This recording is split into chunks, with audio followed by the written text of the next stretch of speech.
Down,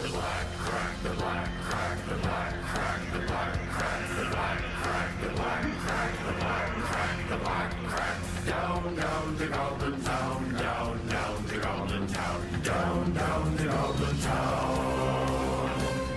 You go, my lad, ho, ho, my lad. Goblins laugh and goblins beat, goblins laugh and goblins tweet. Batter, terror with a hammer, ho. You go, my lad, ho, ho, my lad. Down, down to Goblin Town, down, down to Goblin Town, down, down to Goblin Town. Below, my lad, ho, ho, my lad. While goblins laugh and goblins laugh, round and round, far underground, hammer, tongs, snubber, gongs, ho. You go, my lad, ho, ho, my lad. The black crack, the black crack, the black crack, the black crack, the black crack, the black crack, the black crack, the black crack. Below, my lad, ho, ho, my lad.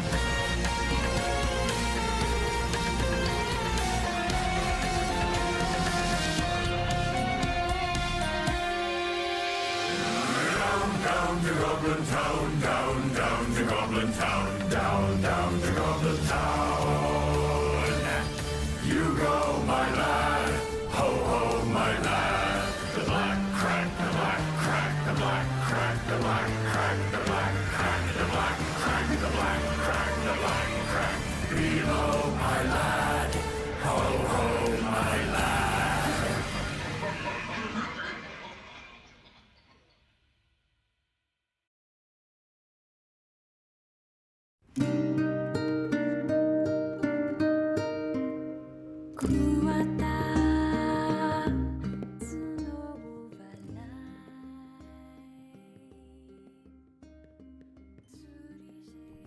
Good morning, everybody. Good morning. It's a lovely Tuesday morning. It's a little chilly. It's actually not chilly at all. It's just chilly in my house. It's 75 degrees outside, bro. At 9 a.m. I'm gonna freak out.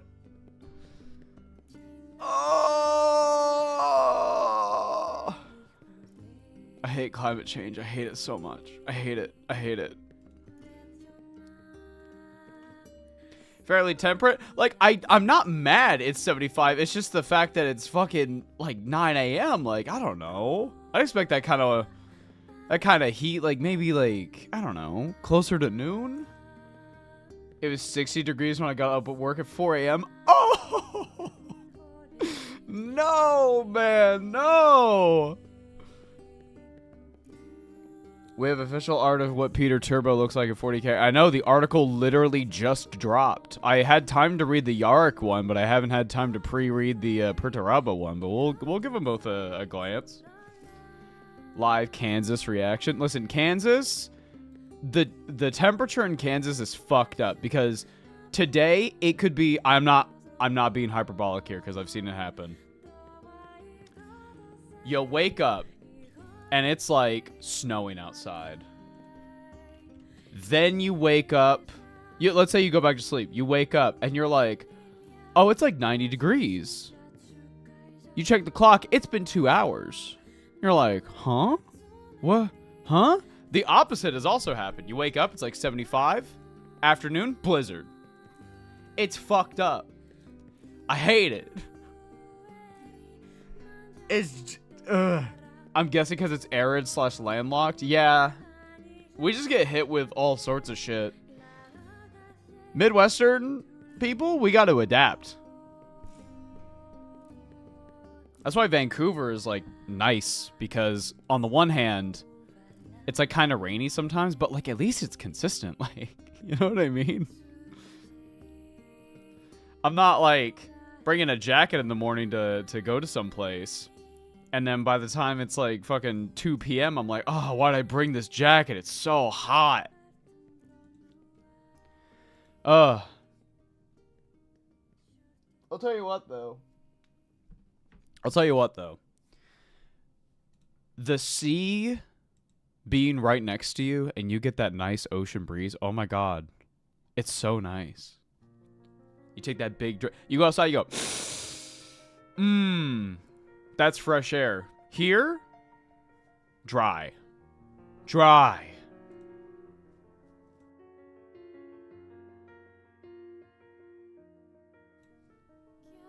I saw the VOD to check what I missed after I left stream yesterday. Oh my God, the scout route with the sunglasses goes so hard. It goes so hard in the funniest way possible. It's like weirdly pathetic, but awesome. We talked about it last stream. Oh man. Good morning, everybody. Good morning. We're gonna be painting a goblin, not a grot. Well, I guess a grot. This is the confusing thing. It's a Age of Sigmar goblin. The best goblins.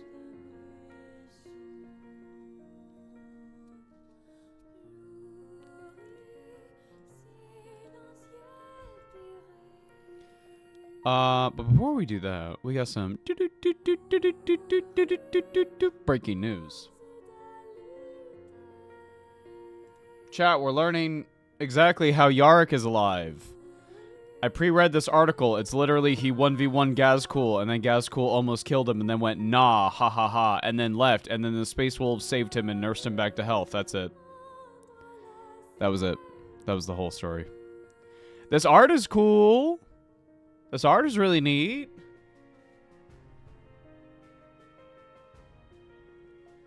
I just got my Infinite and Divine Illustrated copy because you made me aware it was coming. Thank you. No problem. I'm supposed to get mine today. I'm very excited. That might happen live on stream, in which case I'll show the book. They love each other so much. Well, I don't know if it really goes both ways. But yeah, they fought, they 1v1'd. Then Yarick got, like, his ribcage crushed. And then the Space Wolves were like, we will help you. And then that was it. Again, nothing ever happens. Alright. Let's take a look at the Perturabo article. I haven't pre-read this one. Now, firstly, this art, Insano mode. Very cool. I wonder how much of this...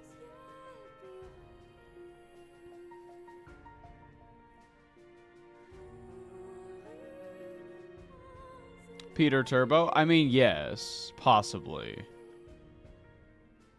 This could just be an early design. I don't know. That could definitely be him, but also from... Well, hold on. The way these legs are positioned, those are definitely hindquarters, which means that he has definitely got the Demon Prince feet.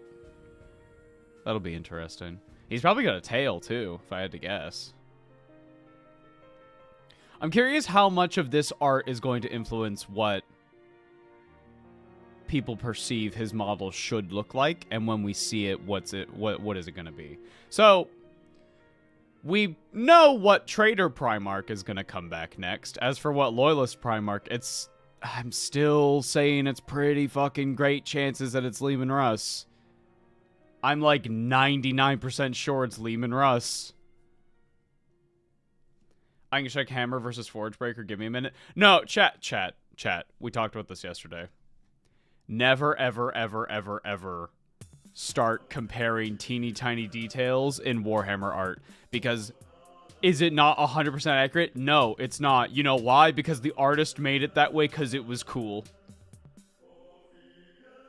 There was a great interview I read with John Blanche, where the interviewer was like, have you ever thought about how your pieces would be considered lore accurate or not? And he went, no. Are you crazy? Seriously, why is he a demon prince? Why not just let him be a super cyborg? I mean, because chaos. The whole, like, the Iron Warriors aren't corrupted by chaos. That's fucking Delulu headcanon.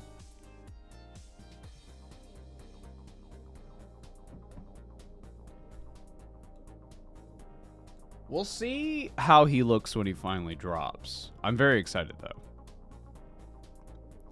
The Iron Warriors have set out to conquer the Cadian Gate once and for all. It won't happen. As part of Perturabo's master plan for the Imperium, today we make a quick peek into the upcoming Eye of Terror Reign of Iron book to see what he's scheming. Just look at that artwork. It might be the first ever proper depiction of the post-Ascension Perturabo ever published in a Warhammer book, so take it in for a moment. He's a bit of a monster, isn't he? We don't hold much hope for those poor Skitarii. The Lord of Iron, despite his fearsome appearance, Perturabo's deadliest weapon is his mind, and he's engaging it inside the towers of the Medringard. God, the towers of Medringard for thousands of years. Every dispatched warband and recalled fleet has been part of his intricate maneuvers, and now the master stroke is at hand. The what, bro? The time for the Infinite Citadel has come. The Lord of Iron is sensible enough to stick to his strengths, so while Abaddon, the Despoiler, pursues his own wide-ranging plan to conquer the Imperium, the Iron Warriors will do what they do best. Besiege it through grinding, brutal warbear. Oh my god, dude. I gotta wake up. Man. A good siege doesn't have to be confined to one planet, and slowly expanding on the front line towards the heart of the Imperium is the goal, no matter how long it might take. An expanding ring of horrifically brutalist fortifications designed by Perturabo himself forges ahead. Entire worlds turn into keeps, their resources plundered to the last stone, so the Iron Warriors can raise walls that cross entire systems. Put simply, it's a classic Iron Warrior siege, but on an absurdly large scale. I'm not trapped in here with you. You're trapped in here with me. Oh yeah, we talked about the Yarick lore. It's about a sentence of actual relevance. He fought Gazkul. He almost died. Space Wolves brought him back to health. There we go. That was the whole article. Ooh, this is new. Very cool.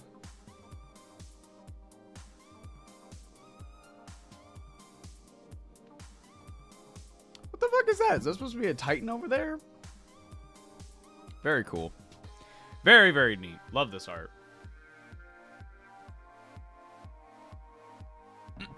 Battle by battle, the Infinite Citadel will creep towards Terra, leaving no foe behind that might disrupt the plans. When significant resistance comes to stop them, they will simply dig in and claim the defender's advantage. Most importantly, the carnage and horrendous body counts suffered in these pitiless battles serve to please the Dark Gods further.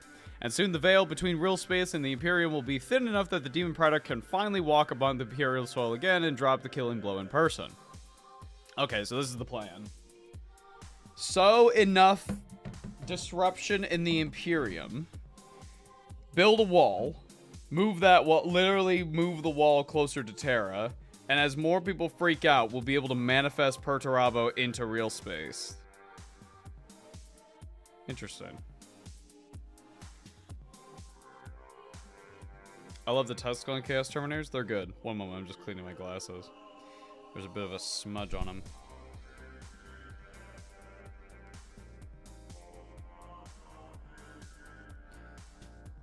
Oh, I love having to clean my eyes.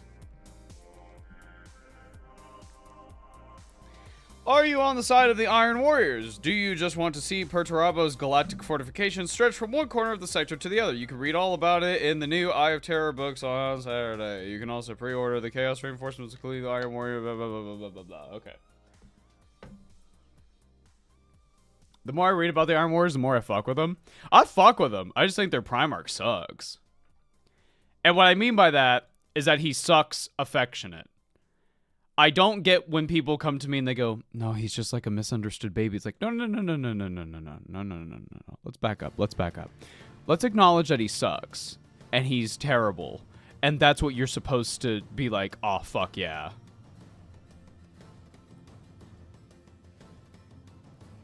I fuck with them because their Primarch sucks. Yes, don't do this like, oh no, he's just ooh-woo baby boy. No, he sucks. Very cool art, though. I am very, very, very excited to see what he will look like. Well, we know what the next Trader Primarch will be. That's very cool.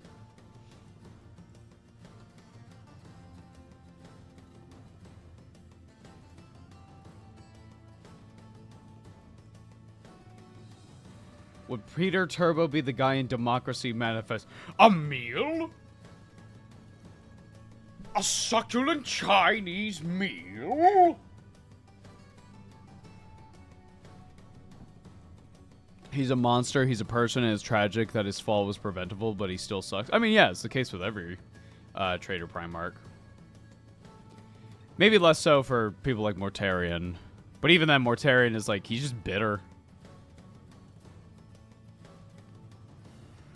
All I can hear is this king from Zelda Senior. My boy, this is the battle. This is the peace that all Iron Warriors strive for.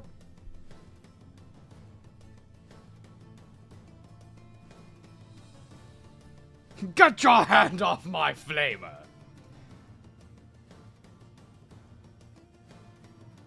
Angron had no shot. Yep, that's the tragedy. I saw somebody in the comments arguing with John that Angron had like a healing factor. And I gotta wonder, like, I understand being wrong. But I don't know. Like, the Angron thing is so crazy because it's like, no. He's got, like, that calming aura, but, like, that's... Constantly responding is a pretty good healing factor. No, they meant, like, that was his, like, superpower ability, where, like, Gilliman was, like, the tactician. Angron was, like a super healer, but it wasn't that exactly. Like, that's not what it was. From what I heard, he can heal a bit, but you can't heal holes in your brain. No. Like, the scene that I always think of is in his backstory where he's in the gladiatorial pits and everybody has horrible PTSD nightmares. They're, like, screaming and they can't sleep. And there's, like, one kid in particular who is, like, having horrific nightmares, like night terrors, just screaming, and nobody else can sleep. So he walks over to him and he puts a hand on the kid. And the kid immediately calms down, and he's able to sleep. And people are like, whoa, Angron, what the fuck? And there's a very sweet image that the author has visualized where they've created a chain where everybody is, like, linked up their arms, and at the end of it is Angron, who's taking in all of their pain and all of their terror so that they can sleep. And it's a very sweet scene. And it just goes to show, like, oh, the Emperor can eat my cock. Fuck the Emperor. Oh my god.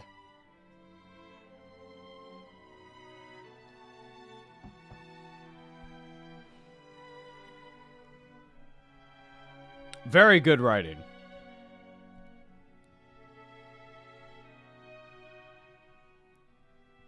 I feel more bad about Angron and what happened to the World Eaters than I would for any Iron Warrior. That's not true. No, that's not true. I do feel bad for the Iron Warriors because, dude, I cannot wait, and you're going to hear me say this in the Perturabo episode, I can't wait to tell Carrie about what happens to his Legion when he meets them, because he hears about everything that they've done. What did Gilliman do? He went, okay, my Legion, they're pretty good, but, like, let's optimize this. Let's optimize. Let's min-max. Let's min-max our gear.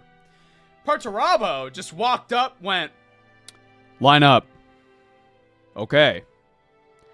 1, 2, 3, 4, 5, 6, 7, 8, 9, bang.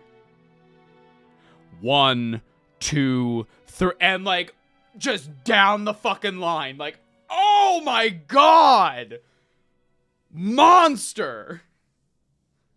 Complete opposite side of the spectrum. Both tactical geniuses. I find it... it's interesting, right?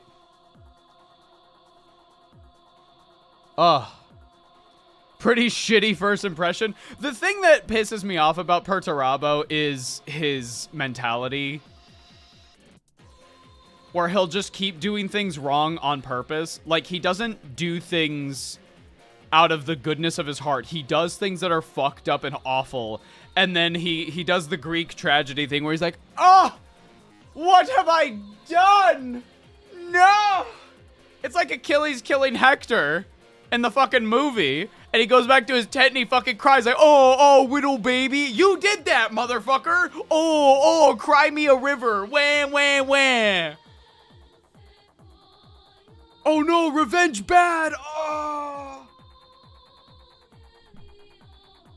Except he goes back and keeps killing.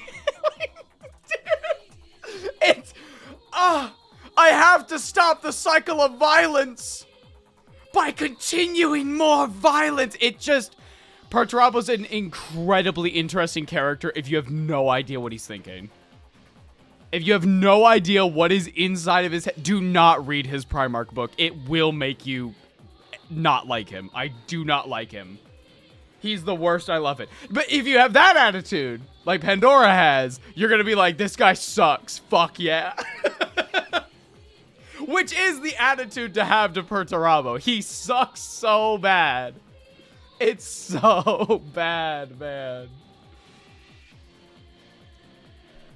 I love that his sister just calls him the fuck out and accurately, like, deconstructs every single point that he would ever have.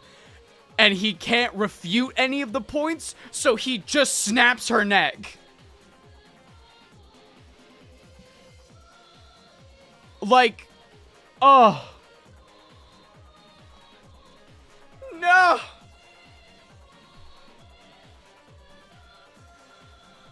I love how the article is Perturabo's grand plan reveal. Build a big wall and make it get real small. We make big wall and then big wall become little wall. Yeah, yeah.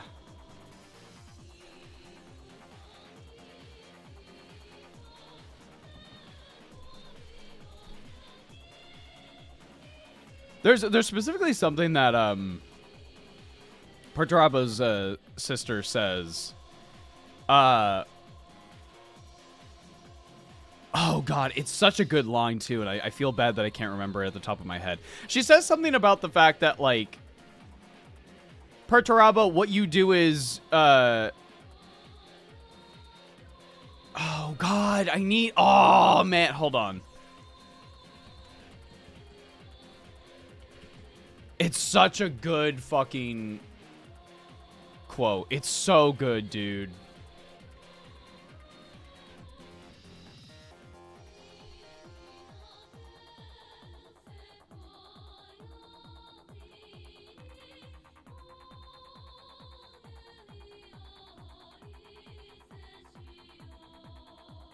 I found it.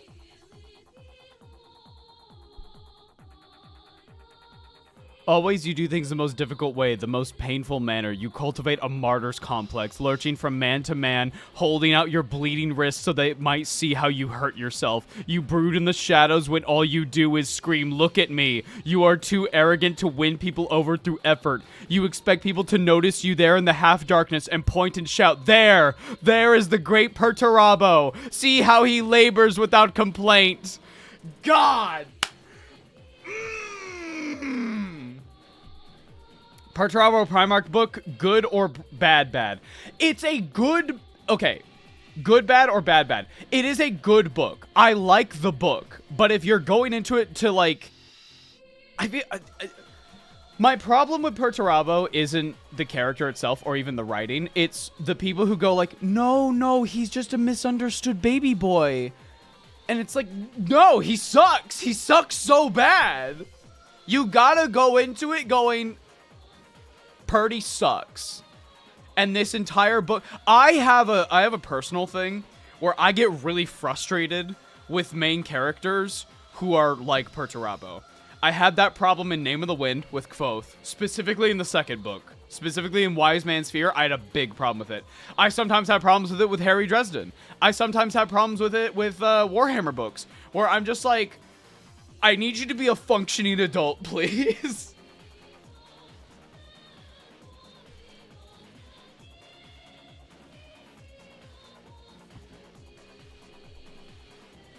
Quietly suffering and complaining that no one notices or congratulates you for it. And, like, on the one hand, yeah, I get that. And I see a lot of people go like, oh my god, he's just like me for that. And I'm like, yeah, but I hope you grew from that and you did that when you were like 14, right? and you don't still do that, right? Don't do that.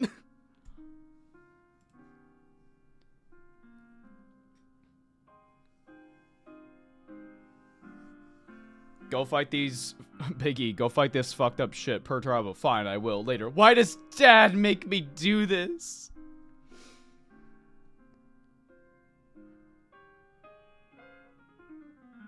Perturabo, this will anger you, but you never truly grew into a man. I am not a man, he said. I am far more. And those words is the poison that spoils your potential. It is not the Emperor who has driven this world to rebellion. It is not he who has held it back. It is you and your woeful egotism. Let me tell you, my brother, you who affects to despise love so much, yet must certainly crave it over all other things. You are the biggest fool I have ever met. And then he goes, ah! And he fucking Five Nights at Freddy's.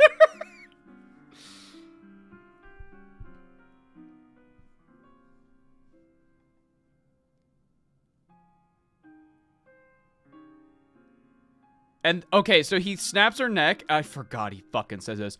I have become Kurz, he said hoarsely. His excuse was insanity. What is mine? My temper? Shut the fuck up. Oh my god. You're such a little baby. Wait, Pandora. Okay, Pandora, I know you're still in chat.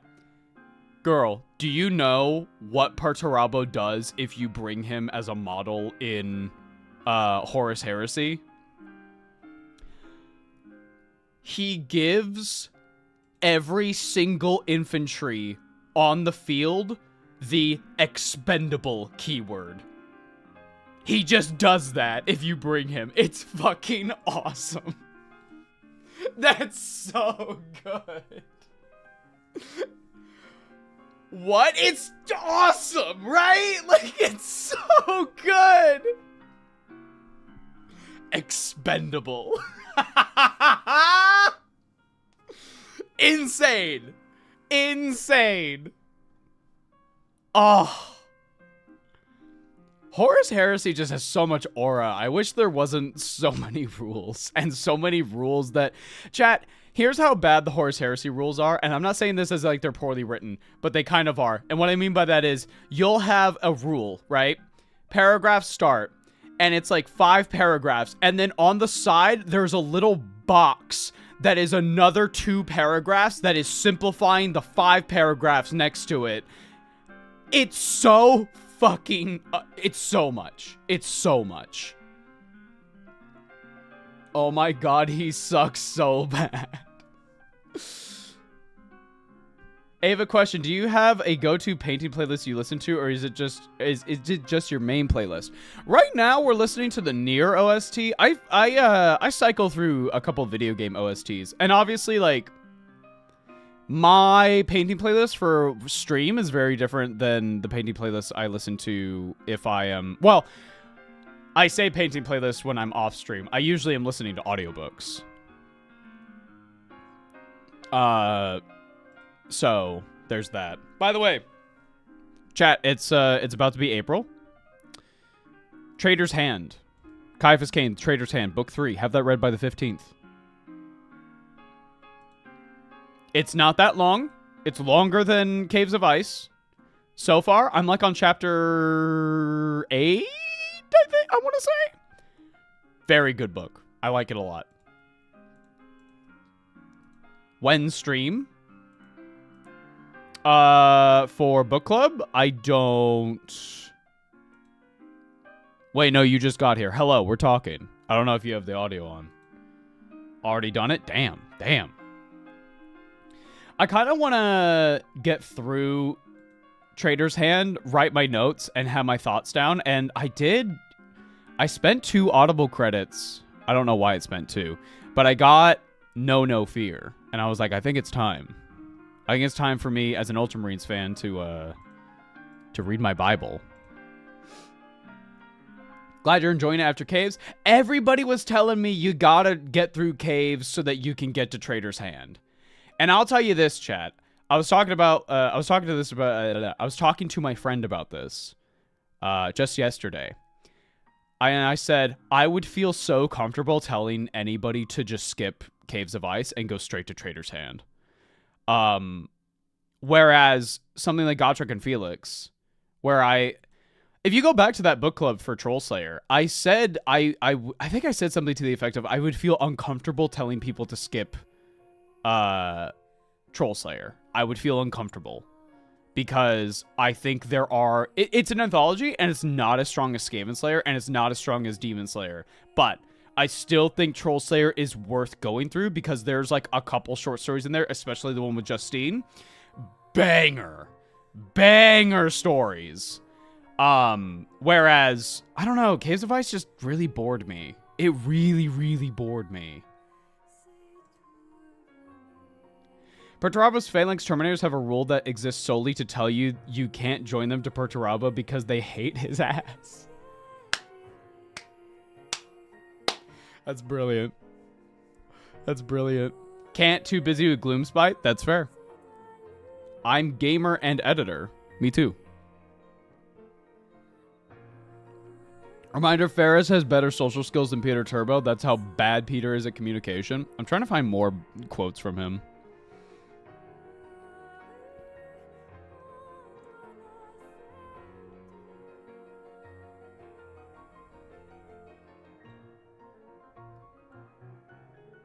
For the last time Perturabo returned home, the place of Locos lay open to him. Yeah. This is the beginning of him talking to his sister.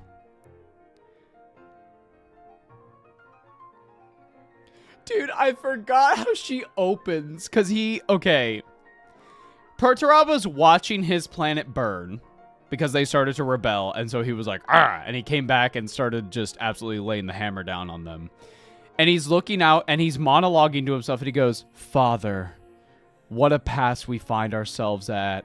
And his sister is behind him and she goes, you never called him that when he was alive. Why are you doing it right now? And he looks away and goes, sister. And she goes, oh, so now I'm a sister and he's father. Dude, she's awesome. Probably my favorite. The highlight of the book is, ironically, where she dies, but oof.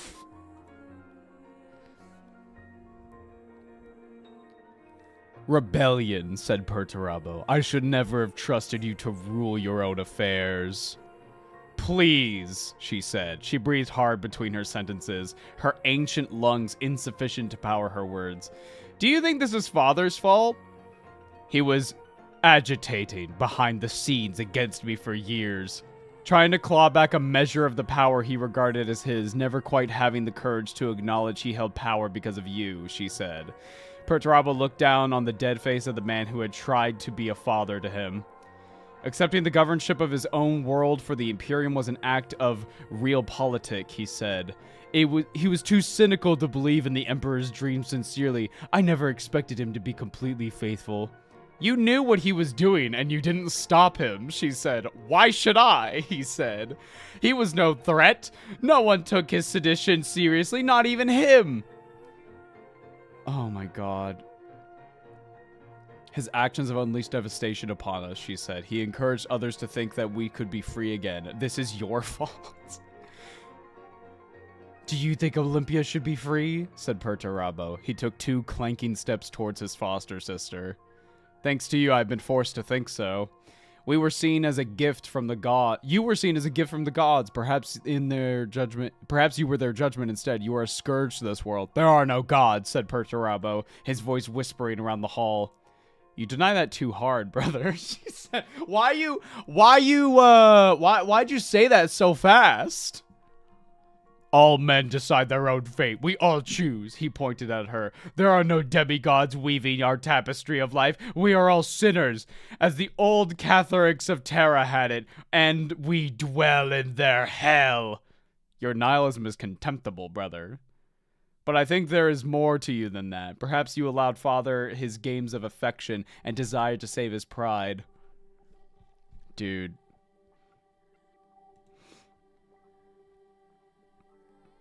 I can hear his fedora. That's not the worst one. Hold on.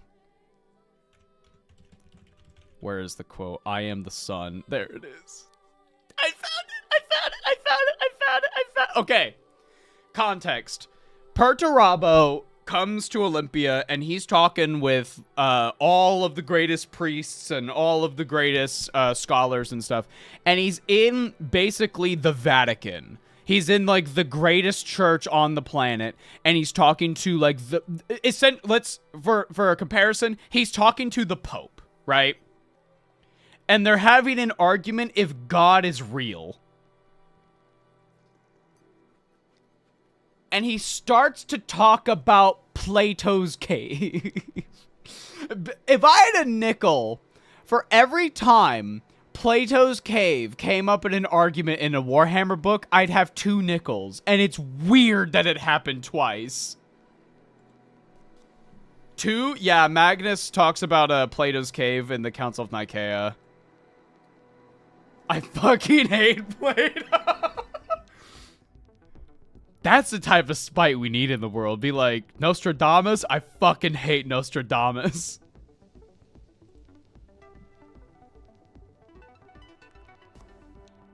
Oh my god, hold on.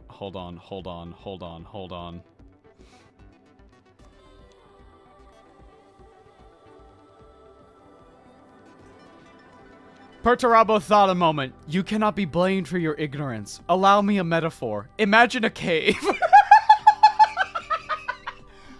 Imagine a cave wherein men are imprisoned throughout their lives. They are chained to a wall, unable to see the mouth of the cave, but they face another wall that does face the entrance. A fire bums at the mouth of this cave day and night. Shadows are cast by things of the wider world that pass to and fro in front of the cave. These shadows are cast upon the wall and viewed by the imprisoned men. I do not see how this relates to the gods, interrupted the priest. Listen, and I will illuminate you. You deal in stories, so I am telling you one. Again, the crowd laughed. And everyone clapped! Ha ha ha ha ha ha ha. Oh my god. Perturabo smiled at his effect he had on them, for it intended to be humorous and was beginning to enjoy their laughter so long as it was not directed at him. The shadows are all prisoners, see? They give them names. They guess their nature. The shadows are their world. The objects that cast shadows are real, as is the light. But the true nature of either thing cannot be inferred from the shadows. Nevertheless, they exist, though the prisoners are in ignorance of them. This is the state you are in. You see part of something real, the shadow, and infer what you can about its essence. In your case, it is the gods. Then one day, a single prisoner is taken from the cave, continued Perturabo. He sees the fire. It hurts his eyes. He cannot see the objects clearly for the pain, and they are but silhouettes against the blaze. But he is told that these articles are the reality of the objects he has seen, and the shadows are only a byproduct of their actuality. But because he cannot perceive the solid objects, his eyes hurt. The fire dazzles, and he has little frame of reference for what he sees. He does not believe what he is told. All he sees is their blackness against the firelight. To save himself from agony, he turns back to what he knows and flees into the cave.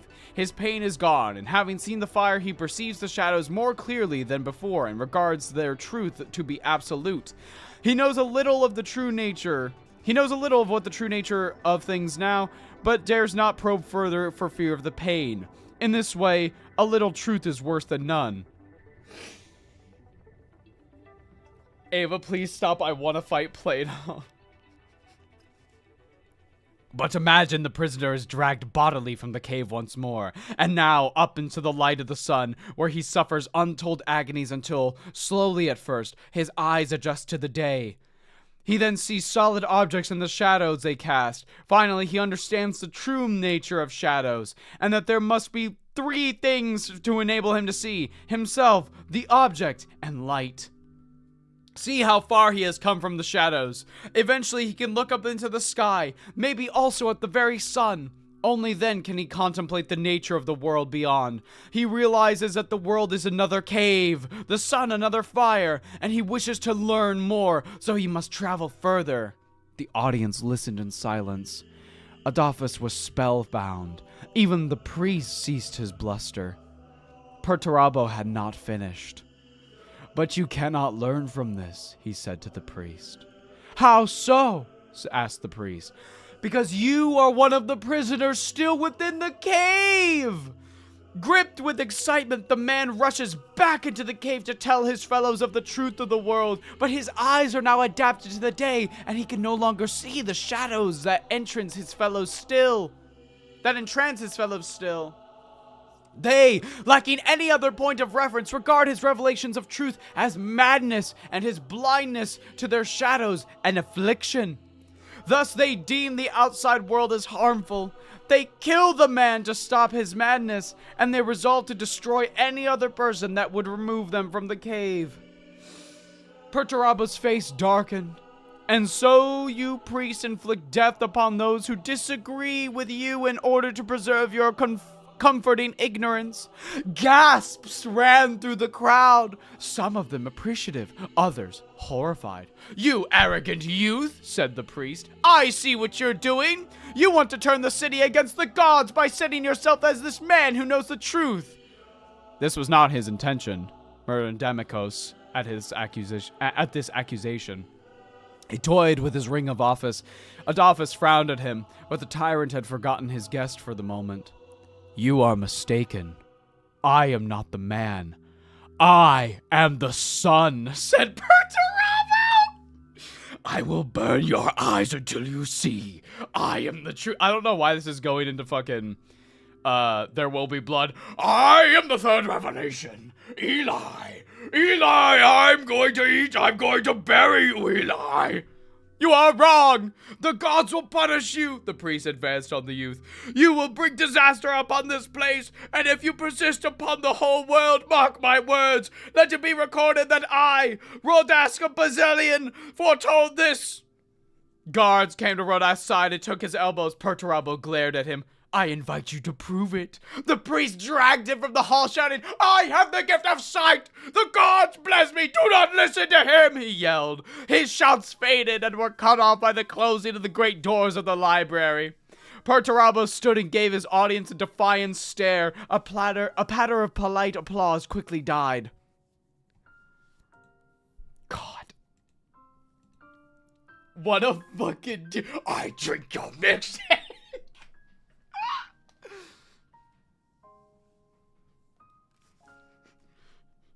If you had a cave, and I had a cave, and I had a straw, there it is.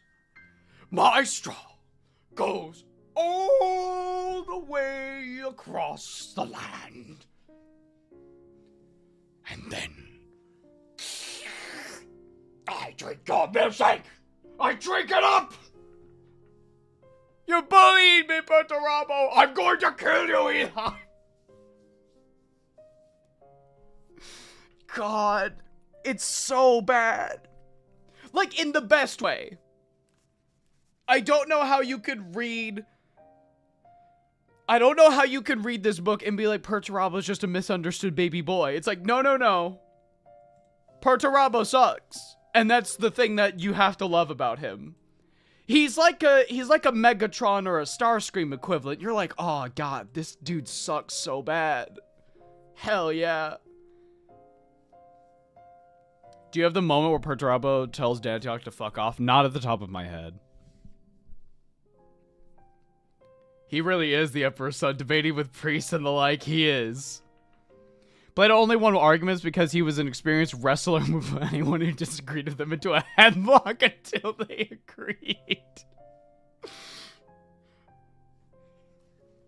I think we're about done with our debate. Wait, I'm still talking. Nuh-uh, brother.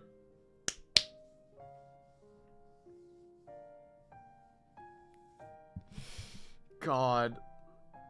Perturabo is the gif of that guy with the whiteboard at 3 times speed.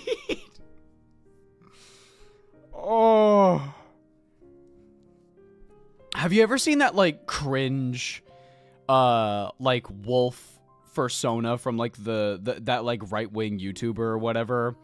And it's, like, an armored wolf with a hammer that says facts and logic, and like the post has something like the last sight of many a commie or some shit like that.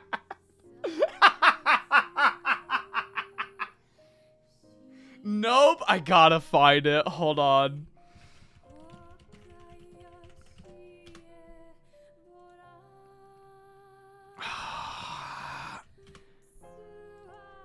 The last sight of many a kami. Oh my god, I found it! Wait, I need to get one that isn't a meme. I found it. Okay.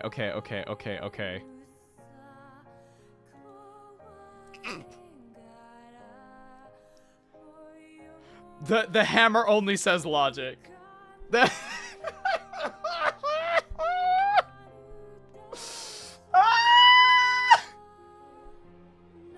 That's fucking crazy.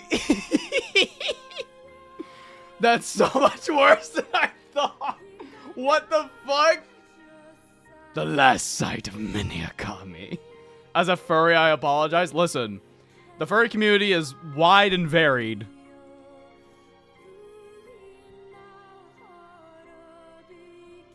You don't gotta apologize for someone being shitty that just so happens to be a furry.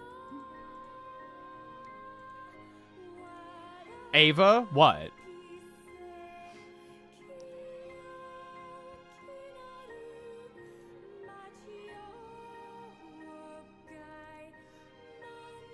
How the fuck did you summon a Warhammer community post about Purdy? Oh no! This is what got on the Perturabo conversation, is that they released like, as I went live, they released like a few minutes before I went live, they released the Yarrick one, and then as I clicked like the unmute button, that's like exactly when the Perturabo article dropped, and that's what got us on to talking about Purdy. Oh, my bot is just slow. Yeah, the bot in Discord's a little slow, but that's okay.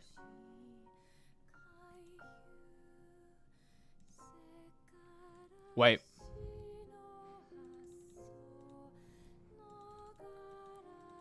Perturabo has the energy of that one dude who said, please clap.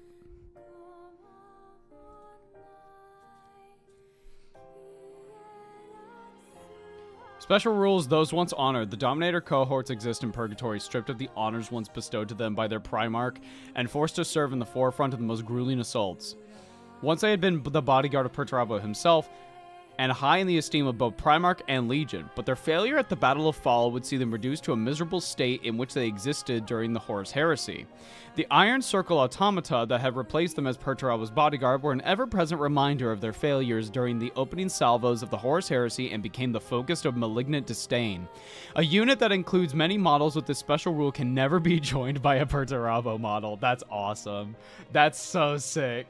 I love rules like that. I love how much flavor you can put narratively into Horus Heresy. And from what GW was saying, and obviously take it with a grain of salt because it was a showcase, I hope 11th has a lot more weird rules like that. Like more gimmicky stuff. If 40k moves away from competitive into more fun gimmicky shit, I'll be way happier. I say as somebody who isn't all that familiar with a lot of 40k stuff, but I think the reason why I'm not like super motivated to get into 40k is because of a lack of like wacky little rules like that. You know what I mean? Like, I don't know. I find one of the most enjoyable things about AOS is you read about the lore of something. Oh God, this fucking theme. God, the bells. One of the most enjoyable things about AOS is reading about a faction or a character, and then getting that character in like in a rule sense, and you go, oh, this is perfect, actually. The bells, I hear a sound.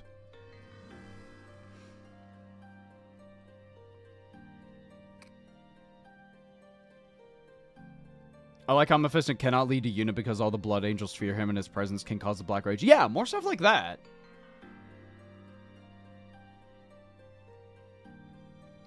Today on stream, we'll be painting a classic piece titled The Dunking of Peter Turbo. I like Perturabo as a character. I think the core of my problem with him is the same thing that I see with Comrade Kurz, where people go, ooh, woo, baby boy. No, he's just misunderstood. Reads the text. No, I fully understand him.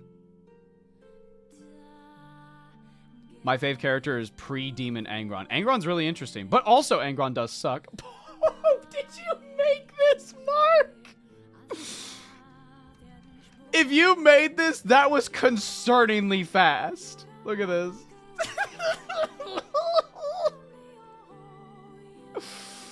Oh, no, man. You did make it. Oh, dude. That's crazy. So, let me break down why your opinion is wrong. You're trash. Guys, women aren't supposed to be wet during intercourse. That's wrong. That's wrong. That's not supposed to be.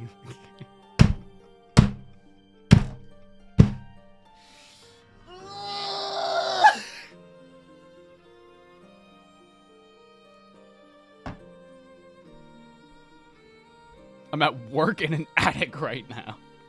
Hey, if I'm about 1/4 of the way through Kaivis Kane 1, can I get a non-spoiler rating out of 10?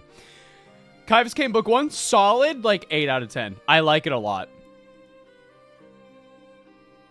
I'm gonna straight up tell you, skip Caves of Ice. If you really, really fuck with Book 1, just skip to Book 3. Because Book 2 is not like Book 1 or 3. He doubled down on that? That's funny.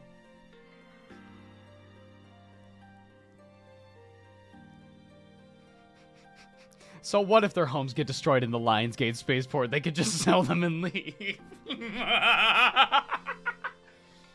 There's just one small problem, Perturabo. Is that Gilliman busting through the wall? There's just one small problem, Purdy. There's just one small problem. With how H-Bomb goes into stats, I feel like he's kind of Gilliman coded. You know what I mean?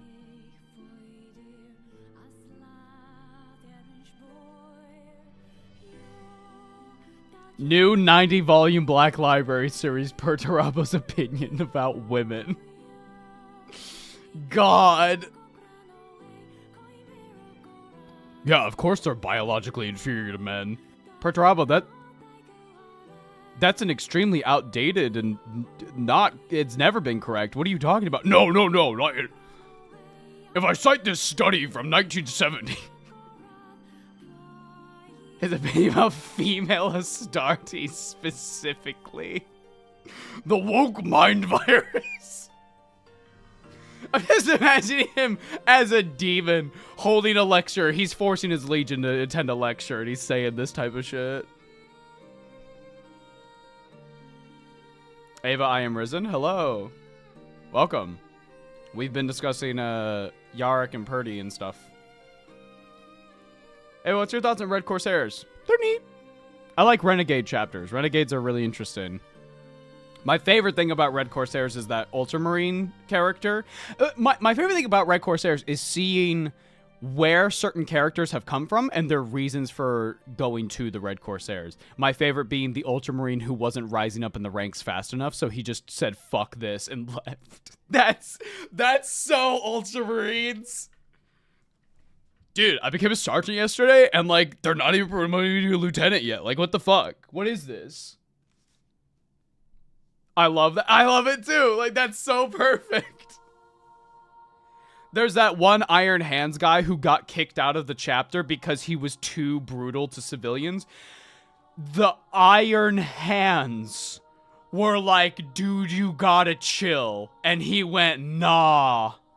What did he do, man? What was he doing? He must have been like... and we have to go out of our way to, like, stomp children in the streets. And they... He went through an orphanage when he could have gone around it. Yeah, but, like, Iron Hands would probably do that. He needs to beat his high score. Dude, you've just given me the horrific image of an Iron Hands turned Red Corsair with a shirt that says, I'm about to level up and you look like you're just enough XP. There's a seat in hell for me. It's called a throne. The image of Vegeta.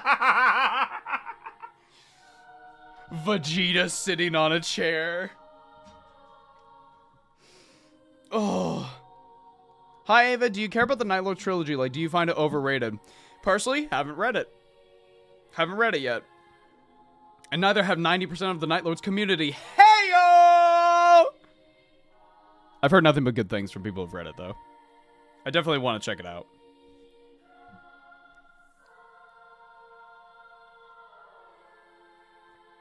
We baiting grots? Yes.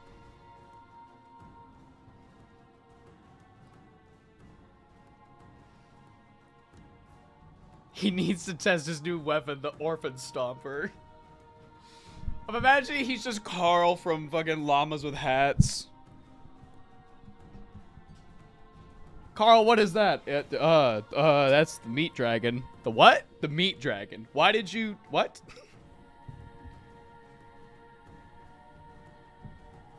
You haven't even seen my meat dragon. Is that the meat dragon, Carl? Yes. It's horrifying, Carl. Thank you. I want to kitbash a cog fort to launch a grot from it. Oh, do you mean like taking the Doom catapult and just... That kills people. Oh, I didn't know. I love an Iron Hands just going, oh. Dang, it does kill people, doesn't it? I realize that now. Don't Killer Khans have a grot launcher? I don't know. Chat, here's what I'm gonna do. I'm gonna go refill my water, and then we're gonna come back, and then I gotta set up the camera really quick. So 1 second.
Iron Hands Carl.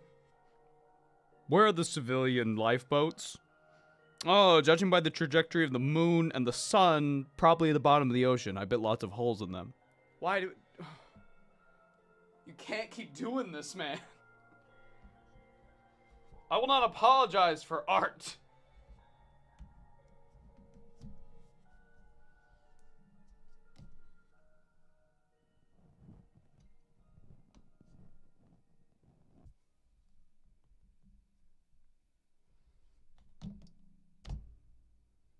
One moment, chat.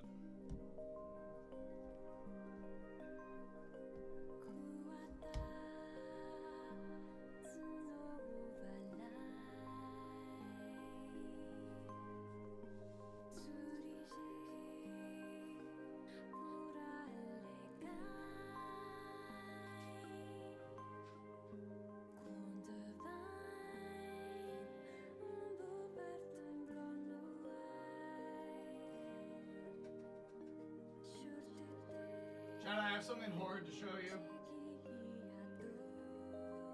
That's all we need to see of that!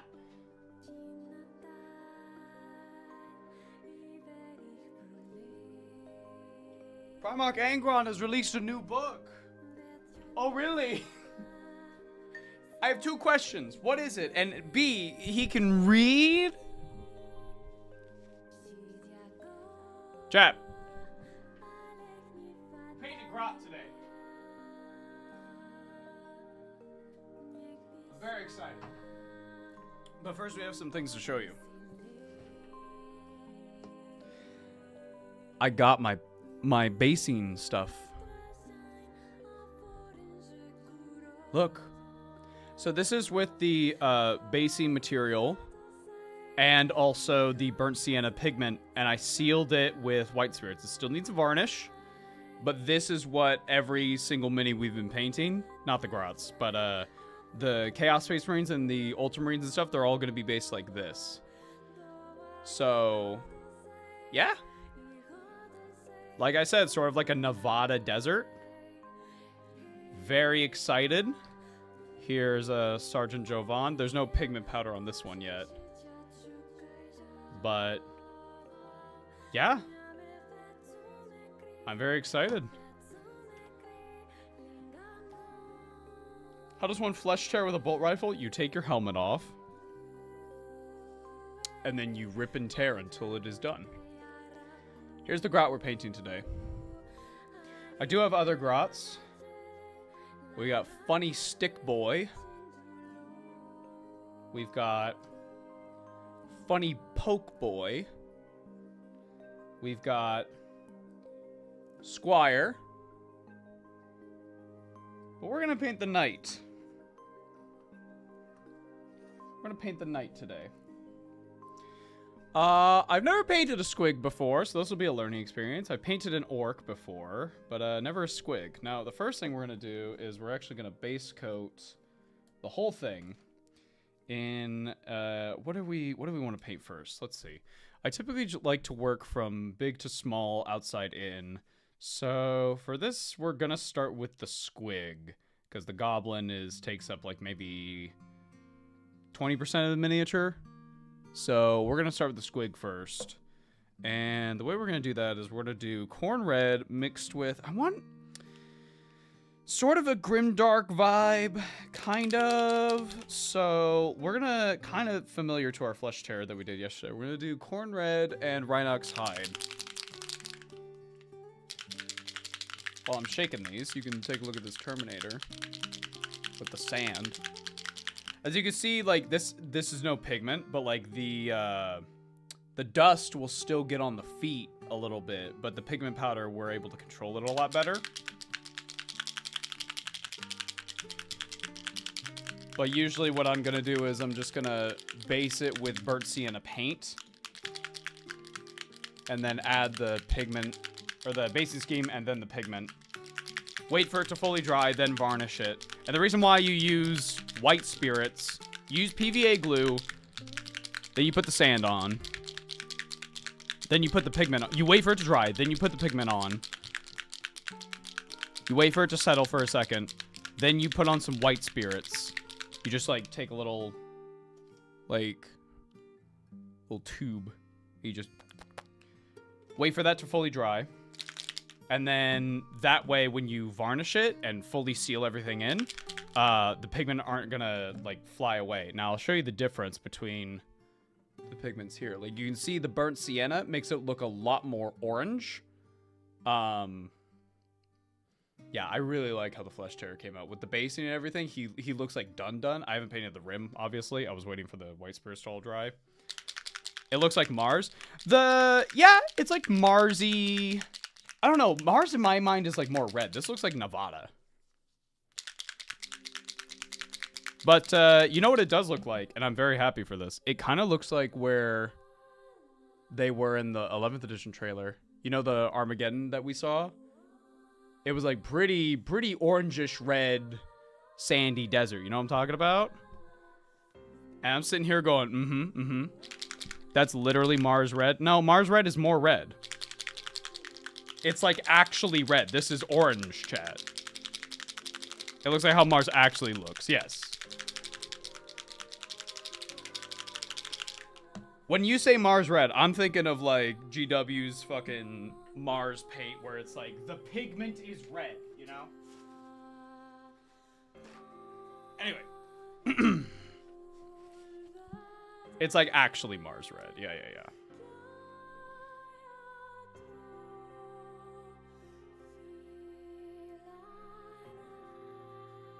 No, I see what you mean now, VV. No, I see.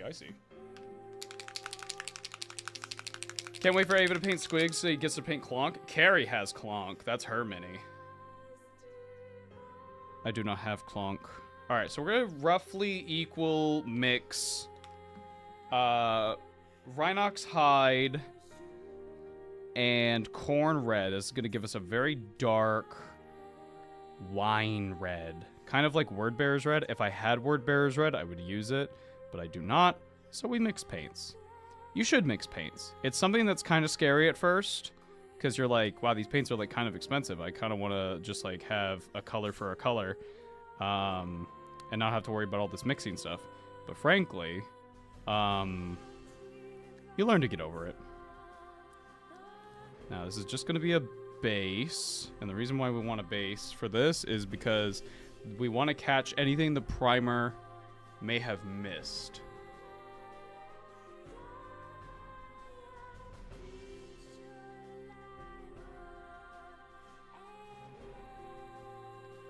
You should never really have a primer as a base coat. You can, obviously. Like, it's not... They're not gonna come arrest you if you do.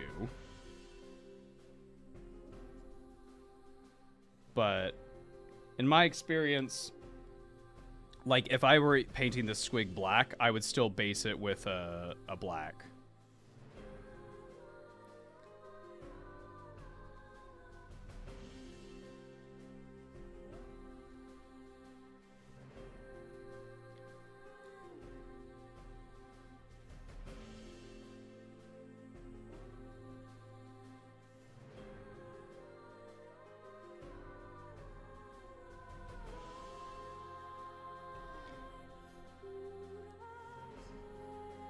Probably gonna need 2 thin coats for this.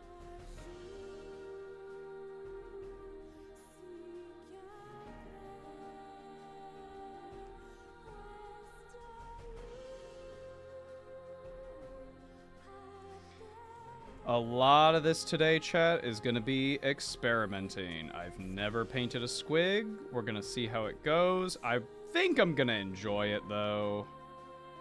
I've wanted these minis for a long time. I was very lucky that they were still there at my LGS, because everywhere else they had been repackaged into the whole, like, here's 4 Underworlds teams, and I didn't want the other 4. I just wanted the fucking Gobos, bro. That's all I wanted.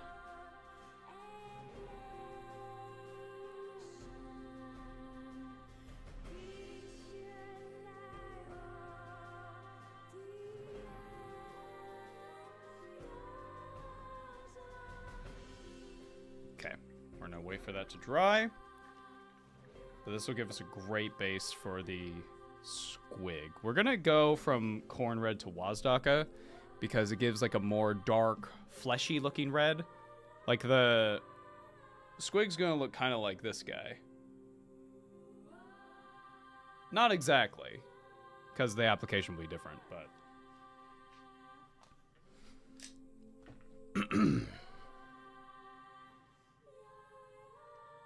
how do you make crackle paint crackle more? Add a thin layer of PVA, let it dry, and then put your crackle paint on.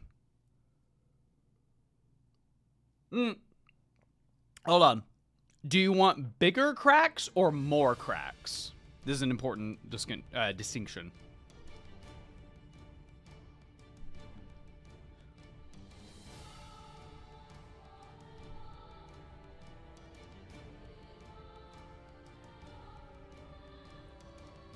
You know, while the paint is on the palette, we might as well paint this little guy too.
I would love a shade that dries matte. Might I suggest taking a black paint? Like, the reason why I use a lot of Pro Acryl paints is because they dry matte. I typically take coal black and I thin it to a crazy degree, and that's my wash. But no, I agree with you. It's the main reason I stopped using washes, because I hate that they dry shiny. And I don't care what anybody says, because everybody's gonna be like, "Oh, you just need to let it dry more. You gotta blah, blah, blah." And it's like, no. No matter what I've done, it is always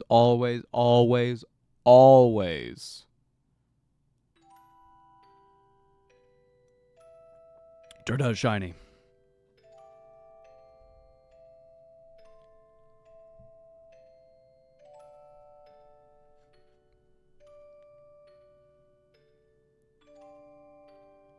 See, this is interesting, chat. You're showing me in the creature chat. Yeah. Like, look how much difference the pigment powder makes. You know what I mean? Like, if you were just happy with this, that looks great. But I like the pigment powder look. It's a little more bold on camera. I mixed matte medium into water into AP Armor Painter Deep Tone, and it's still glossy. Yep. Doesn't Lamia medium dry matte? No. I also don't like Lamia medium. I don't like using mediums for my paints. I just want to paint. You know what I mean?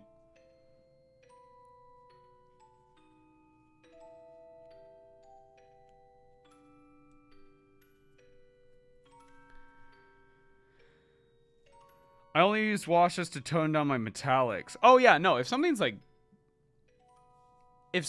is supposed to be a little shiny, like, that's fine. Whatever. Bolters, I'll add a wash. Eye lenses, don't care. But, like, it gets annoying when it's something like a robe. A robe being shiny in the shadows will immediately take it out of it. Now, the big solution to all of this, no matter what, is, oh, well, this paint dries matte, this one dries satin, this one dries glossy, blah, blah, blah, blah, blah. If you varnish it at the end, that fixes all your problems. All your problems go away the second you varnish. But you need to use the right varnish, too.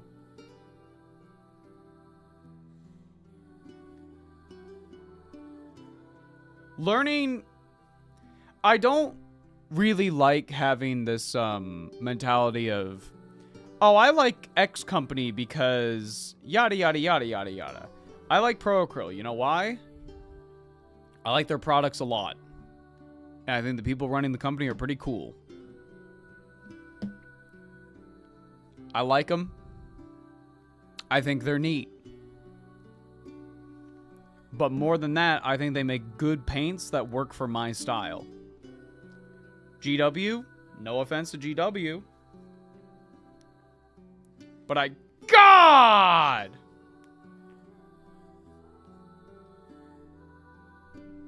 Hold up, why is this not showing up on the thing?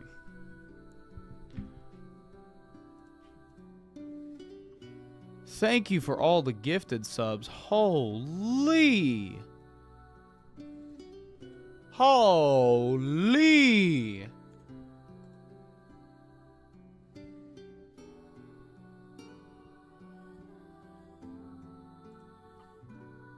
Thank you very much.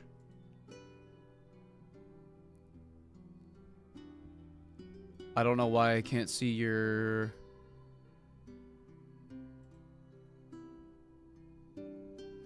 I can't see who gave the gift sub. I don't know why. But thank you very much. Holy.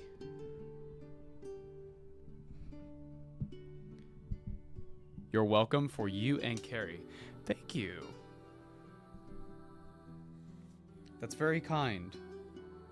I will tell you though, this the Twitch subs, the way that we split our income, I get most of the YouTube stuff. Carrie gets the merch and the Twitch stuff. So you have given Carrie quite a bit of money, and it's very appreciative. I would genuinely, I would rather you give Carrie money than me money. I mean that. Like, obviously our incomes are shared, but like if you were gonna, you know, but thank you very much. That is very kind. Yo, if you got a gift sub, if you attach your Discord to it, you get to be part of the Discord. Still drying. Still drying.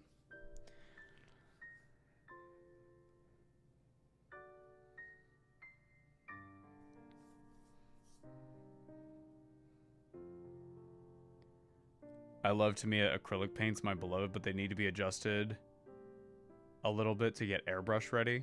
Fair enough. American Buckaroos go farther in Canada. I mean, yes, but also, like, I'm doing okay financially. Like, I get by. It's not a worry. Why is my microphone doing this? Hold on.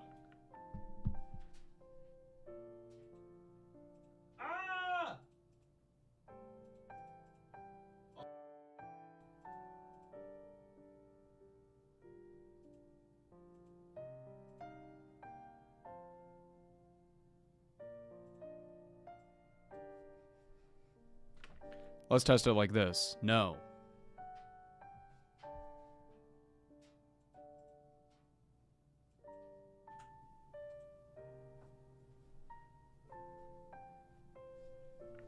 How about now? Oh, no, bad.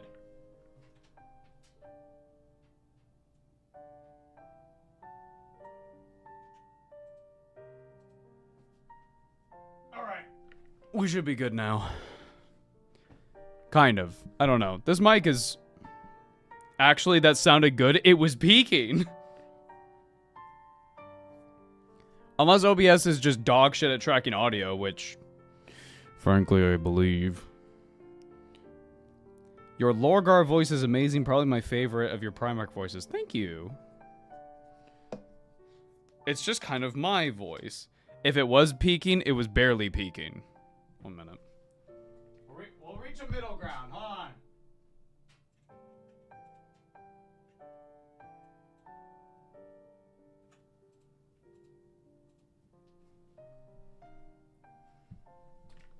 Just wait till I voice Jagatai. What do you mean by that?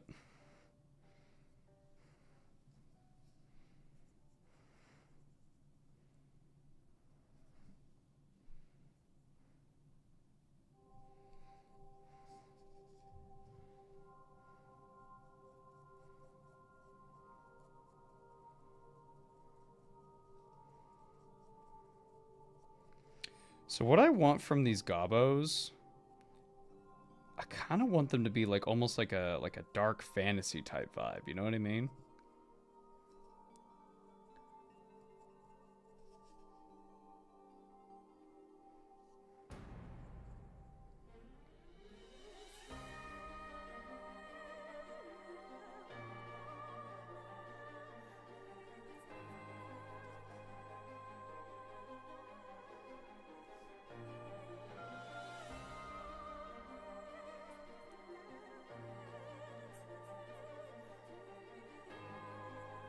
I make him sound like a Swedish shit. Oh. Magnus.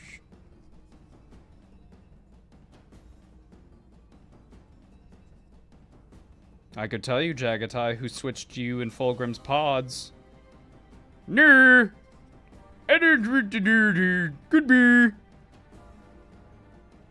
Oh. Alright.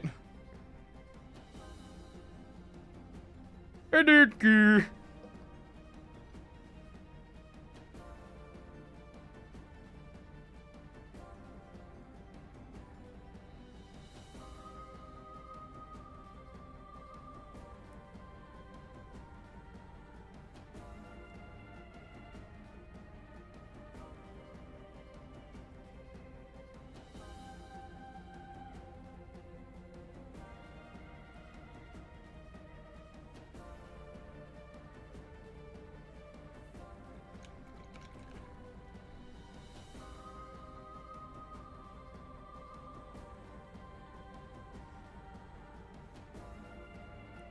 Prepare to die, little space marine.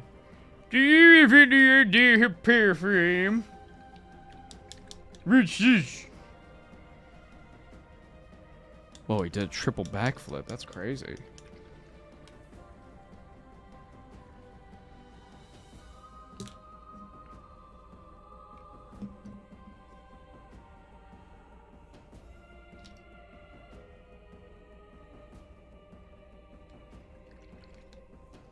So we're going to use a sponge, like we did yesterday, to apply most of the texture that I want on this little squiggo here. We're going to move up to pure corn red, and then we'll go from corn red to a mix of Wazdaka red, and then we'll go pure Wazdaka red. I don't know how far I want to push the highlights, but we'll go there. We'll get there when we get there. And then maybe some Wazdaka mixed with white, and if we go a little too far, we can, well, hold on.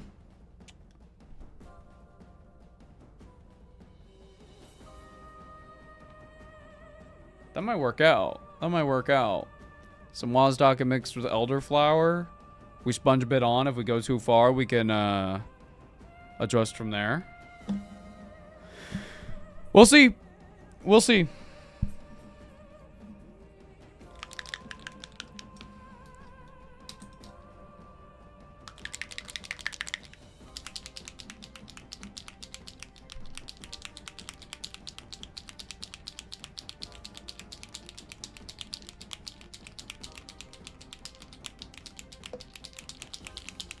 How does one obtain GW paints in them cool bottles? You go to Amazon and you buy bottles that are not these bottles, because I hate these ones, but I transferred the paint into them already.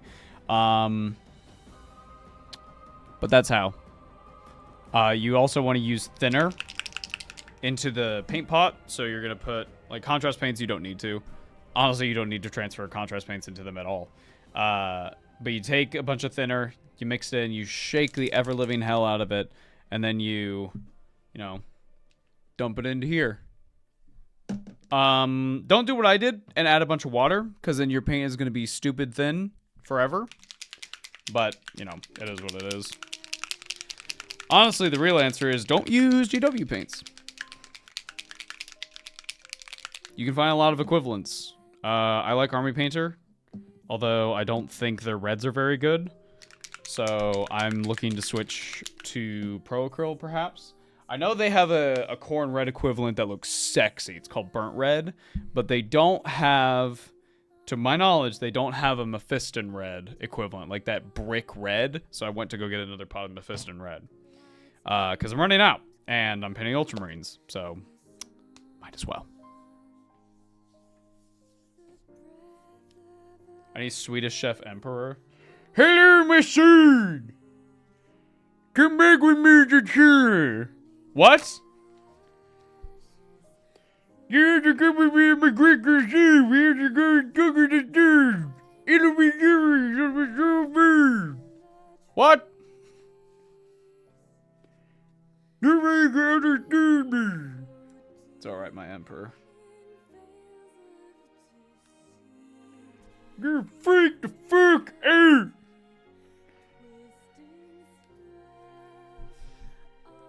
Hello! My sons!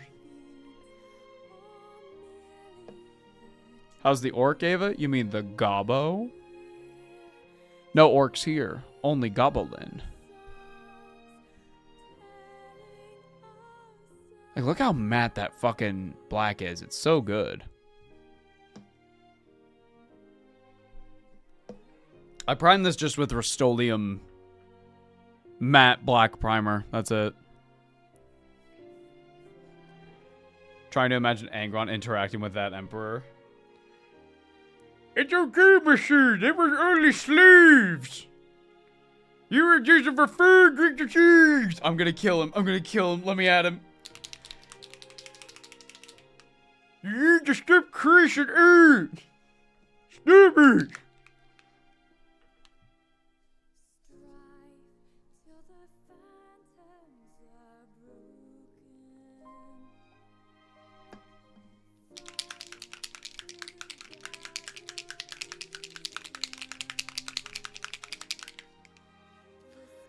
Imagine one of the Primarchs growing up on a planet with some really funny sounding accent. They keep it as part of a Legion culture. Hello. No. Hello. Hello. No.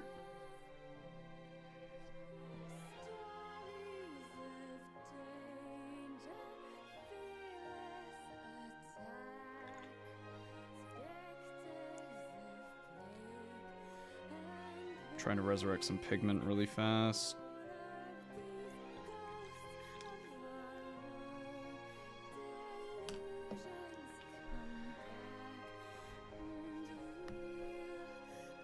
The Emperor and Lorgar and the Word Bears when the Ultramarines bomb the way. Lorgar, it's not my appeal. Stop! You stupid little fucker, I hate you. Go to the penal Christians in the after. Goodbye. If he first been back, I'm gonna kill him.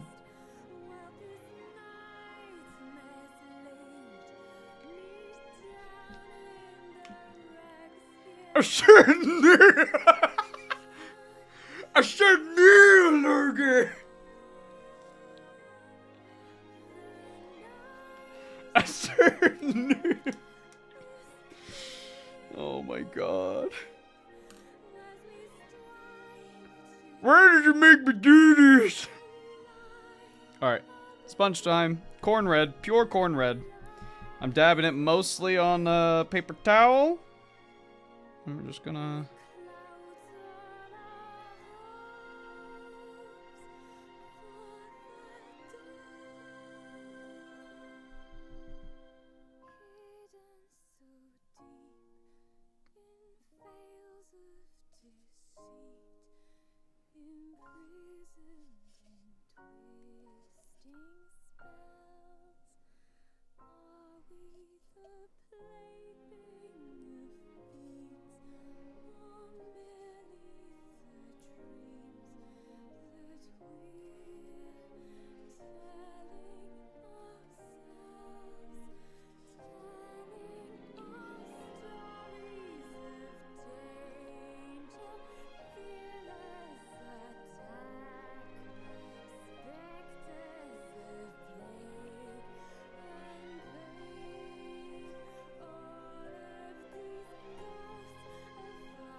There's a place I can't reach. We switch to the brush and we just go dot, dot, dot, dot, dot.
I'm gonna mix equal parts Wazdaka red and corn red.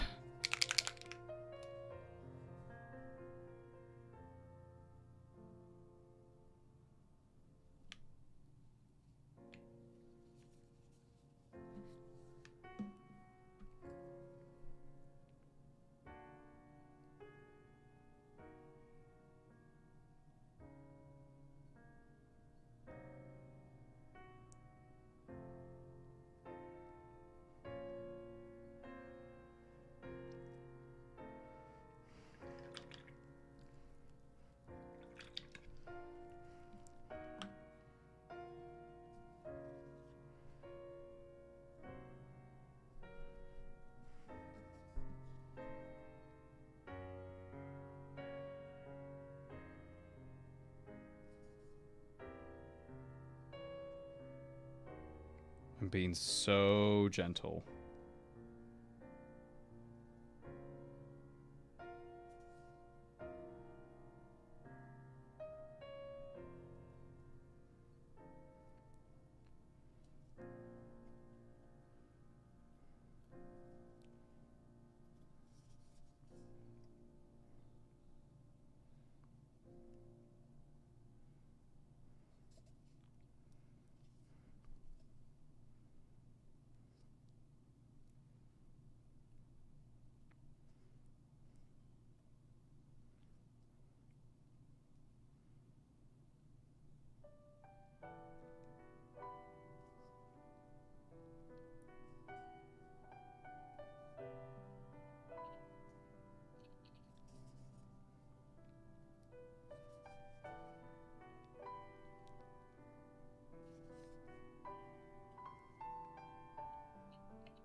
And then we're going to go up to pure Wazdaka once this is fully dried.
You know what? We might actually switch to dry brush for this one.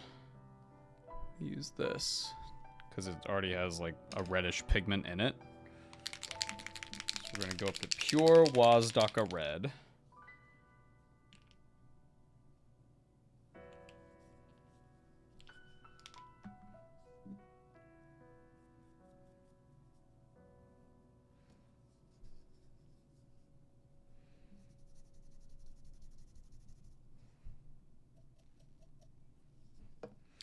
Still too streaky, and it's because of how gosh darn dang thin my paint is.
How are we currently feeling about the known info about 11th? I think 11th sounds really cool.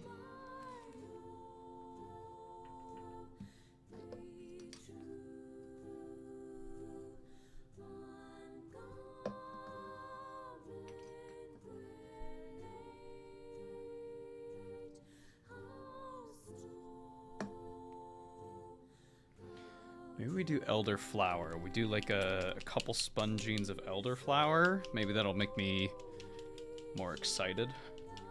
Because currently, he's pretty red, but I want a little bit of pink in there.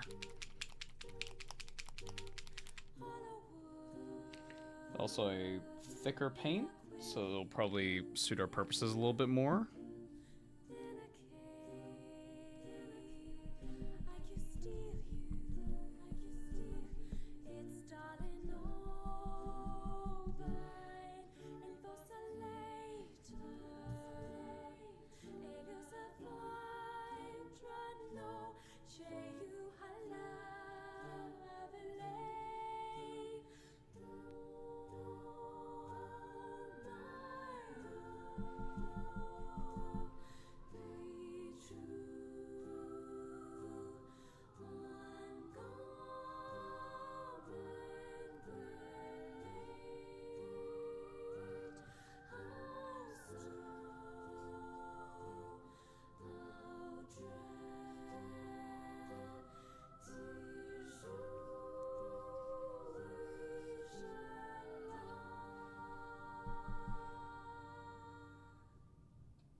GW posted a new picture of Perturabo. Yep.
I'm just trying to get a feel for where I want the texture of the squig to really come out.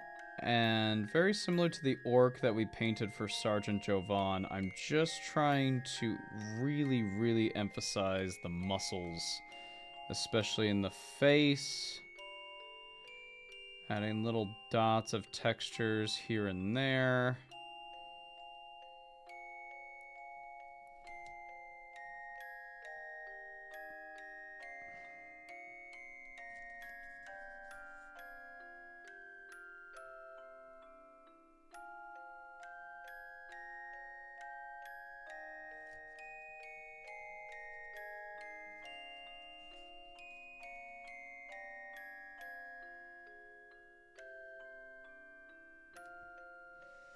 Once we're done with this step, we're gonna add an all-over wash to the squig. Probably something like a red mixed with a brown. Just to kick it back down to sort of like a more grimdark kind of art style, you know what I mean?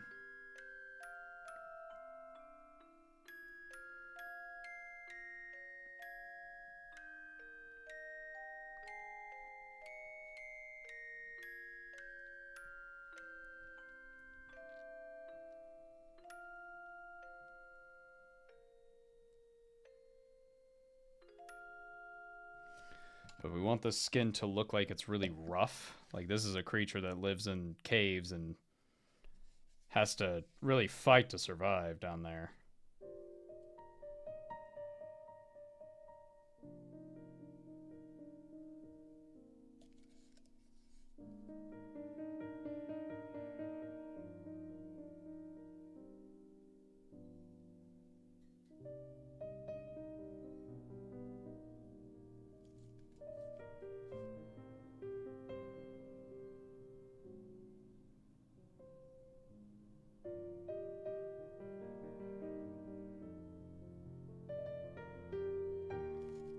So whether you want to interpret these as just like a pattern or like dead skin, I'll tell you what I think it is. It just looks really nice.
Is that Lance a mall? Yeah, because squigs are so bouncy. He doesn't actually have the opportunity to stab anybody, so he's just bonking them with a hammer.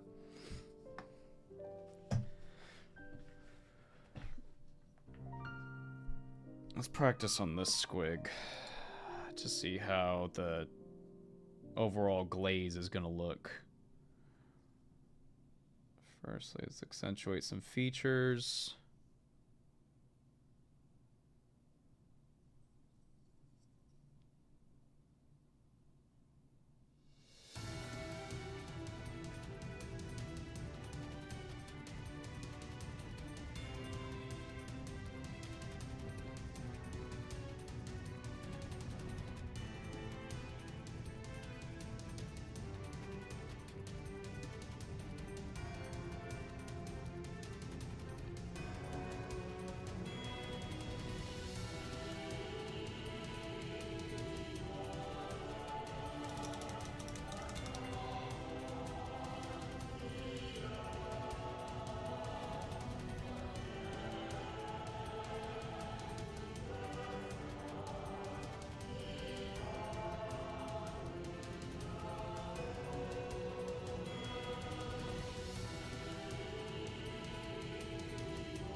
My friend actually thought his name was Peter Turbo. That's really funny.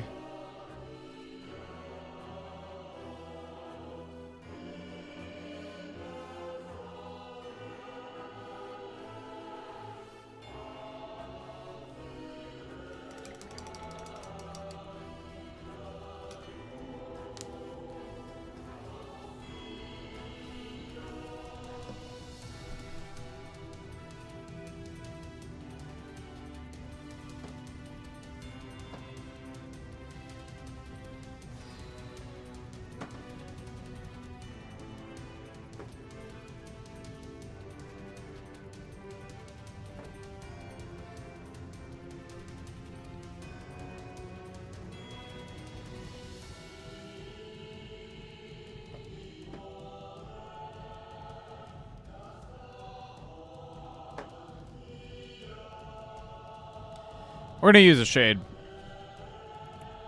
Berserker Blood Shade. This is a reddish brown. I think it'll make the squig pop very nicely.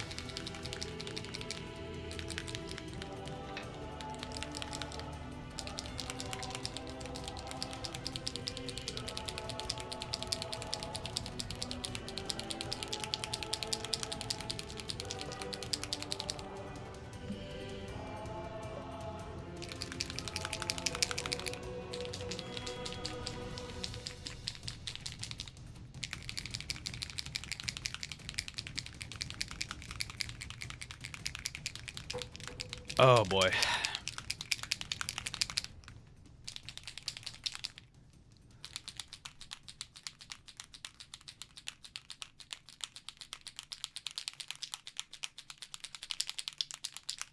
Listen, if we end up hating this, we can always just strip it.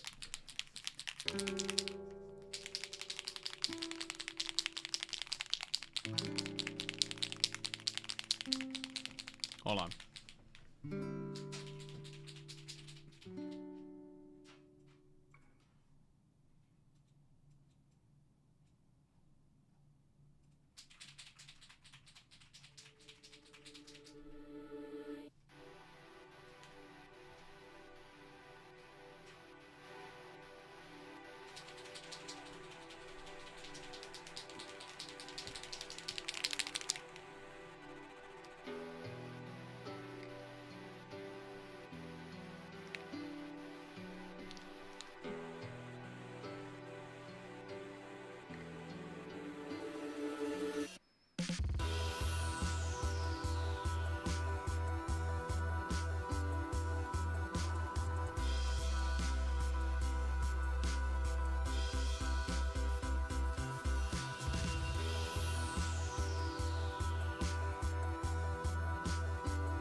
We'll see how that looks when it's dry.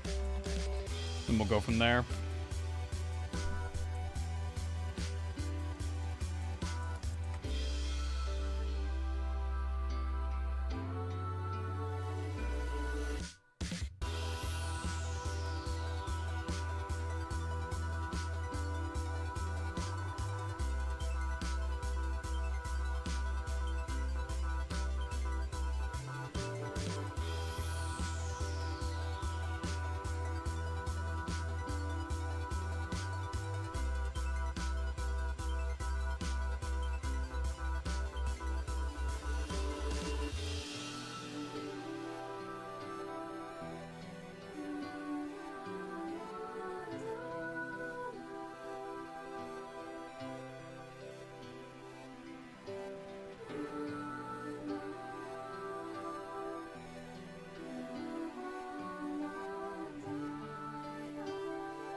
Let's add some speed paint medium.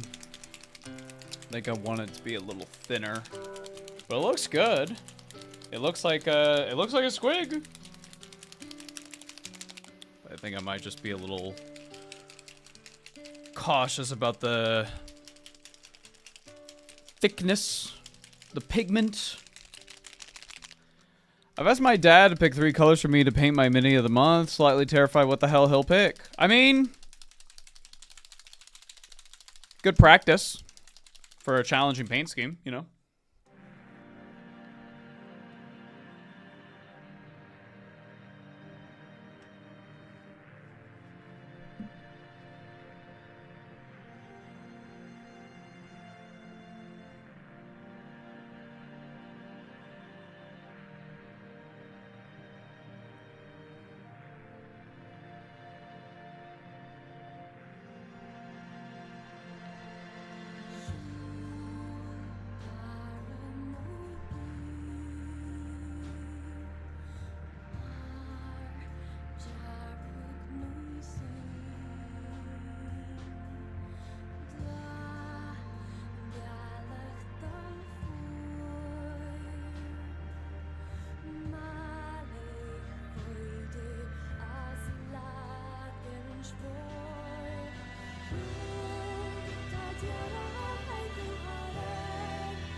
Do I not hear you saying brushy, brushy as you paint the squig?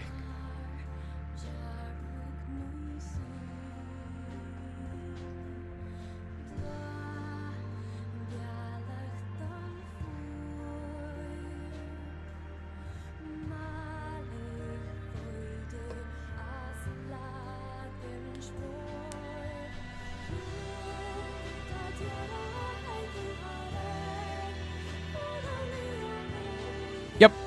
We saw the Perturabo thing. We covered it in the morning. The second it released.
Where's my brown paint?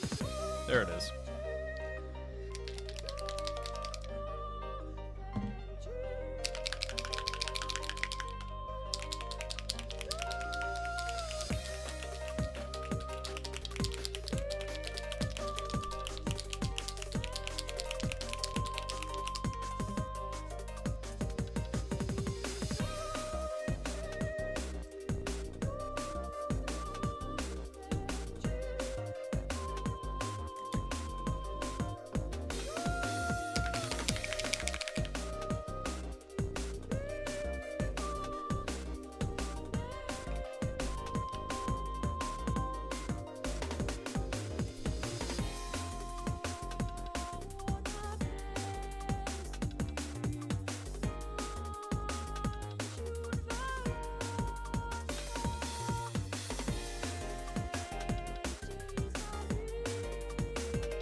I want the wood to look like it's really bad.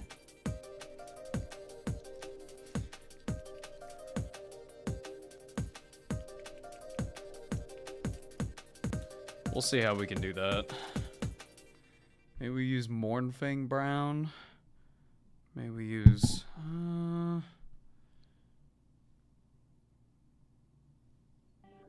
maybe we use Leather Brown. And then we add a wash of something like Rattling Grime. That'll be good. That'll be good. Let's do that. Let's do that.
I think we keep it like this. This wood looks like wood.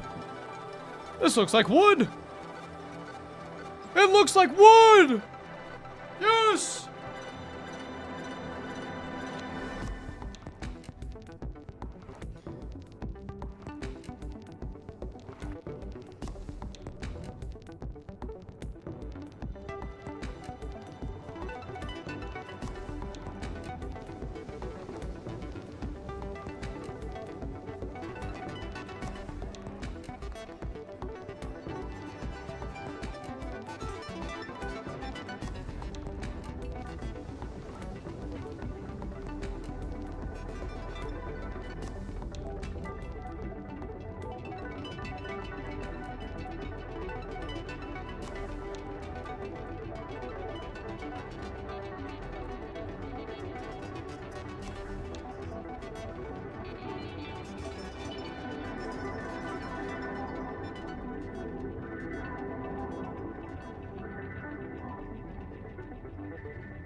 Dude, that looks sick.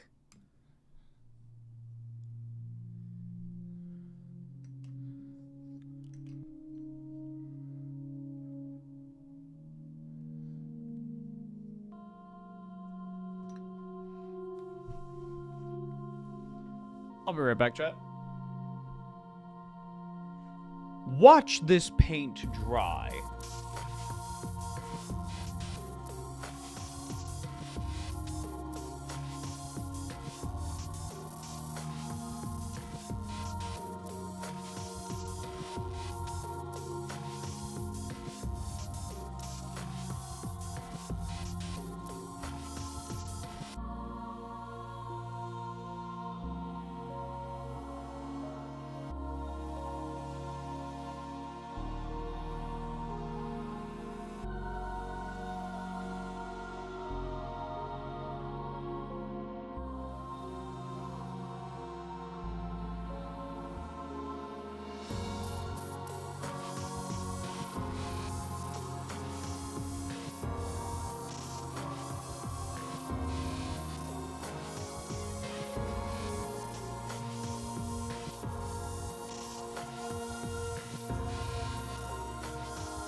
That scared the shit out of me.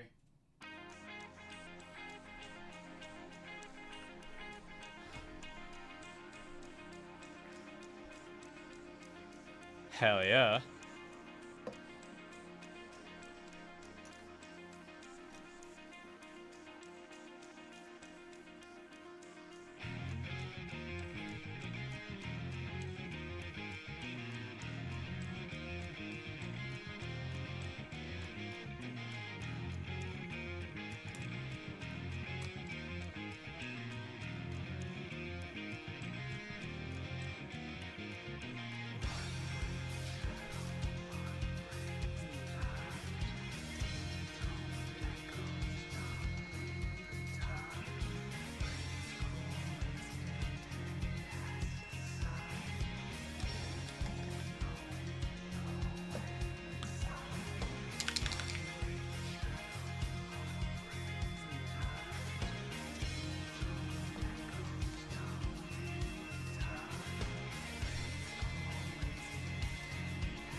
Good morning, my love. Good morning.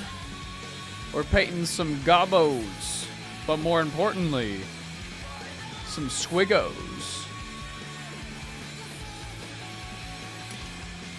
Good morning, my love. Good morning. Get your coffee. Get your meds.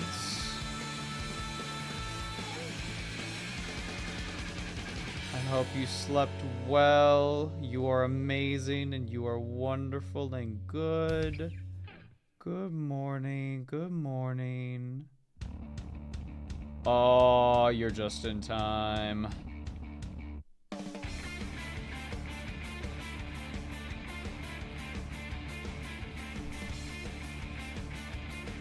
We've got to get to the boss!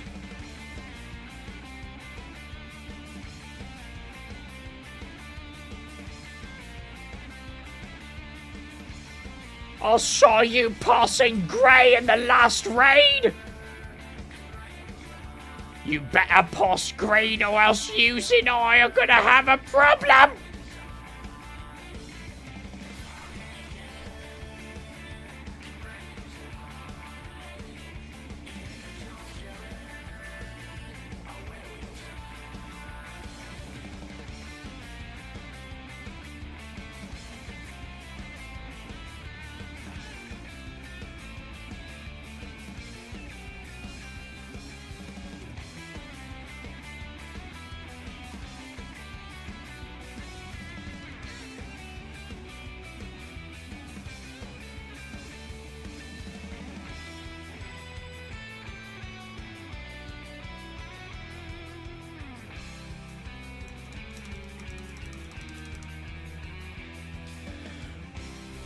Thank you, Random Dan, for the 10. I'm writing a short story title, If I Had Superpowers, that follows different people in ages being asked the question, what would they do? In your perspective, what would a teenage girl respond? I don't really know. Chat, do you have any input? My teenage girls in the audience? All 0 of you, I hope.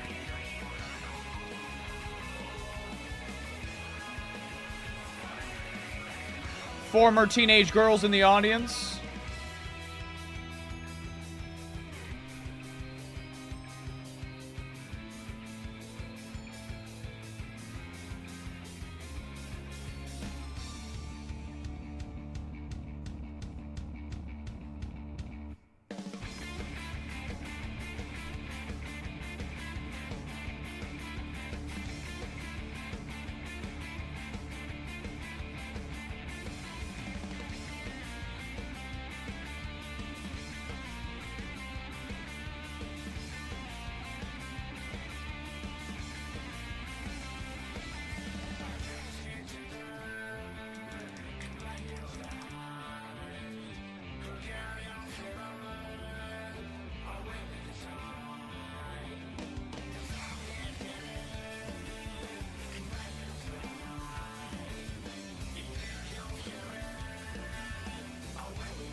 patriarchy go bye-bye. Yeah. I eradicate the patriarchy. That's my superpower.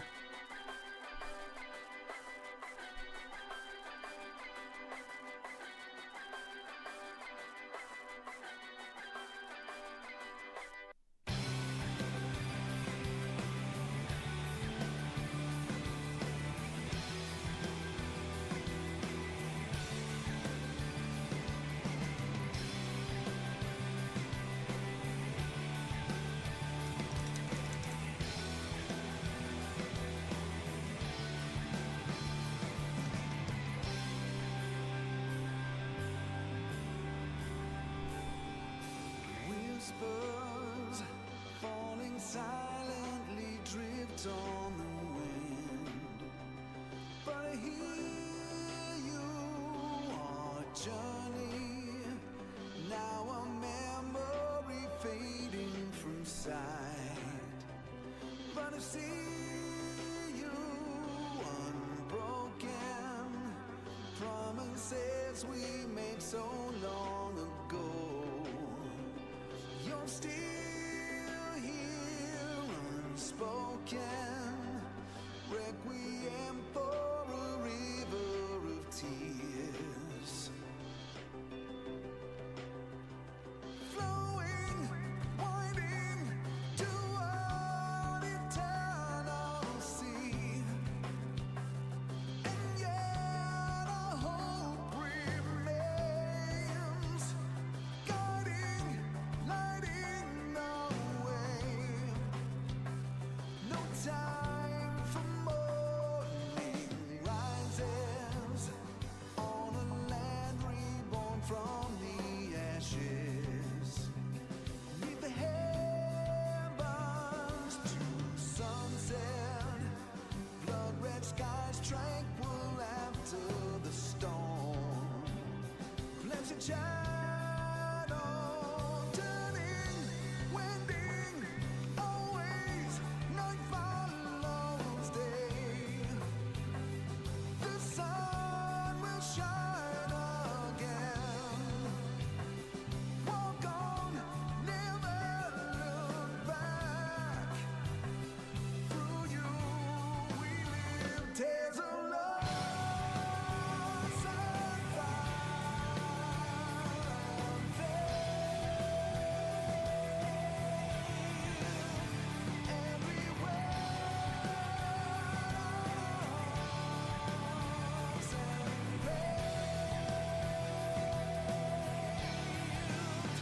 in the dark you will not stray. Hold your hand till the end we pray.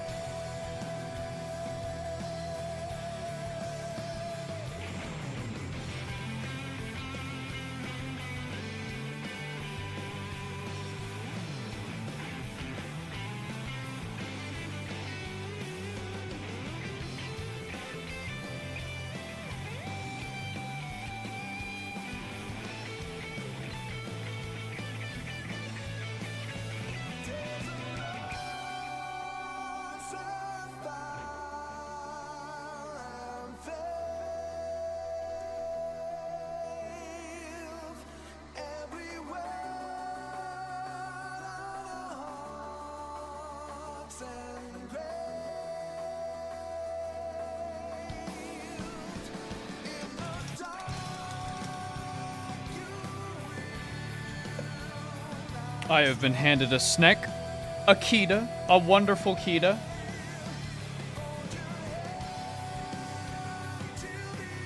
Carrie, I'm still thinking about the Columbo episode we watched last night where the dude was like, haha, Lieutenant, we're gonna totally get out of this. Yeah, I did it, but that's fucking crazy.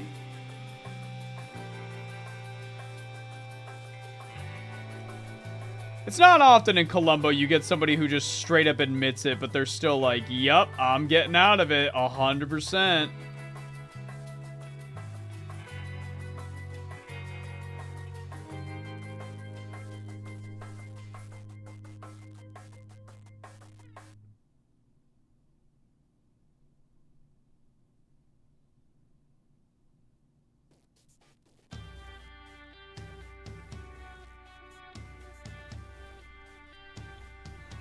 Bro somehow made himself more fucked than the other guy in the episode. It's crazy.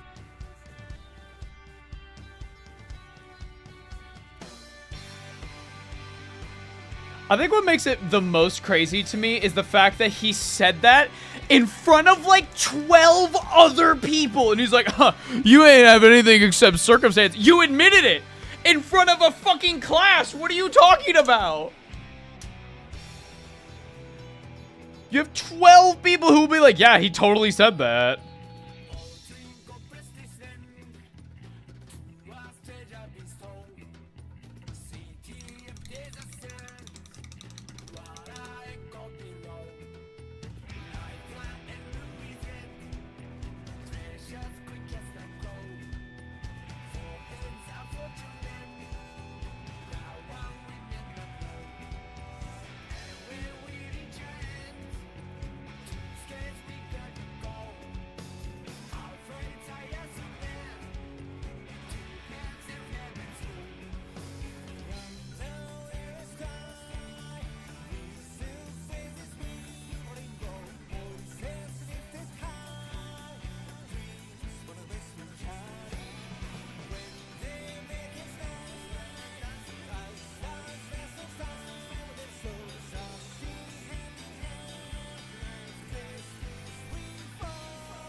Marco, they just have big hands, bro.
Tomb King Tan to highlight some of the other parts of the wood.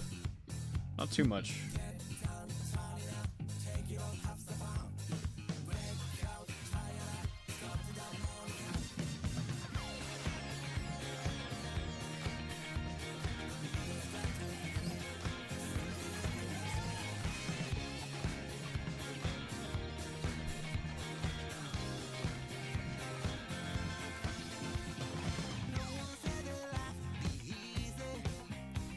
Working hard from 9 to 5.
Dark, warm gray.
I'm pretty happy with those robes. I think we'll add a black wash later, just to make them, like, actually black again. But I'm pretty happy with that.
That's armor. Never mind.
My love has sent me an image. What is this?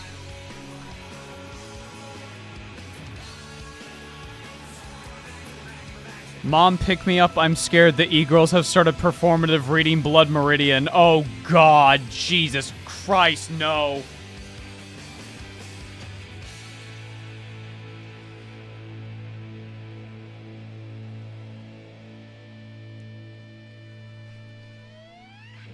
Image of Gustavo Fring. You're afraid because the e-girls are going to read Blood Meridian because it's a book where a lot of fucked up stuff happens in it.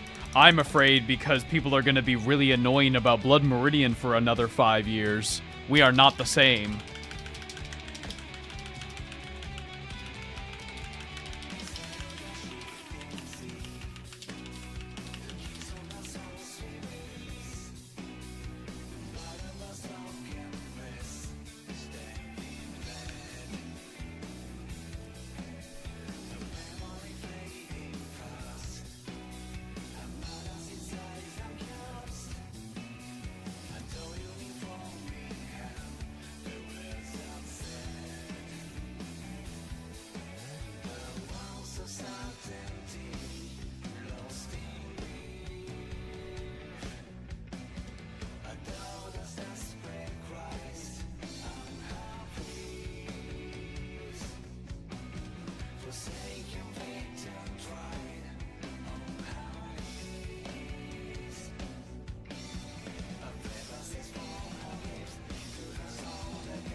A noble knight.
How you feeling this morning, Carrie? I know yesterday you weren't feeling too good.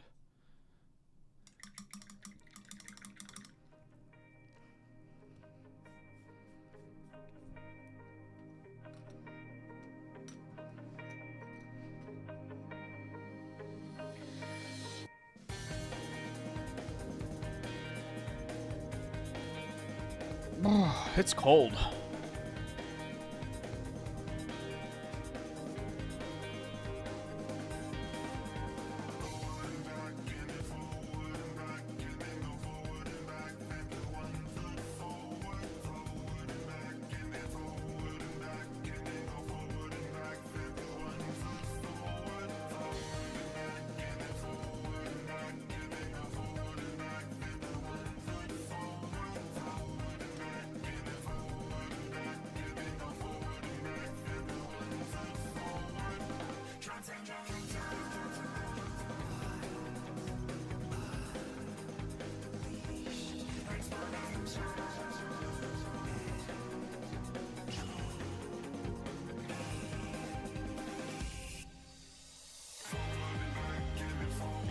Bit of a headache, not as bad as yesterday, so hoping coffee will fix me up.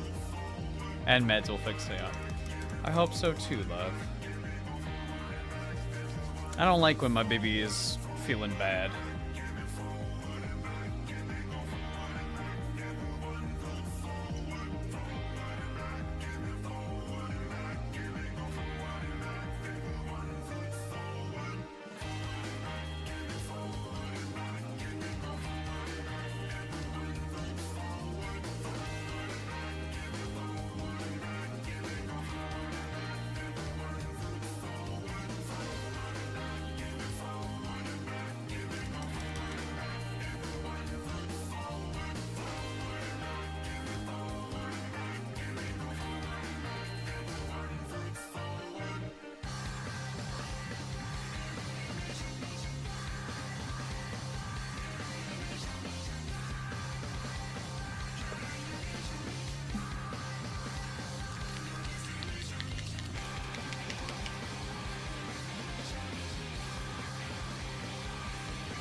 Carrie, yes. I am Mesmer, you are Renala. We'll meet them soon, don't worry. Although maybe you're Mesmer, because he's got the snake theme.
Lou, you missed the craziest Columbo. Dude, okay, Lou, as a lawyer, if your father was an attorney, let's say I'm your son, right? You're an attorney. I'm your son. I commit a murder. And when I get caught for it, I, in front of like 12 other people, go, yeah, I did it, but all you have is a bunch of substantial evidence. You don't actually have anything. Would you disown me as a stupid fucking idiot?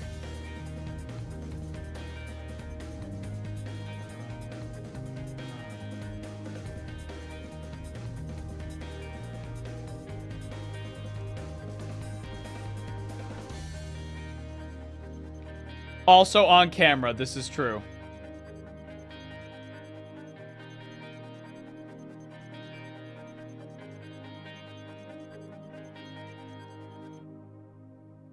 Stupid detective, you can't prove anything. Yeah, I did it.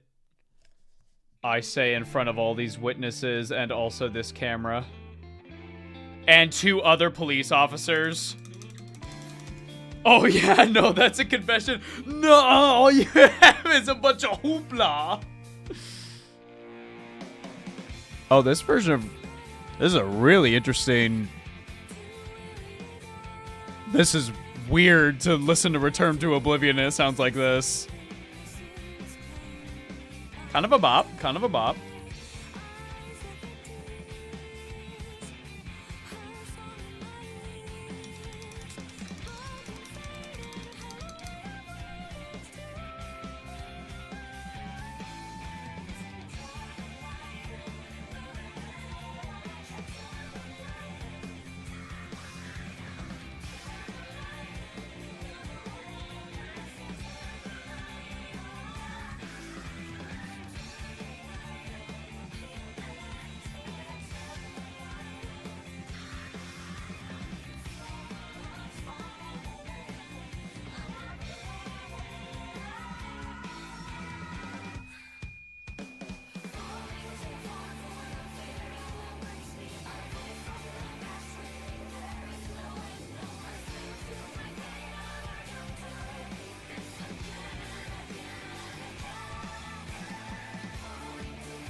If you were my son, it would kind of depend. Was the murder based? No, I killed my professor because he was threatening to flunk me because I stole an exam paper and just copied the answers onto the paper. And also, this has been a repeated thing, so he threatened to flunk me or to, just get me expelled entirely, so I killed him.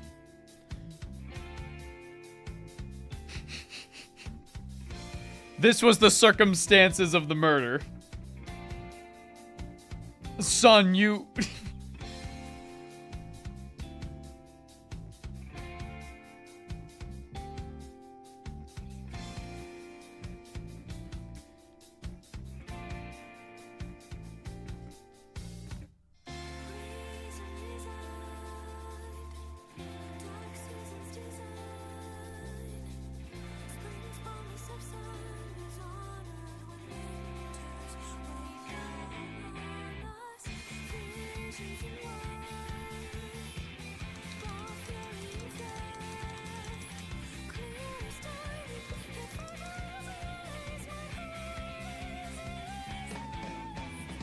You need to be either tough or smart, and you're neither.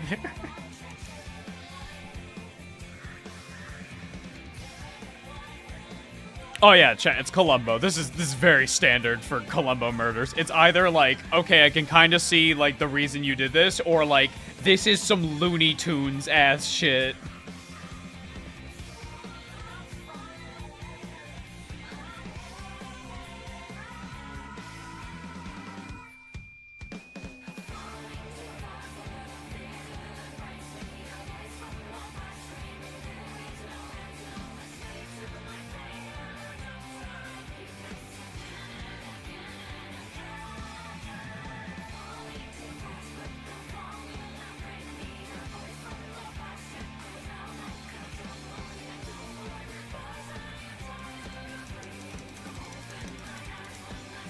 Have you seen the one that ends in the lift? I've seen every single Columbo episode except the last one. I've not seen the final episode of Columbo, and I kind of don't want to right now. I don't know. I feel like seeing the last episode will give like a finality to it, and I don't want that.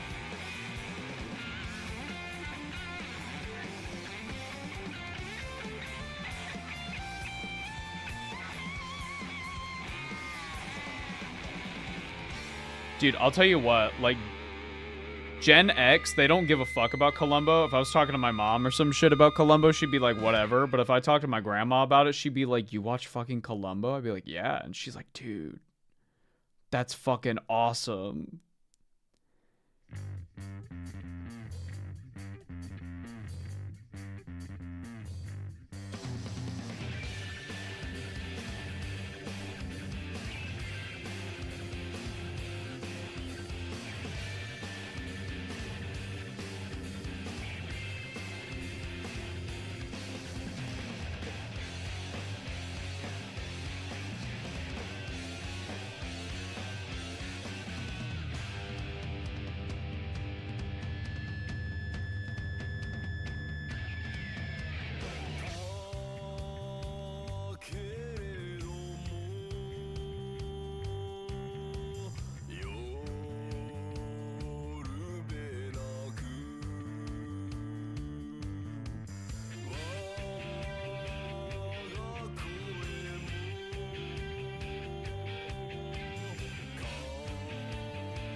I fuck with Miss Marple.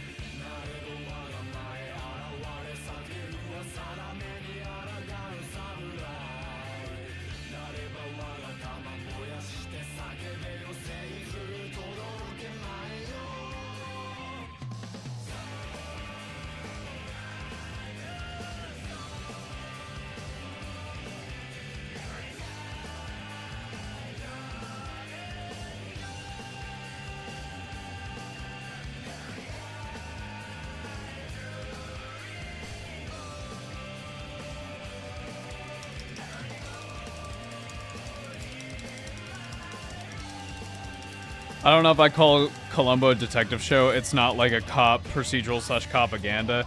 No, Columbo is like How Catch 'Em. You see a murder happen, and the entire thing is, well, how's Columbo gonna catch them?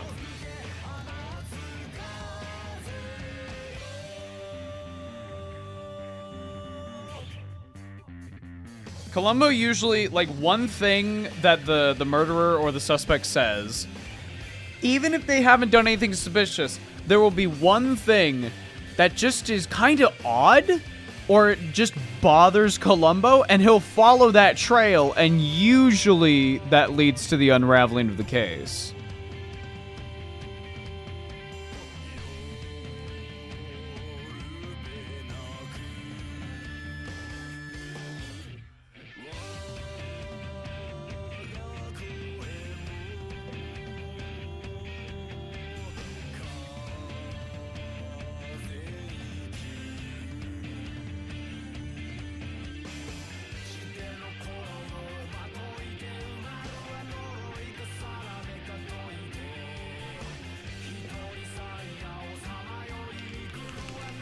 I'm kind of running out of steam. Let's get to a point. Let's add another coat of tan onto this bone here.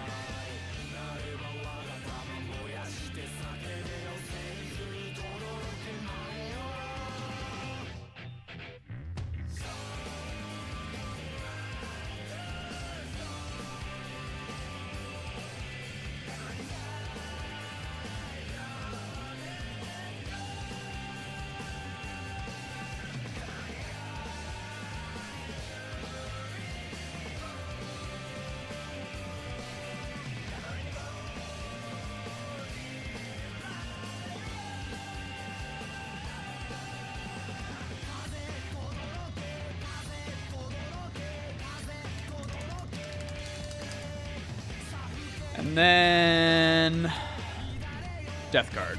Death Guard green for the Gobbo skin.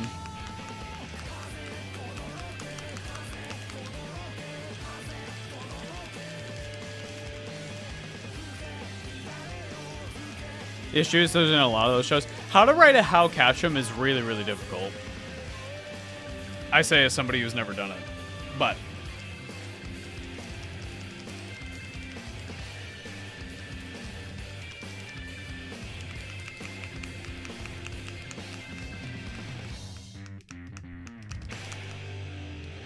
Death Guard green.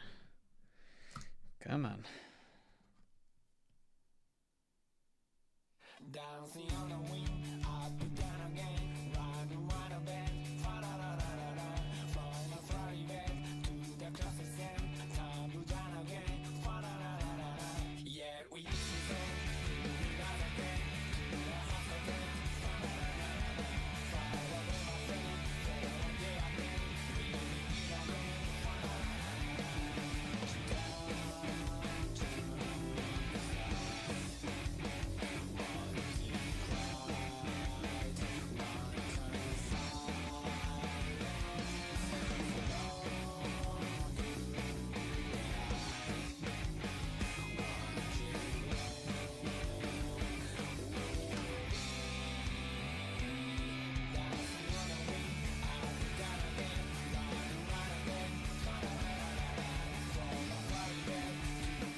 Perdo is back, baby? No, read the article.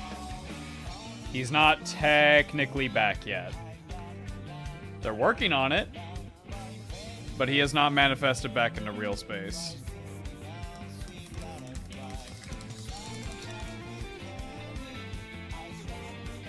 Oh, sorry. No, you gotta...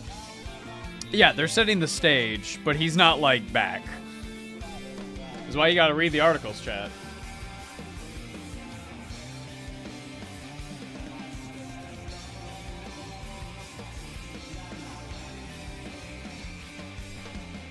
I just snagged my free books via the Black Library app. Good!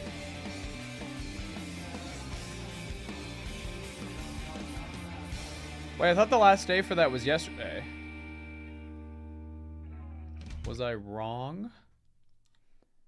It's more likely than you think.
We should probably do the fingers and the ears on this one after we do the armor. That'll be better.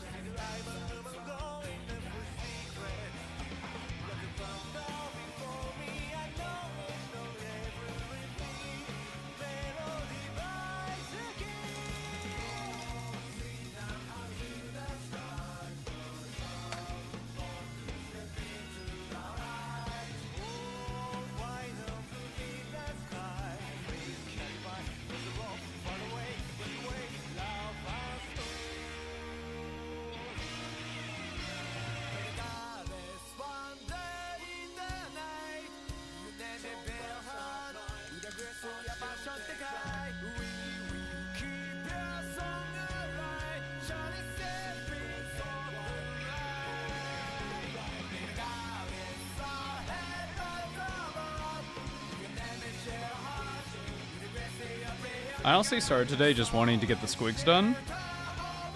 I really like how the squigs came out. They look desaturated. They look I don't know, they look like they've been in caves. I like the texture from the sponge, and also just the brush strokes. It looks like the skin of some sort of weird little beach ball animal. Squigs look like they were made to sell contrast paint. Oh, yeah.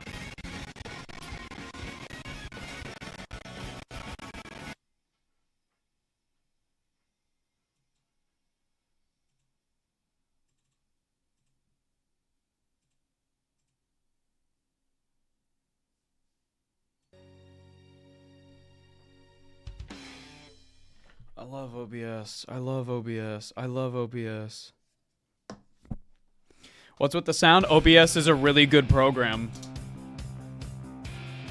It has no problems whatsoever.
I hear nothing about good things about OBS from my streamy friends. Apparently, Marathon just kills itself if OBS is on and you try to stream it. That's awesome. Hell yeah.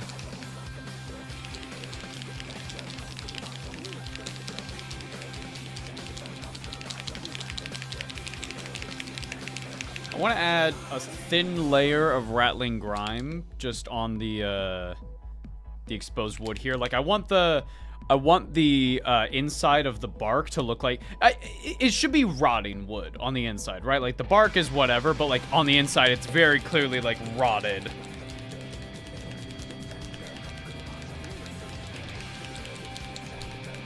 And that'll be the last thing we do today.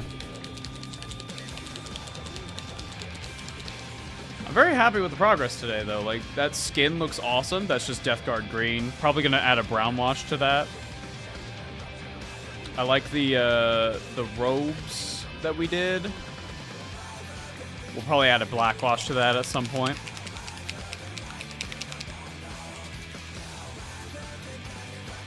Gets or no Ultramarines with their equipment upkeep. 100% though, like, because these are like Gabo characters, that's why I'm like going pretty hard on like the fun details, like the cloaks and stuff.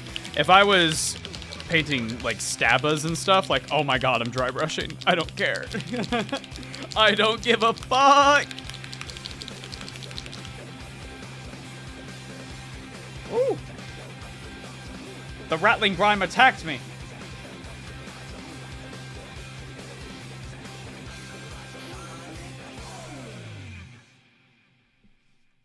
Alright, so rattling grime is like a weird greenish brown black. We're just gonna take a brush full of water. Yeah, look at that. Look at it. It's this gross looking brown.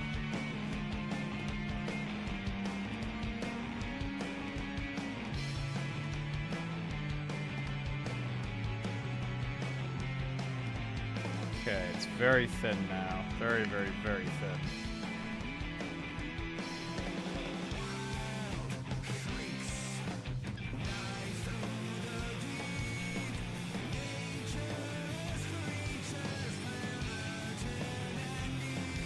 It doesn't look like what I want. Get that out of here.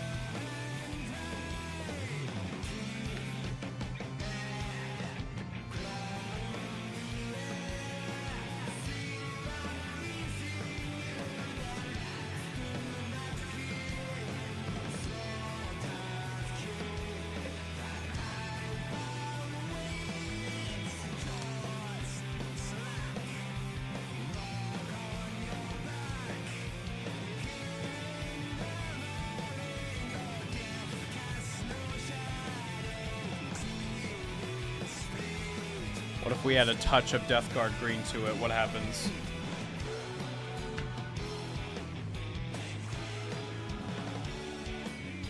Yes. Yes. Now that's gross looking. There we go. There we go.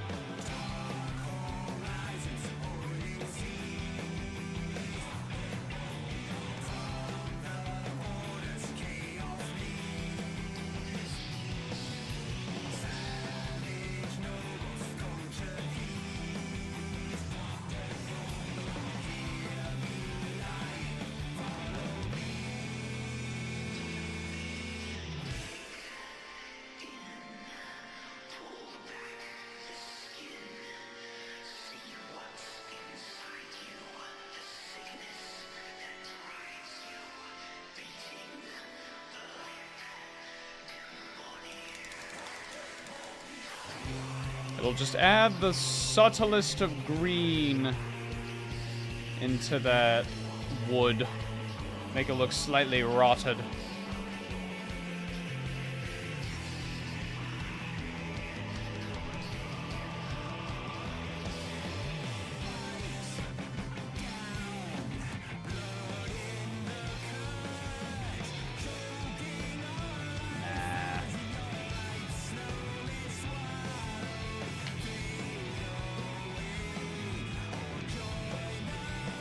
Okay.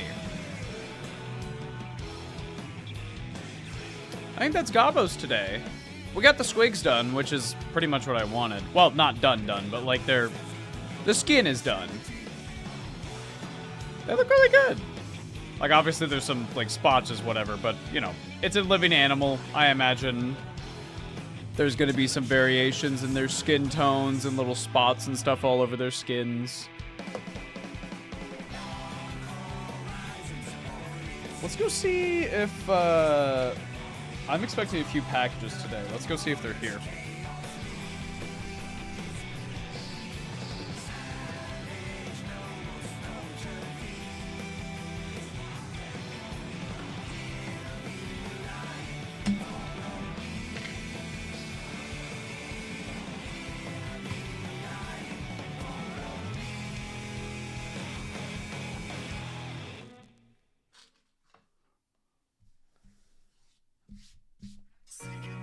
Oh, by the way, for people who didn't see earlier in the stream, the basing scheme stuff that I have is finally here. Well, that I ordered is finally here. This is... I didn't order from their website because it's like a UK company and it costs a lot more to get it from the UK, so I ordered from an American store. This is Geek Gaming Scenics Base Ready Mars Earth. And then we got Burnt Sienna Pigment Powder that I sealed in with white spirits. I still need to varnish it, but that's what it looks like. It's a lot more orange on stream. Let's see if we can...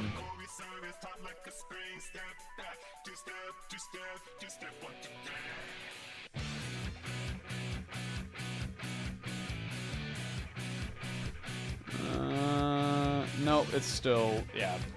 It looks more desaturated IRL.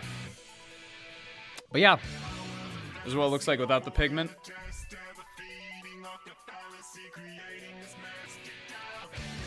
I'm very excited to base everything in this because it's going to look awesome. All right, I'm going to go check my mail. BRB.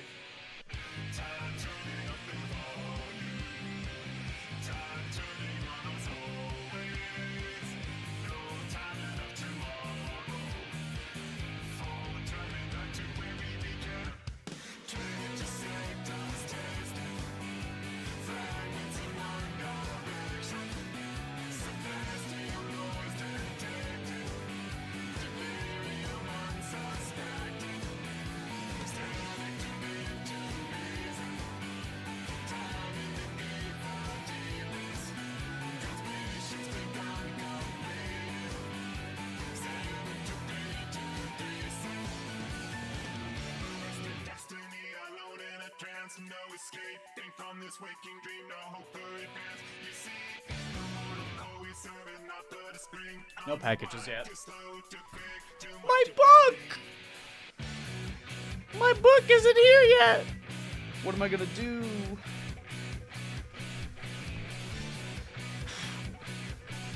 One thing I gotta tell you, when using the basing stuff that I was using, and the pigment powder, make sure you do it like in a box. Or like have some paper towels or something down because whew, I was very careful, and even then there was still stuff that got in places. Yeah, I'm very happy how the goblins came out. They're not done, obviously, and I want them to have like a blackened, dirty looking steel all over their armor. So I lock my mini in a plastic box and shake it around. That's fair.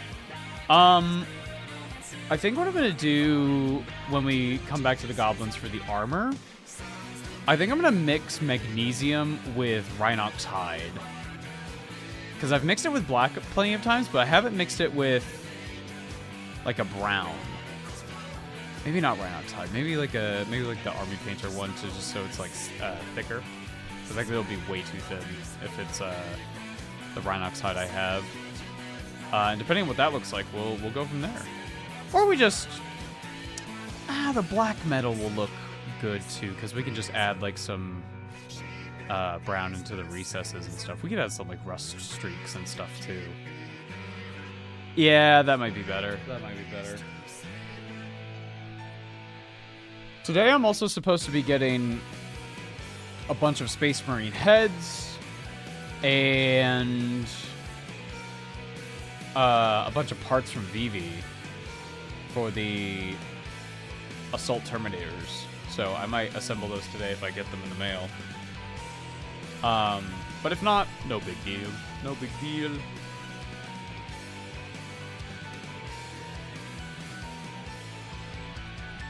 I'm doing the 3-foot rule thing for the squigs and stuff right now.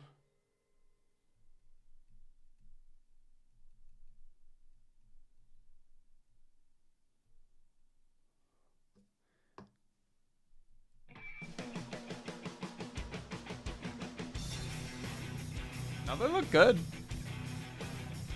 They look really good. I'm very happy. These are my first squigs, chat.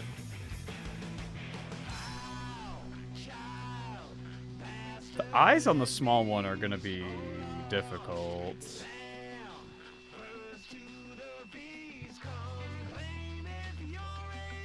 It'll be fine. We still have the horn, the claws, the bags. Yeah, there's still a lot of little bitty details. Now these are all like character minis, so that's to be expected. But, you know. Oh, I'm gonna go to my desk. Oh, hey, did y'all hear? I don't know if this is true. But allegedly, and Carrie, you'll find this very exciting. Allegedly, there's going to be an Ocarina of Time remake for the Switch.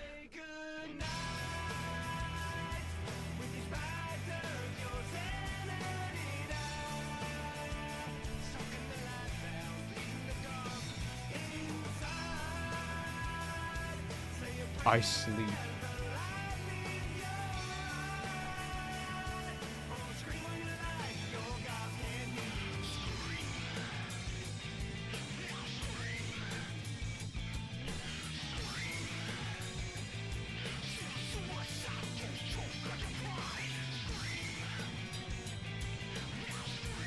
don't feel hungry, but my stomach is hurting. You know that feeling?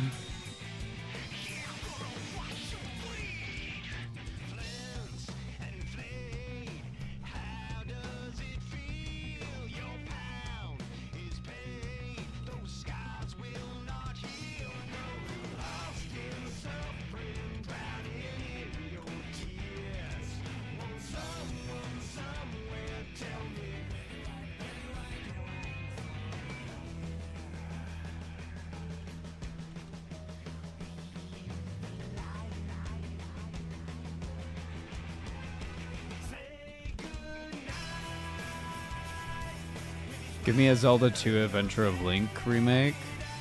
Fair enough. The only Zeldas I've really played is Majora. Then Carrie held my hand through Breath of the Wild because I bounced off of it like 8 times. And I really enjoyed it when Carrie helped me. We went through all the stuff. And then I played Tears of the Kingdom. Liked it way better than Breath of the Wild.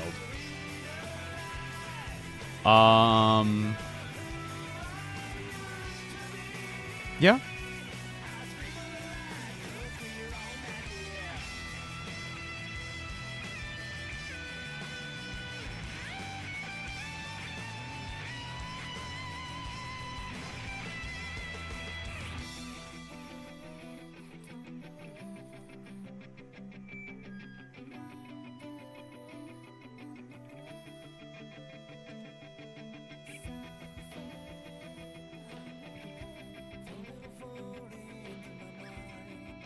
I play Breath of the Wild, but also bounced off it because that weapon durability system is worse than Hitler. It's really bad.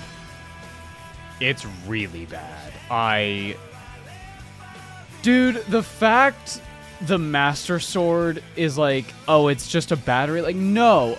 Like, your reward for getting the Master Sword should be that it doesn't have the durability. And I understand, like, well, that defeats the purpose of the whole thing. It's like, no, that's your reward. You should be rewarded for getting the Master Sword.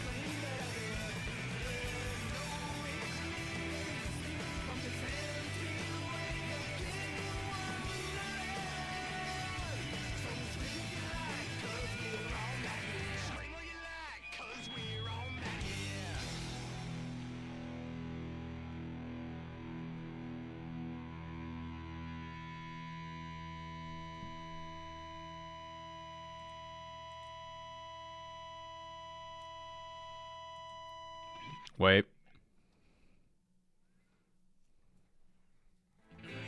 Wait. Wait. Wait. Chat. Breaking news. Breaking news. Space Marine 2 news. Breaking news. Where the fuck is the... God damn, I hate this website. I miss UIs being able to actually I miss being able to just navigate UIs.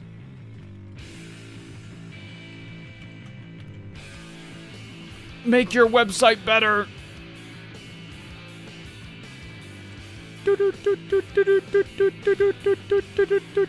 Breaking news. Space Marine 2 updates. Hotfixes 2.1, 2.2 are live, 2.3 is on the way. Corrected some issues with Tech Marines perks, Buff Sniper, and Vanguard. Okay. Regarding future updates, we're working on patch 13. Main focus will be on siege mode. We're going to add more features like more purchasable items to allow new strategies. Difficulty curve will be reworked. Sessions will be shorter and more intense. Good. Playing siege mode will also grant accolades. Oh, that's how you fix it. Hello, I'm new. Welcome! We just got done with the painting. We're just kind of unwinding right now. I'm starting to get hungry, so we're wrapping up. But we got some breaking news. More details will be revealed as we get closer to patch 13 release. It'll also bring a new PvE mission, more customization for Tech Marine, new heroic weapon variant, a new weapon and equipment, more customization options, and a new customization feature, and of course the Iron Hands chapter pack. We're working on a community update of the roadmap, as the current one no longer is faithful to reality. We'll release it in April, so stay tuned. This looks cool. I like...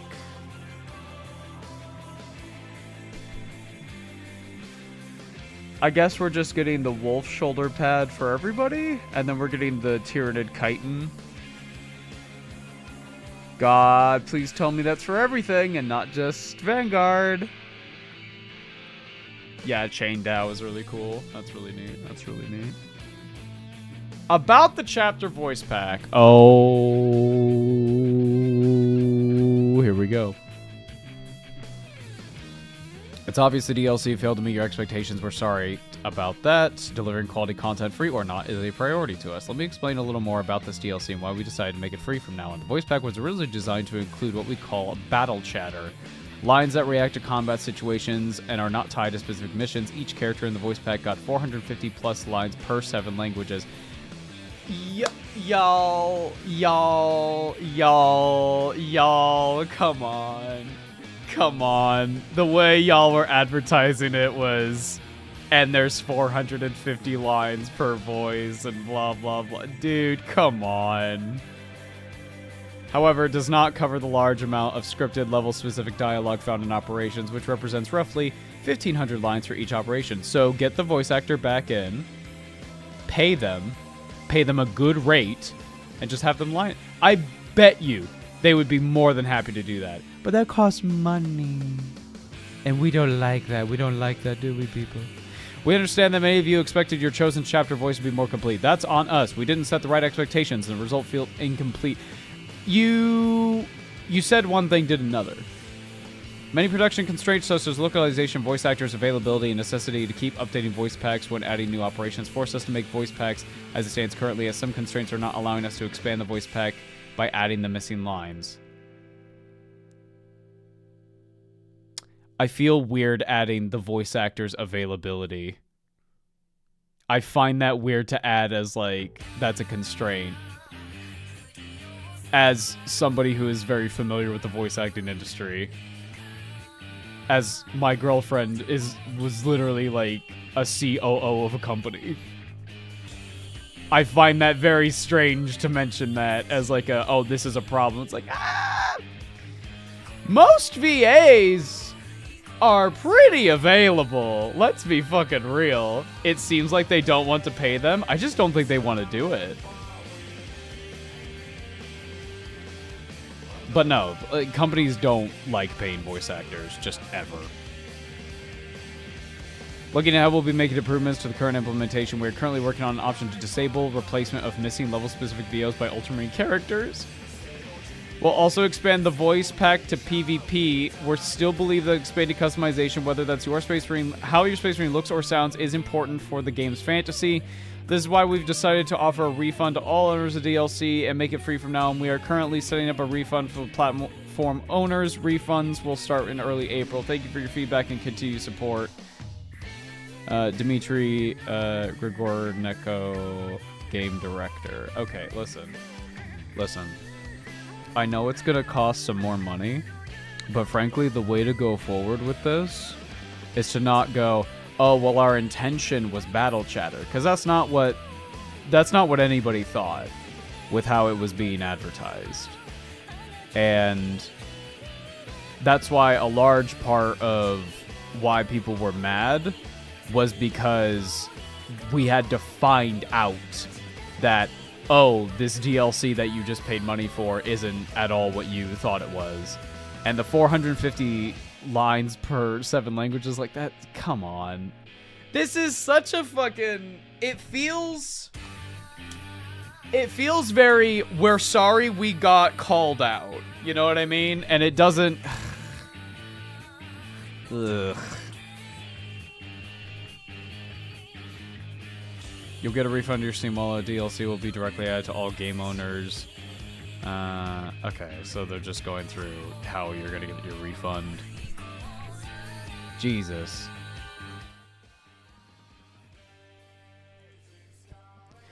When will I get the refund? Refunds will be processed automatically on all platforms, and you will receive an email notification once yours has been issued. The timing for the refund will vary depending on the platform, but all refunds should be complete by the end of April. If you haven't received yours by then, please contact the platform support.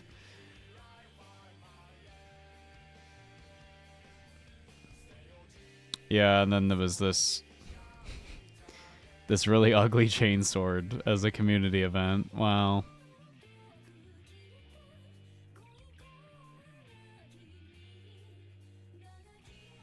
Oh, man.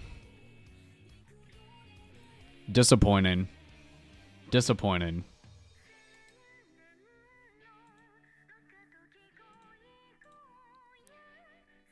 I'm still a bit hung up on the whole, like, yeah, but the voice actors' schedules. It's like, no. No. No, don't list that as a reason. Just say you don't want to do the full voice act. Just say that. I would honestly respect that more.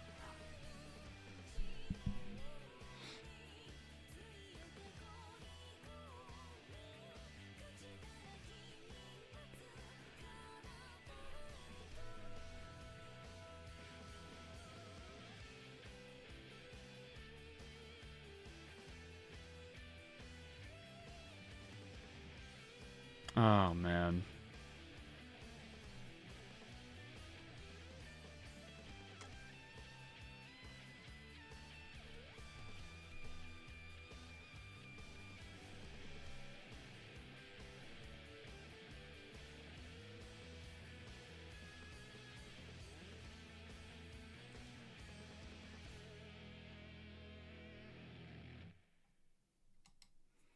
Fun fact, my internet is so bad I can't play Space Marine 2 multiplayer. I tried once and got kicked halfway through. You're not missing much.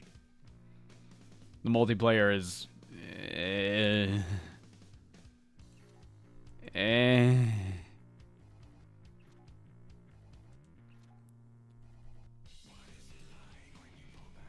I'm excited for the Siege rework.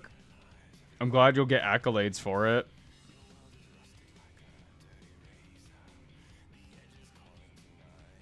And also having a faster Siege mode is really appealing to me. Because, like, 5 rounds is, like, what? Fucking 20, 30 minutes? Depending? No, it feels like it, though. But I don't know. I don't know.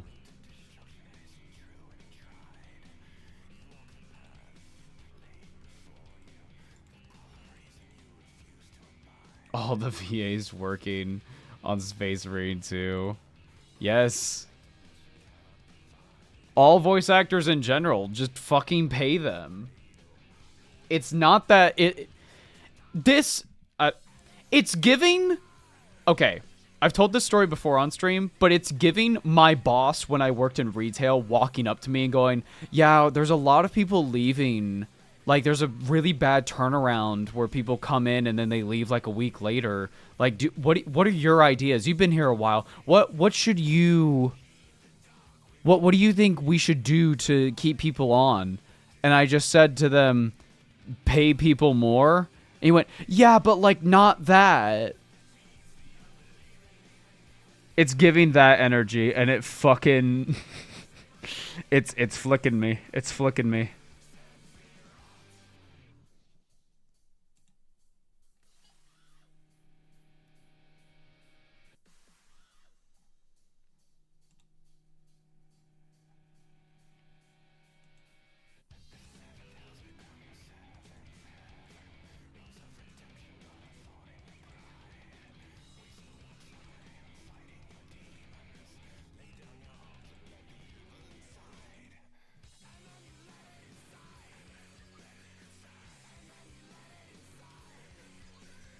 Oh, man.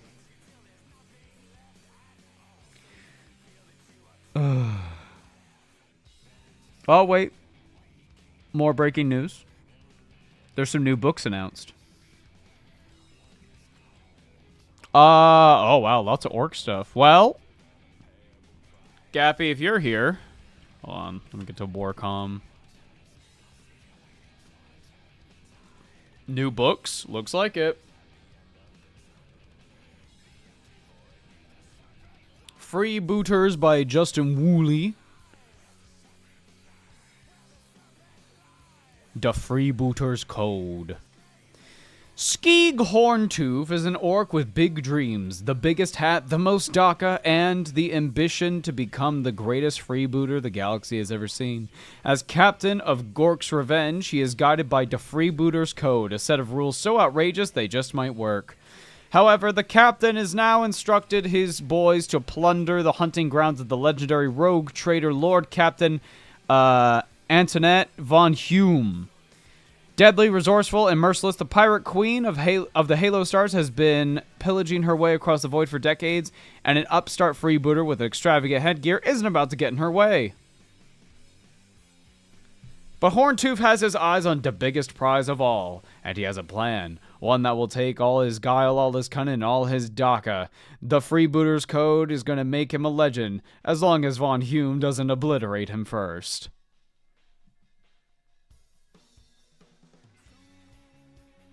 Legends of the Wa by various authors. Find out what makes orcs some of the most dangerous beings in the galaxy with the Omnibus Omnitruck of stories from Dan Abnett, Aaron Dunsky-Bowden, and Sandy Mitchell. This collection includes the iconic Armageddon novel, Hell's Reach, the story of Caiaphas Cain's deadly run-in with the orcs, Caves of Ice, and I Am Slaughter, the start of the Beast Arises saga. Do not read this book! Do not get this book! What was? I feel like it just got splashed in the face of cold water. What? Huh? Why those books? No, no, no, no, no, no, no. Hell's Reach, where orcs are not the focus. It's about killing orcs. Caves of Ice, which barely have orcs in it. I Am Slaughter, the fucking War of the Beast, bro? This omnibus is bad. Do not buy this. Holy. Do not buy that. That is ridiculous. When you said that somewhere in the world, Possum keeled over in a cold sweat. Hold on. Hold on. Possum's not here, but I can text them.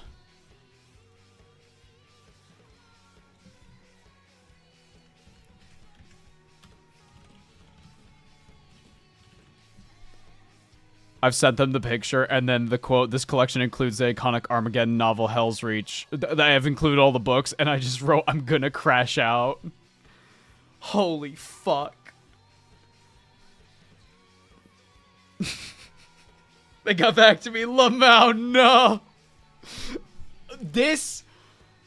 Do not buy this. I mean it. I mean it. If you are an orc fan, this is a terrible omnibus. I mean that without any irony. I'm not kidding. This is a terrible omnibus if you want to get into orcs. Holy fuck. There's also 3 short stories making Legends of the Wa a great starting point for orc enthusiasts. No, it's not! No, it's not! Is it worth to read Hell's Reach after watching the film? Yes. World Ablaze by various authors. Dig further into the trials facing the embattled Imperium in Worlds Ablaze, an anthology of 11 brand new stories centered around the apocalyptic conflict of Armageddon. A rogues gallery of Black Library authors explore the monumental task of those ahead of those forces defending the war world, including Black Templars dragging the wounded comrades across miles and miles of ice, Astra Militarum troopers being saved at the last minute by Wazdaka Gutsmech, really, and much more. If you ever wanted to see a team-up between Space Wolves and Salamanders, a classically forlorn Crimson Fist defense, or the misadventures of a past his prime Orky Flyboy given one final mission, World Ablaze is for you. This sounds interesting. This sounds like it could slap. This sounds fun. I will probably pick this up. Guy Haley, Robbie McDivin, Jude Reed, and many more. No, this sounds fun. Gazkul Thraka, Prophet of the Wa, illustrated edition by Nate Crowley. Oh! Look at that cover. Dude.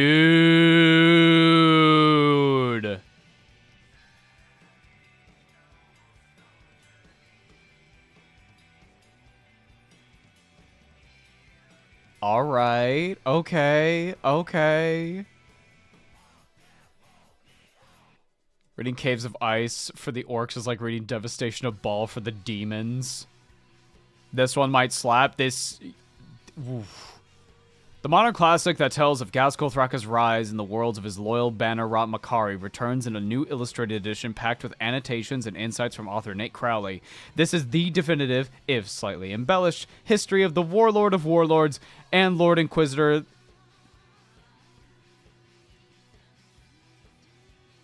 Tynonia? Inquisitor Falx. We'll find out just how Ghazghkull became the single greatest orc in the galaxy. This illustrated editions are a nice trend. It tells me that they're selling really well, because there was Lords of Silence, which everybody was going, holy fuck, this art is insane. The Infinite the Divine obviously is going to slap. And then you have this coming out now. When Troll Slayer available? When it comes out. I don't know what to tell you. Troll Slayer isn't just an illustrated and annotated version. It is a, like... It is a collector's edition. It is a lot. Yarok the Omnibus by David Annandale. Why does he look like he's got a bit of a double chin thing going on there? That is not a flattering image of Yarok.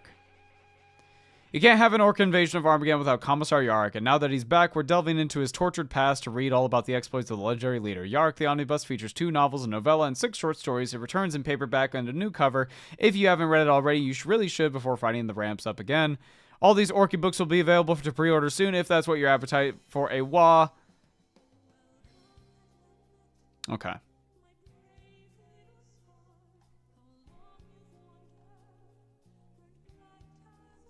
This seems interesting. World Ablaze? I will probably be picking up World Ablaze.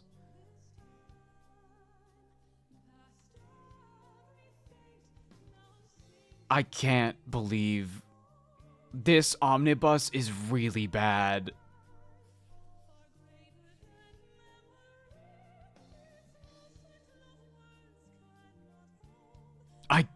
I'm flabbergasted.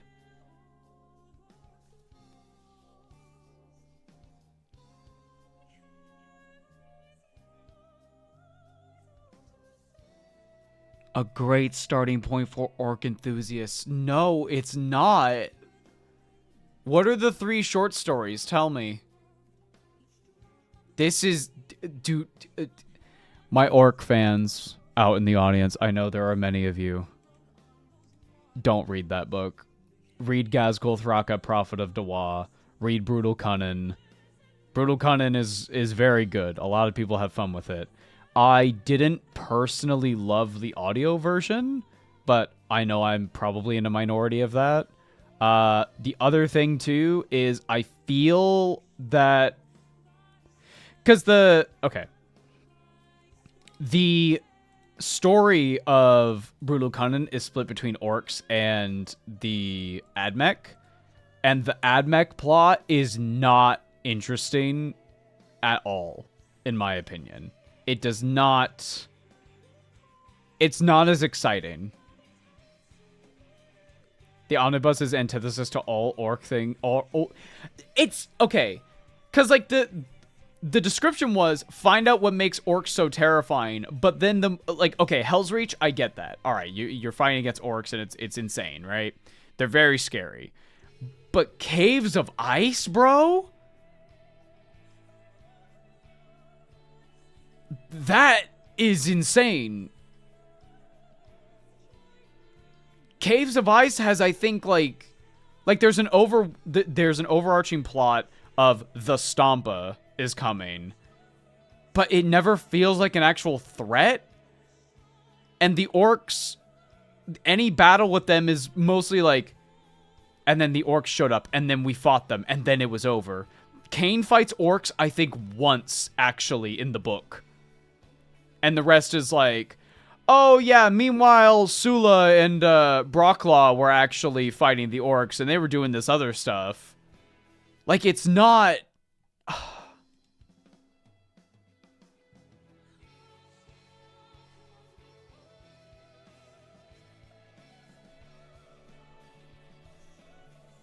The Infinite and the Divine treats orcs better. You're fucking right. You're right. You're right.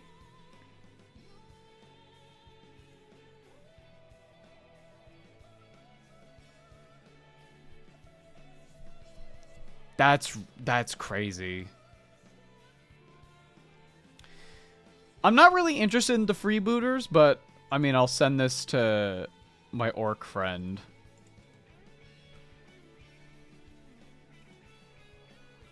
I will probably be glancing at least at World Ablaze. World Ablaze. I like Warhammer anthologies. I think sometimes they're even better than full novels, and I'll tell you why. Because the author...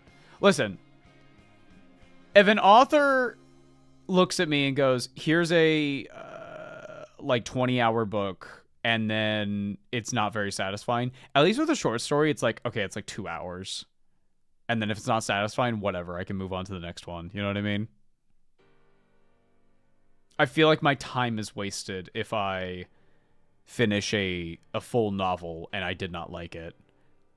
I felt that way with, not necessarily my time was wasted, but I just vastly did not enjoy Flesh and Steel or Caves of Ice. And I have that feeling of like I could have been reading a book that was better, maybe.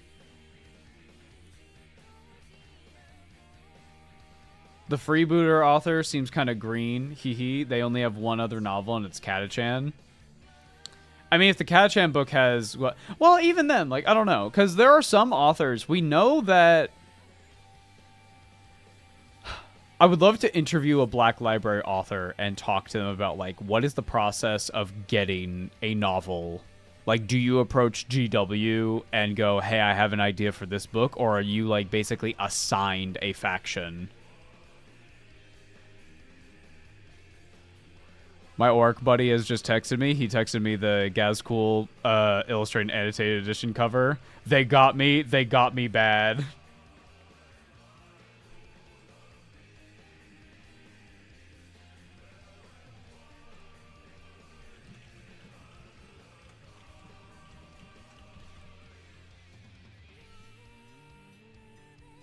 Mike Brooks is probably the best orc author. My buddy is a big fan of, what's his name? The author of, oh, shoot. What is it?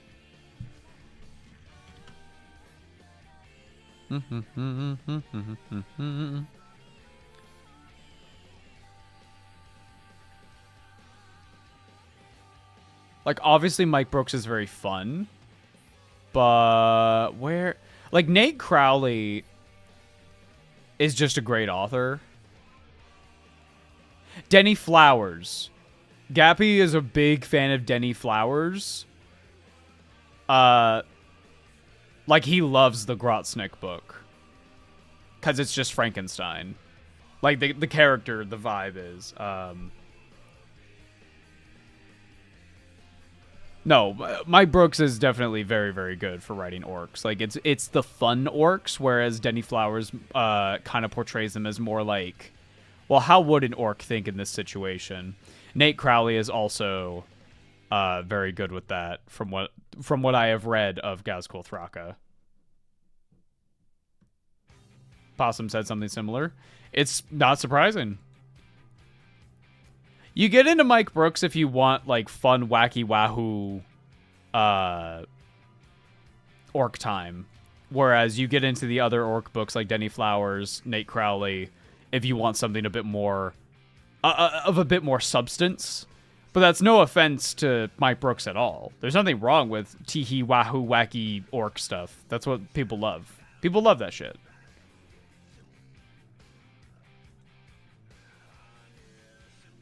I just love Nate Crowley. Twice Dead King is probably my favorite duology. I like it more than Infinite and the Divine. It's probably my favorite duology in all of 40K.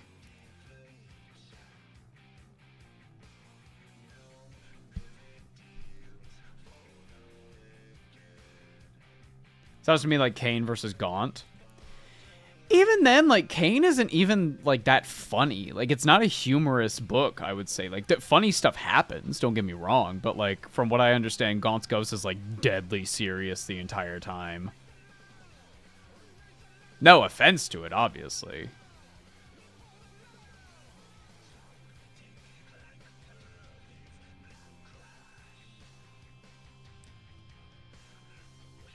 He also did Lions of the Force, which is the best Space Marine book.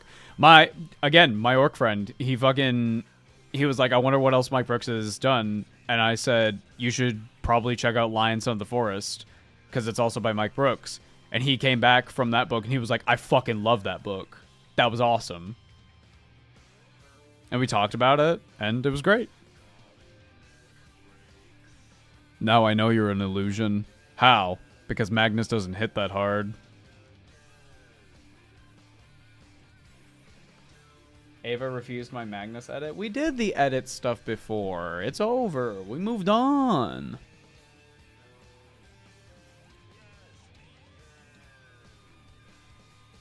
Is Yoshi a squig?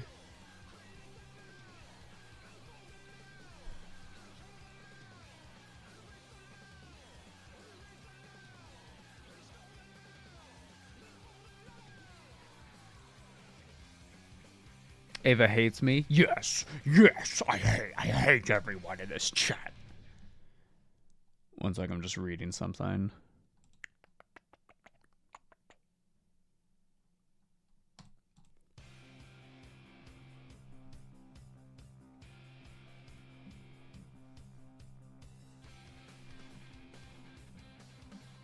Oh. Hey, Chad, do you know what's really fun? You know what you can do? You can go online today, and any post you see saying Perturabo is back, you can hit him with a, actually, he's not back, but he's preparing to. They're trying to manifest him in the world. You would know that if you read the article. You could be such an annoying little shit today. Today only. This is your one-time chance. You can be the actually person. Actually. This is Chaos Manifest. We're gonna make a big wall and then wall get real small.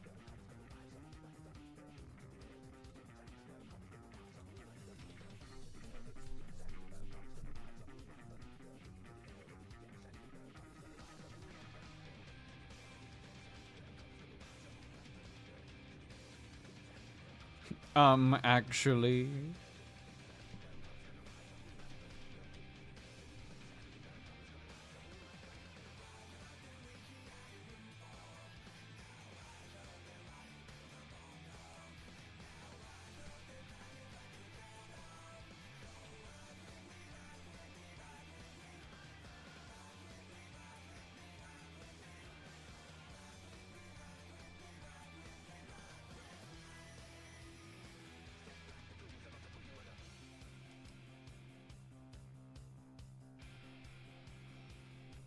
And then name Imperial Fizz is going to sacrifice his life to close the portal.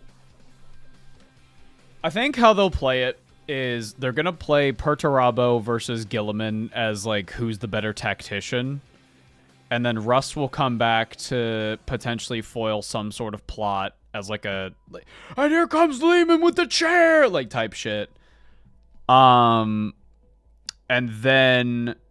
Perturabo will be like, I'll get you back, but maybe they partially succeeded so that Perturabo can manifest in real space or whatever. And then what'll happen is he'll start making a new plan, and then that's when Rogel Dorn returns, and then he gets distracted because he hates Rogel so much that it just... everything pivots to attacking Rogel. I think that's what's gonna happen.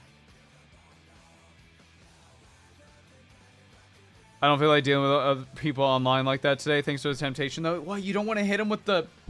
You gotta wet your lips, go... Actually... You gotta do as much spit.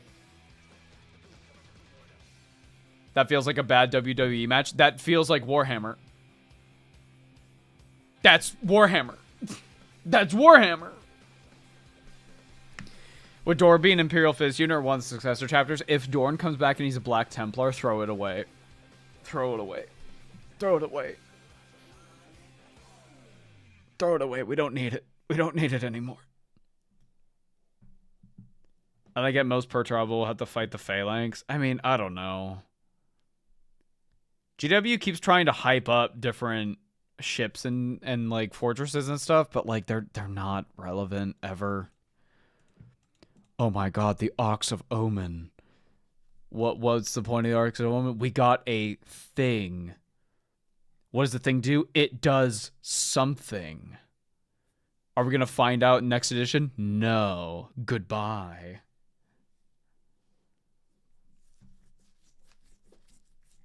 Here's why you should extra never take the campaign books seriously at all. The way the production of this stuff works is models are made. Well, first you have an idea. Models are made. Rules are made. And then right before they get revealed for a book or something, like we're talking maybe a couple months out. So like the model and the rules have been like prepared. Well, not the rules, but the model's been prepared for, let's say a year, maybe 6 months to a year. Then closer to the release date of the model, you get the rules made. And you go, okay, this is how it's going to fit into the current meta, because you don't want the rules written and then like there was like 3 balance changes. So the rules are written relatively soonish before the model gets revealed. And then if it's part of a campaign book, that campaign book gets written like a month before it's announced, so that you have the ability to, well, maybe 2 months.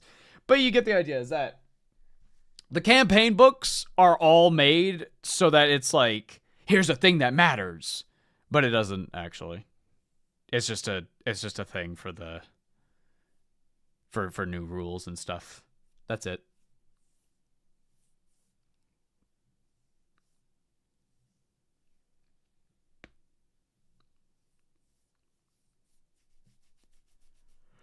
What if Dora comes back and tells the Black Templars that they're cringe?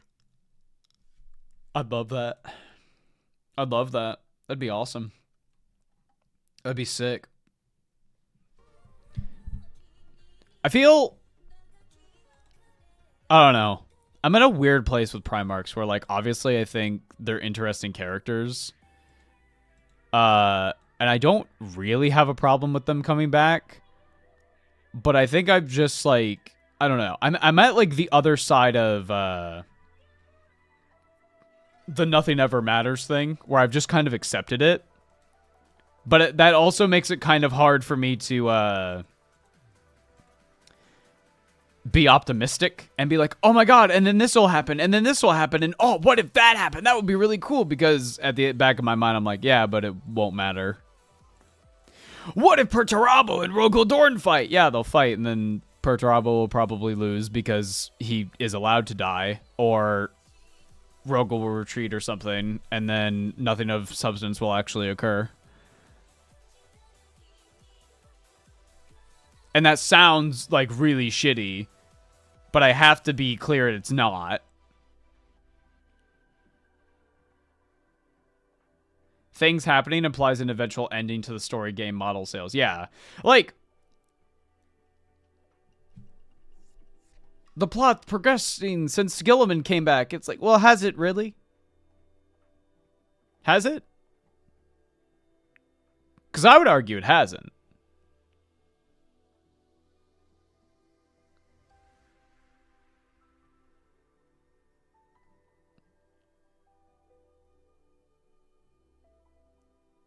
I want Vulcan to be hanging out on his planet just completely divorced from the whole Imperium, and every time they ask him to do something, he just tells them to fuck off. No, no, no. He was off screen in a different galaxy, and he burned that galaxy, and now he's back.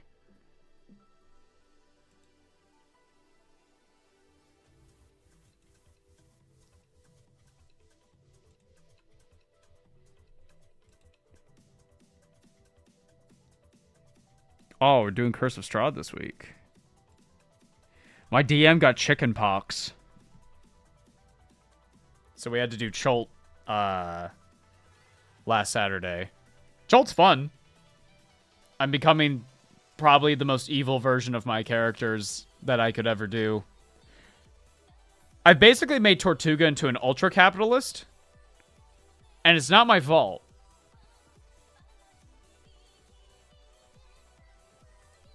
Hope they get better? Well, he's messaged us that we're doing Strahd, so I guess he's feeling better.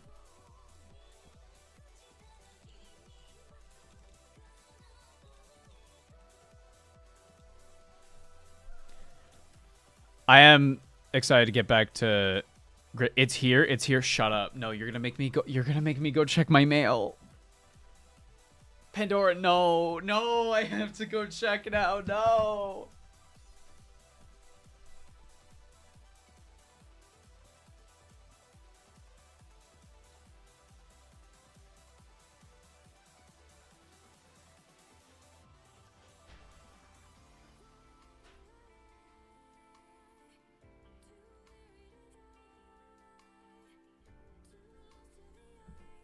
I hate you. It's not here. I want my book really bad. I want my book. I want my book really bad. Oh. Ava, we found you throwing bricks at people who got mail today from Games Workshop. Why do they deserve to be happy? Why do they deserve anything?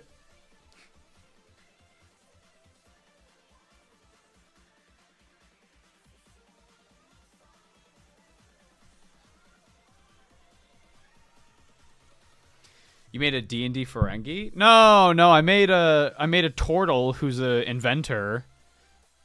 But since we're on the island of Chult and there's like nobody here, we have to set up everything. And considering I am like the only one who can craft things like weapons and armor, as far as I'm concerned, I'm going to develop a monopoly on all supplies, meaning I technically rule the island, and my friends, obviously. We're going to have to hire some employees. We're going to have to pay off the guard a lot. We're also going to have to make sure that... Okay, here's the fucked up thing. The guy, the nobleman who's on the expedition with us, who's like supposed to be in charge of everything, he's kind of a little coward. So I feel like as long as we are able to manipulate him, we will actually be the ones in control. But we want to keep him around because if anything goes wrong, then they can blame him and not us. He'll be the face of our operation. Meanwhile, we're the one actually controlling the finances, the supplies, and everything like that. Capitalism roleplay, why would you do this? It kind of just happened organically, to be honest. It kind of just happened. The other party members are not a fan of it, but frankly, they can't craft weapons. So if their shit breaks, well, guess who comes crawling over to me? This does mean if we meet another craftsman somewhere out in the world, I will be killing them. There's also been a problem where I've been hearing like a yipping. There's a yipping. Every so often my DM goes, hey, Tortuga, can you roll perception? I go, yeah. And then I rolled a 22 and he went, you hear a yipping. And I went, guys, did you hear that? And one of the party members rolled like a 24. And the DM went, yeah, you don't hear it. So either my character's crazy, or I'm getting fucking gang stalked by something yipping in the floorboards. I am being tortured psychologically.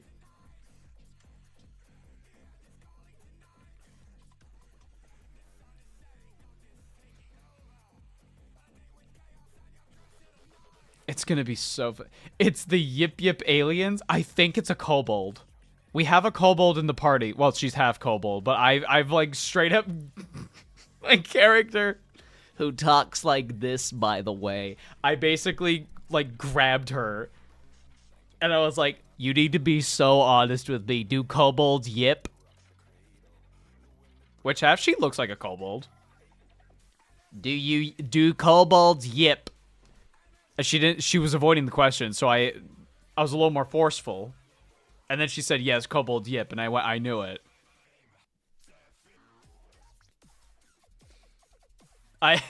Hold on, what was the image I hold on. There's an image that I was posting of like when Tortuga finds the yipper. 1 minute. I have to go into the Chult chat. There it is. There's 2 images.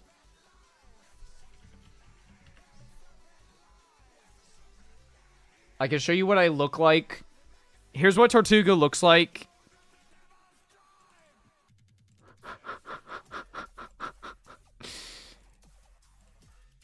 All right. When I hear the yipping, this is sort of what Tortuga looks like. I just... everything stops. And I stop whatever I'm talking about, and I'm just like... Did you hear that? Did you see it? Bro. Hey, Possum.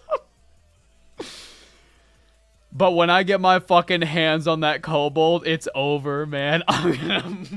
It's gonna get real fucking dark when I find that kobold.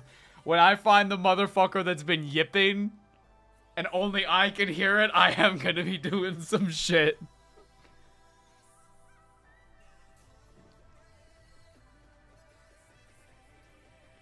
Can't wait for the adult entertainment version of the new Backrooms movie called The Throw It Backrooms. Soundtrack and everything stays the same.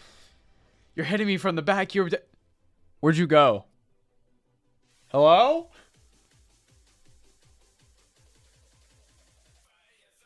You ever watch Black Adder? No.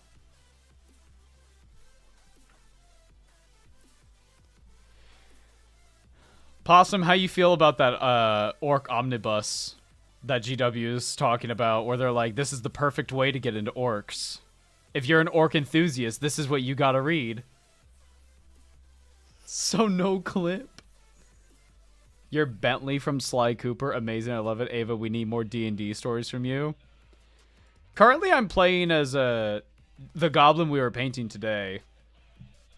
I'll show that again for people who just got here. Oh, God.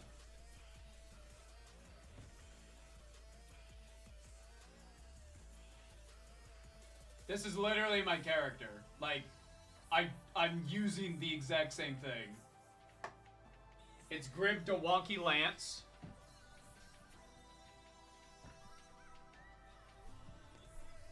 And it's his first day in Barovia, and he's having an awful time. We're, like, pretty deep into the campaign now, and my main character got abducted by Strahd. We don't know what her status is. But Grib, like, straight up a boss character showed up and was like, oh, I'm going to enjoy tearing all of you apart for my master, for my love. And my little goblin's just sitting there going, what? Who are you?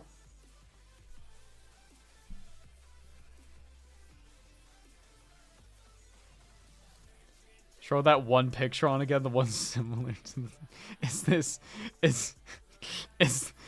this how you feel about the omnibus? This is how you fucking feel.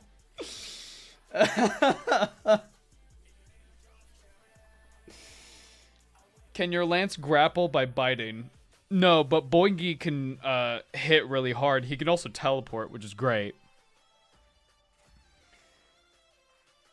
I checked out the book segment. Legends of the Wa is trash. It is. Do not buy that omnibus.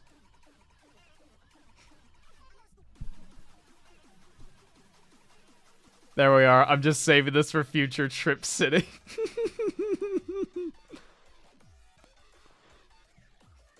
Here's a great orc book for orc enthusiasts. If you want to get into orcs, here it is. It's an omnibus. It's a couple short stories, Hell's Reach, Caves of Ice, and the first book in the War of the Beast series.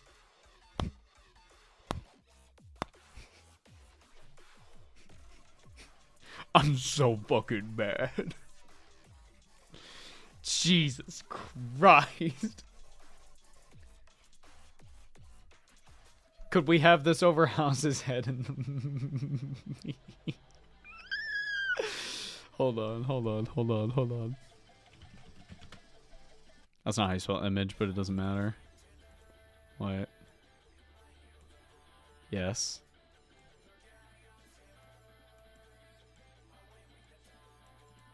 Yes. Yes. Yes. Oh.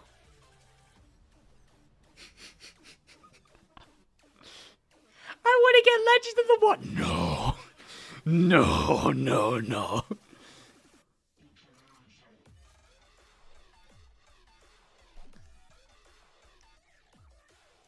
This is what it feels like to have lupus, but House doesn't believe you. You don't have lupus, you're gay. Oh my god. The child wasn't lying, they really have lupus? No, it turns out they were just gay.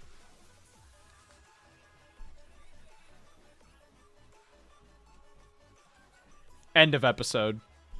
And then House goes home and he plays a piano in a very sad way. Dun, dun, dun, dun, dun, dun, dun. You know? I hear an engine outside. Is it the book? Hold on.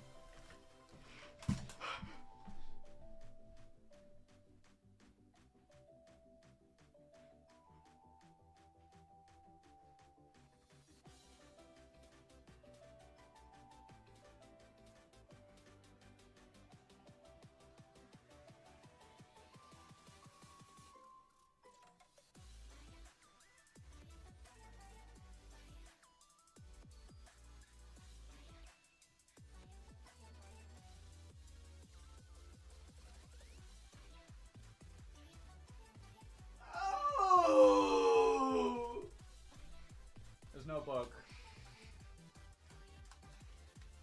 Where's my fucking book, man?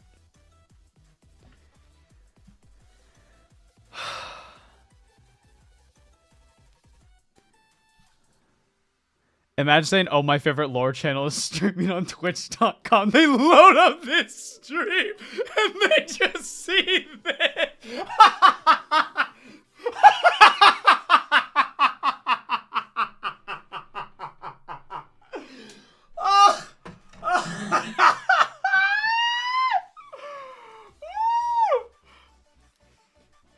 It's almost 2 p.m. and I don't have my annotated, illustrated Infinite in the Divine is what it's gonna happen. No! No! Where is my Infinite in the Divine? I need it! I need it! I want to look through the art.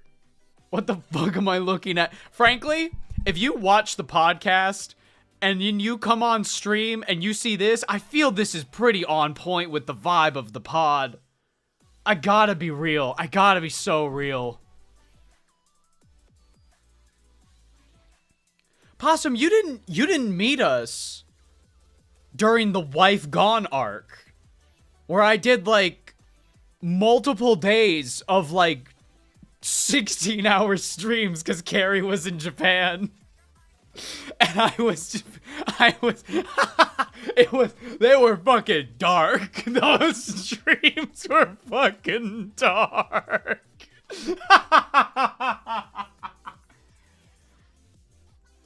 How was the Goblin painting? I can show him again.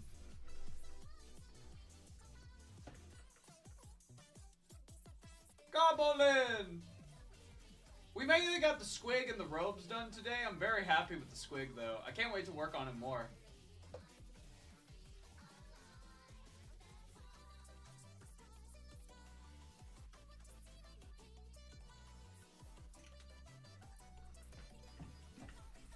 Horrifying backrooms creatures silencing a child. Yeah, this is the vibe of our channel.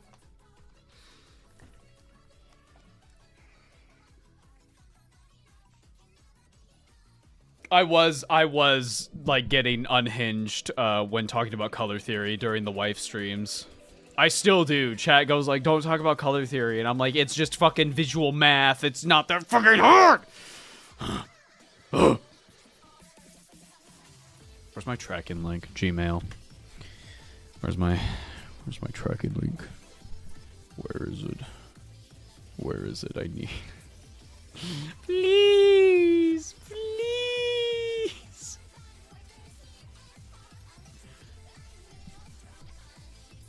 I'm checking my email. Hold on. Make sure you always sign in. Sure. Add address? No, thank you. From UPS, Games Workshop. Estimated delivery 12:15 to 4:15 p.m. I'm back from the store. Hello, my love. Hello, my darling. Hello, everything. Is this you and chat?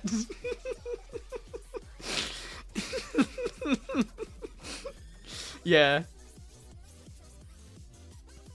My illustrated editions in my cart. Possum, you're gonna make me crash out. You're gonna make me crash the fuck out, man. I'm gonna fucking freak. I'm gonna freak. I need my book, please. Please, I need my book now. Please. Track package. UPS, please. Please. It's out for delivery. But when's it gonna be here, man? I need it. My anti edition is coming Thursday. What the fuck? What happened?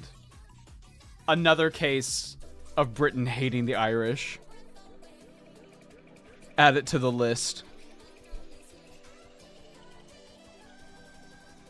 After listening to a couple hours of Gloomspite, as cool as goblins are, I'm kind of glad they're not my army because they get really gross like Nurgle. So much rot and slime and bugs. Shudders. Yep. No, Gloomspite's a horror book. The goblins are not just haha hee hee funny. They are scary.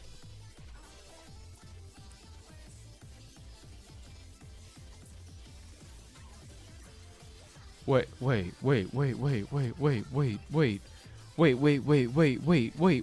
is it? Wait, this is from yesterday. Package delivery has been rescheduled from Games Workshop. Now it's tomorrow. But then this morning at 9:28, your package is arriving today. 3/31/2026. Huh? Follow-up Temu paid partnership. Oh, fuck off. Fuck off. I'm gonna go out to my car and take a picture of my book. Possum, if you do, I'm gonna scream. I'm gonna scream. I'm gonna fucking do it. Don't do it. Don't do it to me. Don't do it to me.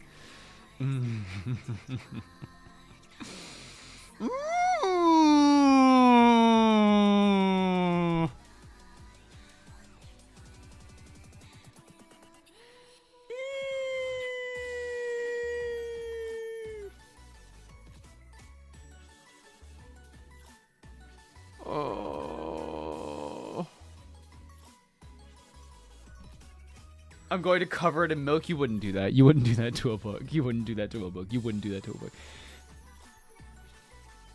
Showing my copy to Paige and she's marking the fuck out. I was gonna send a fucking photo to Paige. How dare you? How dare you do this? How dare you do this thing I was gonna do? I'm so upset. I need it.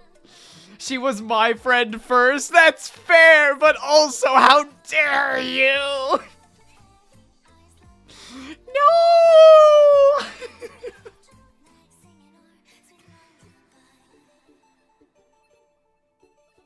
It's 'cause you live in Nowhereville?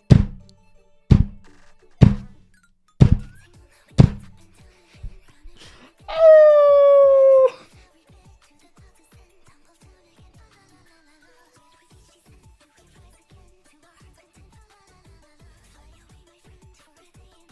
I live in fucking Kansas, bro.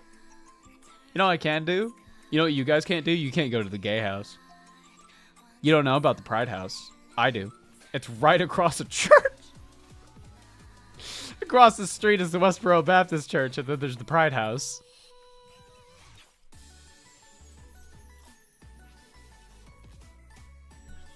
That's so fucking funny. It is. It's awesome.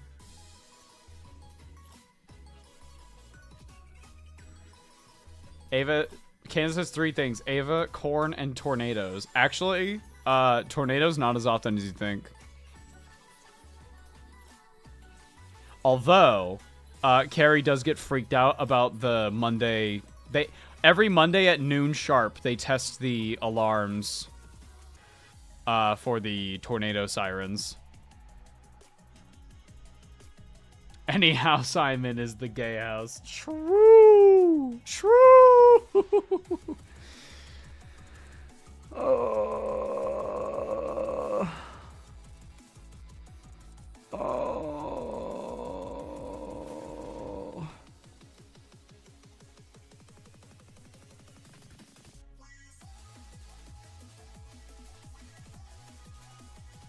I feel hollow. I feel like not hollow like I'm empty. I feel hollow like a Dark Souls. Like you would hit me and I'd go like, oh, you know.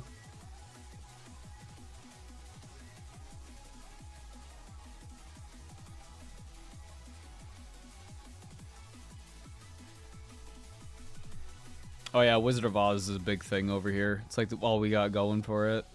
That's all we have. We got Wizard of Oz. We got I guess the boys from Supernatural are originally from Lawrence, so there's that, I guess. Ava's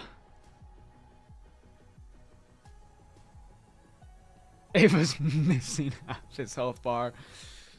I'm taking tick damage.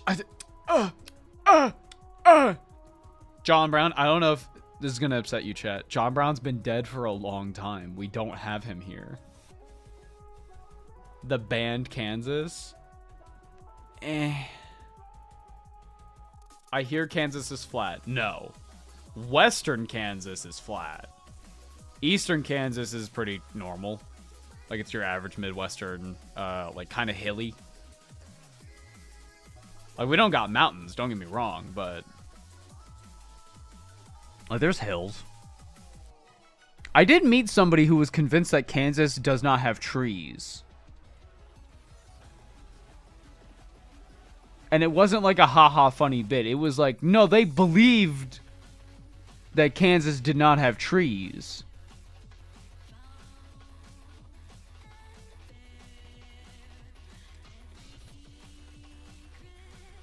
It's not just corn. No, if you go west, there's a bit of farmland. But it's mostly just like plains. Some bison maybe, if you see them. Lots of rocks. You can go to Castle Rock.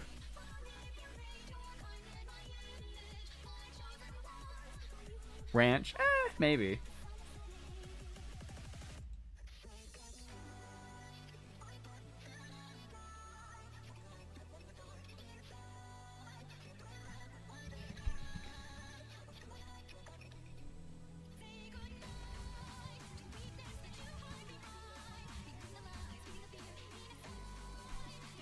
What is your opinion on the women custodians and some people's reaction about it? I mean, it makes sense.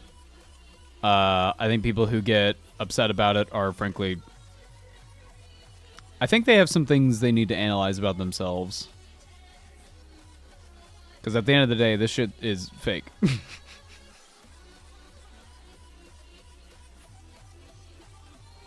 Like, if you watched our Custodies episode, you would have seen my opinion, which is... it was made before the... that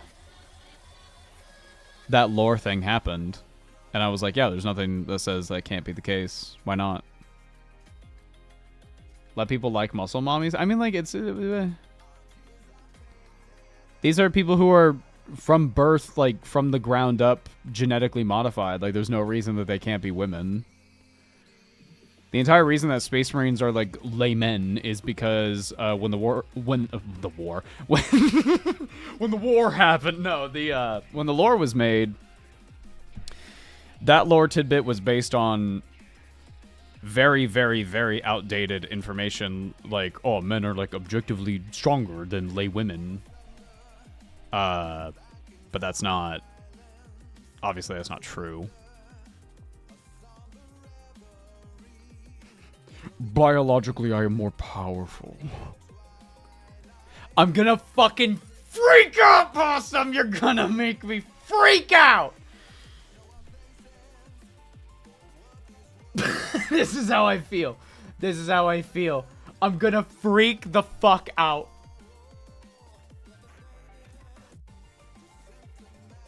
I'm gonna freak out. I'm gonna freak out. I'm gonna freak out. I'm gonna freak out. I'm gonna freak out. Possum. Possum. Possum. Possum. Freak out.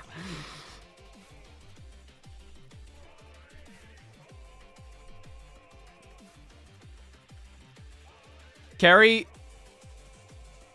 has sent a good. This is why Fem Stoties here.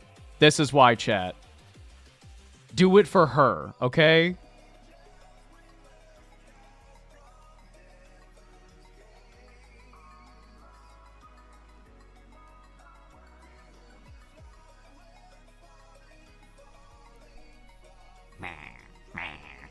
My women. What the fuck did I come back to? I'm crashing out because I don't have my book yet.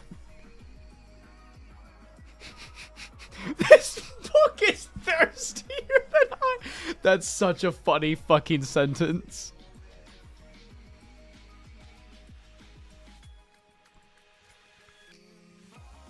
Carrie's sending me cats to help with the dopamine. I feel like I'm gonna have a heart attack. Chat, you want to look at some memes while we wait? Cause I'm freaking out. I need my book right now.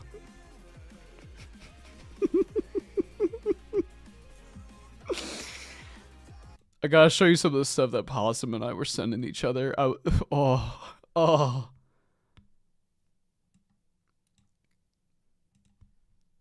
God.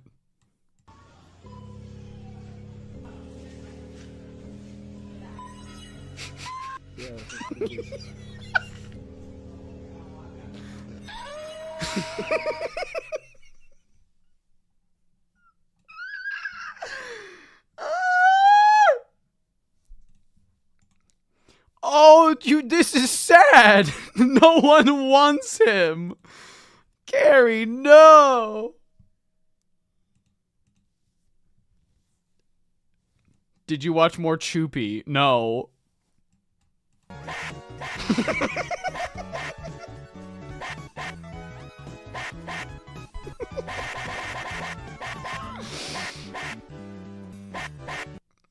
Oh.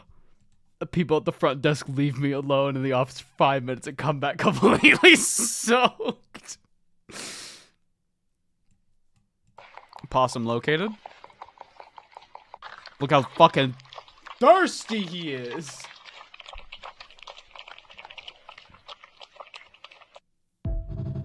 God, a perfect creature. Target locked. What's this one?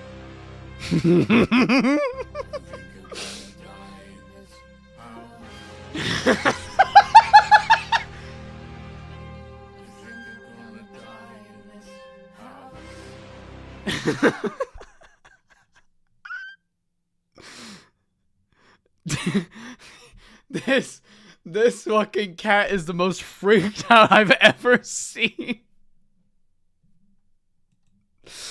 Holy.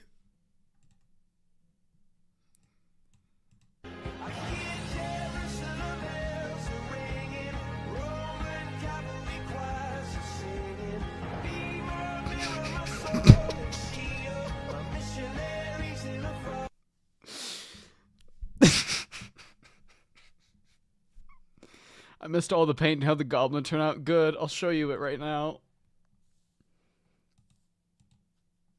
I'm currently descending into madness.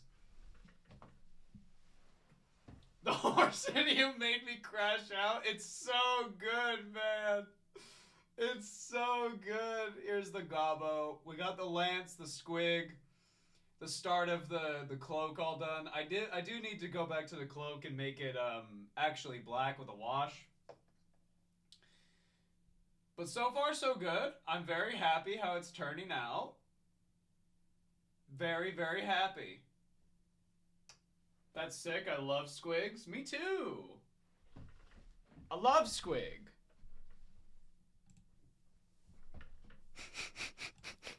Fucking horses, man.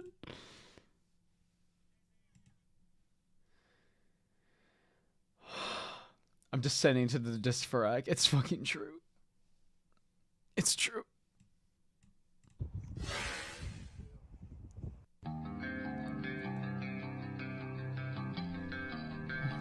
Yes. Yes, man. Yes. Yes.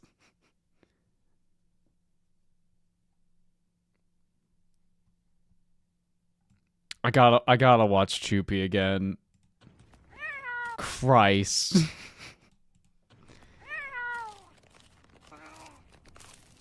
Jesus Christ. Jesus. I think some memes got mistakenly saved into the Magnus folder.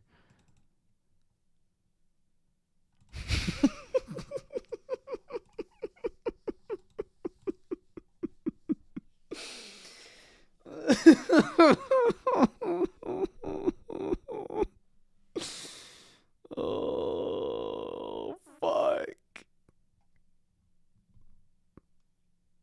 I love images of like characters who are like really, really aggressive looking, like Joshua Graham here, and it just says some like stupid shit.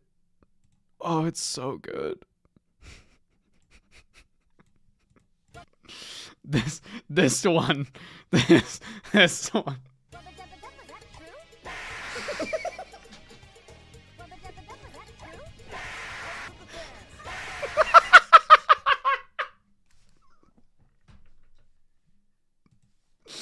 That fucking sound. Oh. Don't play sound due to copyright. Thank you, my love. When for his Hoko proposal, he dressed him as a shark. Oh, but the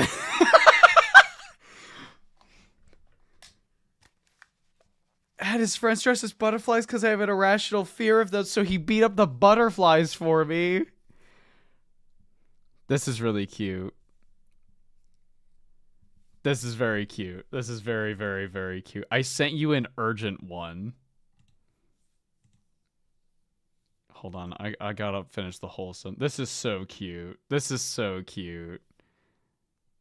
Aww. Aww.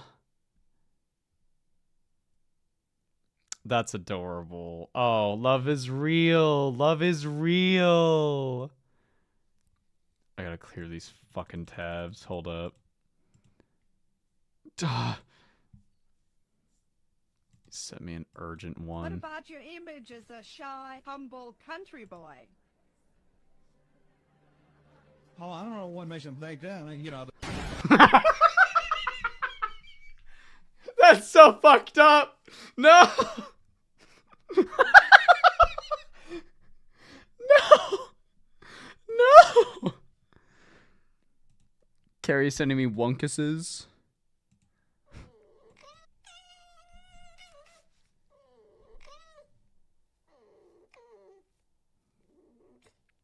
Oh, a child, a good baby.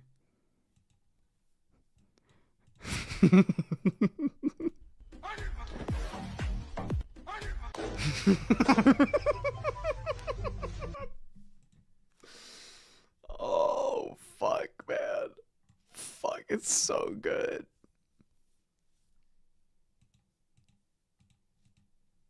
Oh.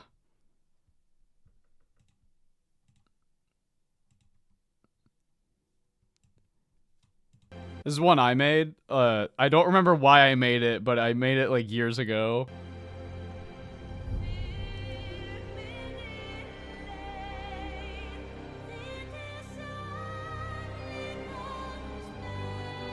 Did you like that?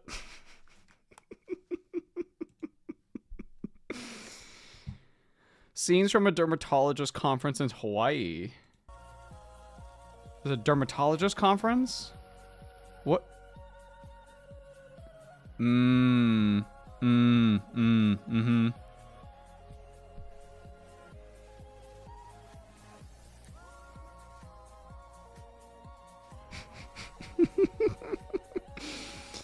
Don't show any skin, bro. We have to hide from the sun.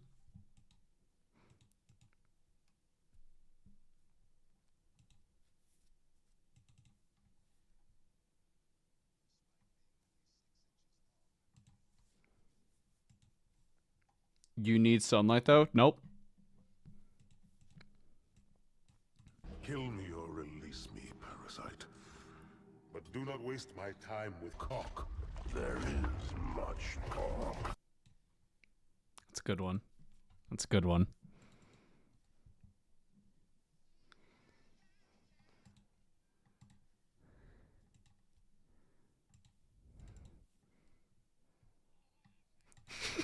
This one. This Possum showed this one a while ago. It's. Oh.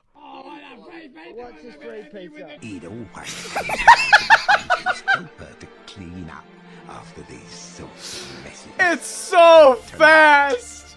Gamma It's joins so fast.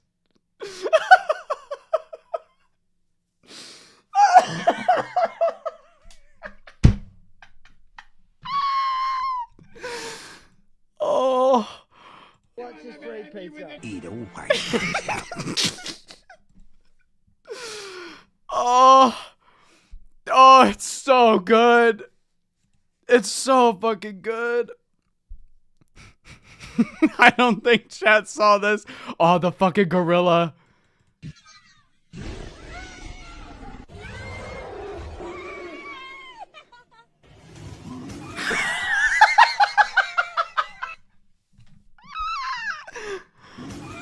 Holy fucking shit. No, man. No, no, no. It always comes to the heart. What is this?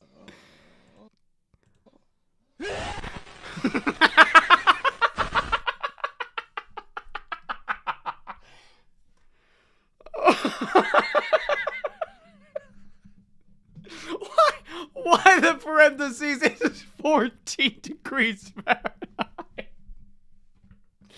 Holy. Oh.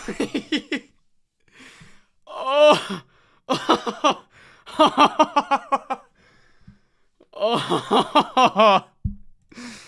Oh. Oh, that's a good one. this one's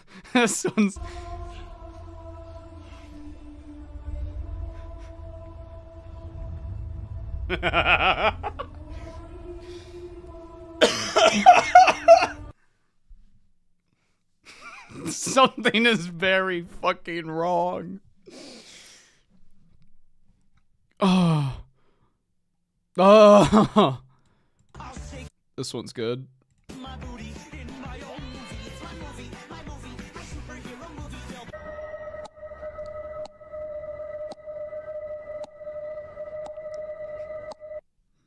It's fucked up. Can't be saying things like that. What the fuck? Yeah. Oh no, man.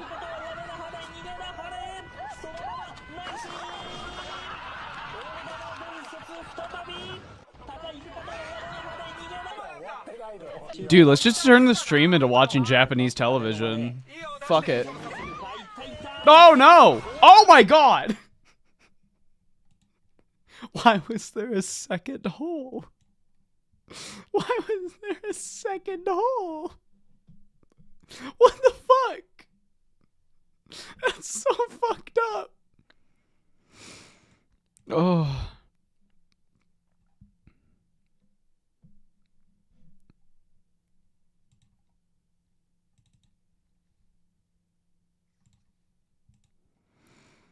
Oh, man.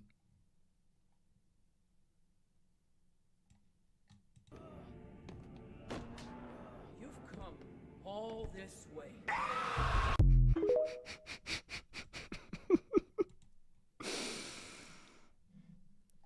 Oh, Elden Ring be like, it's fucking true, Carrie. That's so true.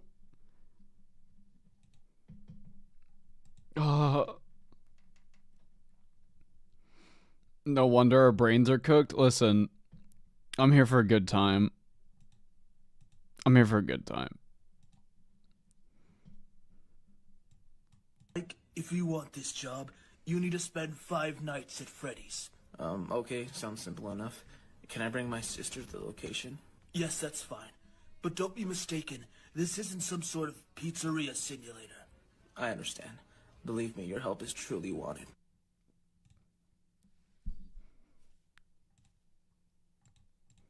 What is this possum? No.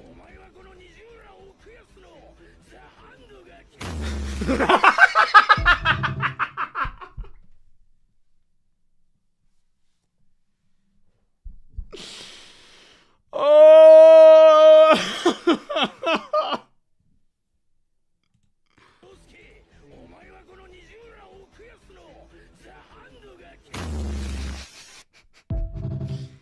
Chad, he's not a Jedi. He has the hand as a stand. TSA is asking passengers to stop calling morbidly obese ICE agents icebergs. That's so fucking funny. That's so fucking funny. That's so good. Please stop making fun of them, please. Mule Team 6. Holy. Which one was this? Oh, it's the cat screaming. This one, I still look at it sometimes and smile because it's just... A picture really fucking is worth 1,000 words, you know what I'm saying? They're only asking, please, please stop calling us icebergs.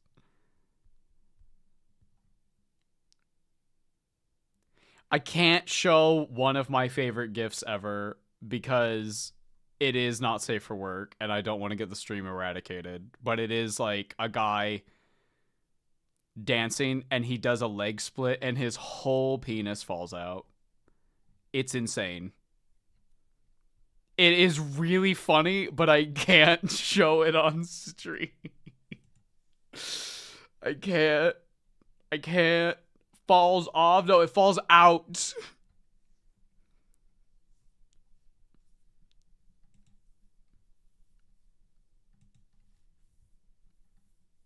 What is this?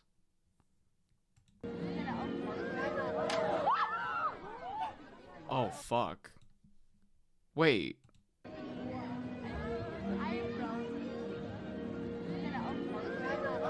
He just didn't want to be alive anymore, bro. Holy fuck. Oh, this is a good one. Greetings! I like that one. That one's fun. That's a good one. Yeah, this one too. Impressive cock. That's a good one. That's a good one.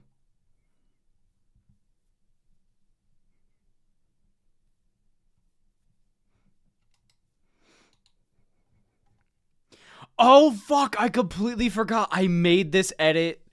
Oh, my God. I made this years ago.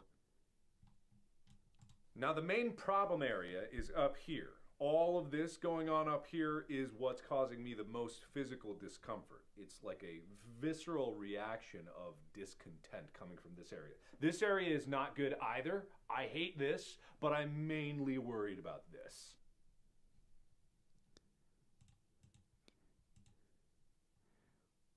You gotta read the title. Olaf has fallen in Disneyland Paris.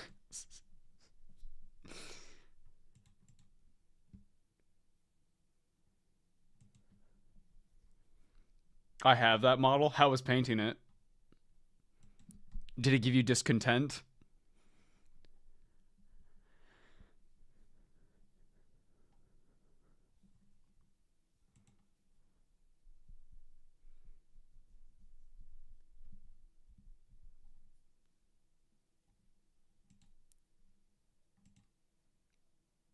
Pandora has sent me. Hold on. What is this? Good evening, Tiger. Oh, is it? Oh no. Would you like to have a chat about cocks? Are you serious? I can't go 3 seconds without thinking about cocks. Really? Really? Good 3 evening, seconds. Oh, Tiger. Oh no. Same. Don't type same in chat. Don't type same. Oh. I can go at least 8. It's never far from my mind. Stop, chat. Stop. Oh my god. Oh. Oh, chat, calm down, chat, calm down.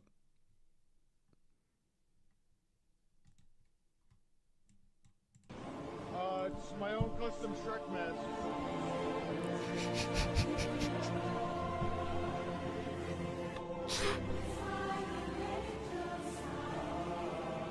He's got custom lips. The fucking song takes me out every fucking time. He's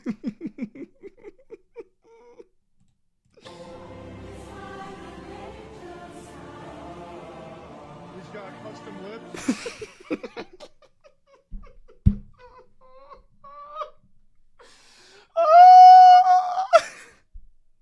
Oh, that's horrid. It is. Oh my god. That's so bad. He's got custom lips. Oh shit. Oh fuck.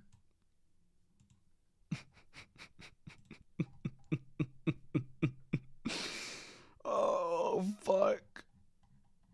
Oh. Bro, a wizard, says Carrie. What is this? 27-year-old Louis Angelino was hired to clean a friend's apartment in South Jersey. Okay. He was told he'd find the key under the mat. 2.5 hours later, place is spotless. Then the friend reached out to Louis with a perplexing question. Are you here? Did you come clean today? And I was like, yeah, I came and cleaned. Like, I'm sitting in your living room right now. Your cat's on my lap. I'm playing with your cat. Louis? I was like, yeah. He's like, I don't have a cat. Yeah. Oh. Louis had just spent a lot of elbow grease cleaning the wrong apartment. Whoops. Just so happens both places had keys under the mat. Whoops. This is the apartment Louis Whoops. mistakenly cleaned. The homeowner was so shocked. Everything's shining. Look how immaculate every room. You're not going to believe this. I said, what? He said, somebody broke in and cleaned our apartment. I mean, damn, okay. That's crazy. Louis, I don't have a cat. Uh-oh. Oh, no. Jacob, let's see what inspires you.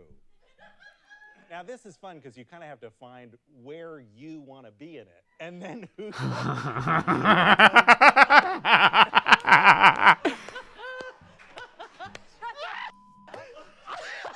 We're not aware that this is a shared Airbnb. Yes, I'm directly across the hall from you, but I'm only interested in sharing the kitchen. God. If you don't mind, I'll be cooking what I call American dal, which is, of course, a classic Indian dish with American spices. I love a little bit of cumin. I love a little Cumin? Oh, a shared Airbnb. You're not aware? Oh, fuck. That's really good. Oh, that's really good. If somebody broke into my apartment and cleaned it, I would be ashamed. I mean, like, you gotta look... You gotta look at the bright side of things. Be like, oh, that's kind of embarrassing, but also kind of funny. And maybe I should try to maintain this. You know what I mean? Like, think of it as like a fresh start. Oh, man. Were you not aware this is a shared B&B? Oh, Mark, a classic. A classic.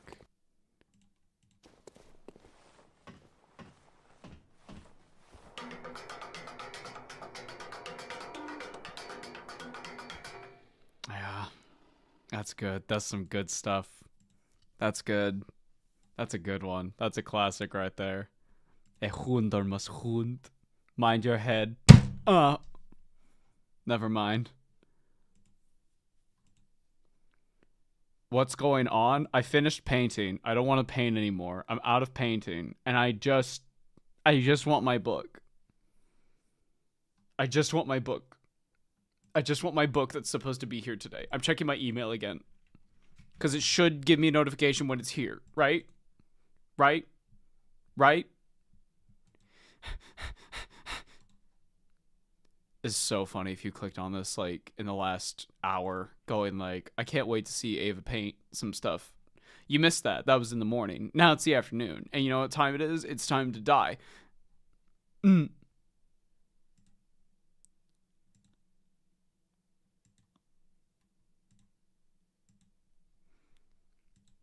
you get a tracking number? Yes.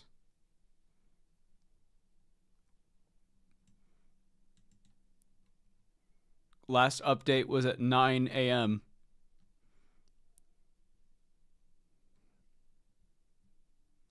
I was kind of confused, but entertained. Well, that's all I can really ask for. Is that you be entertained. What is this?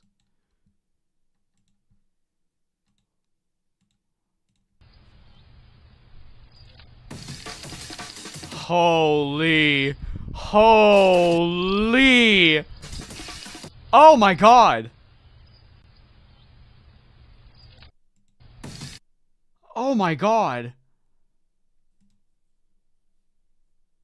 I never thought I would have POV you're getting licked by a bird. Holy.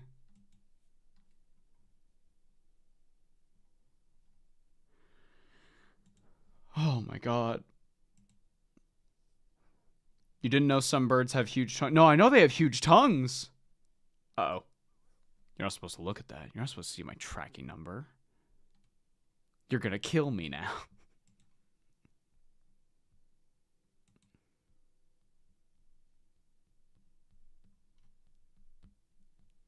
Not my email. Anything but that.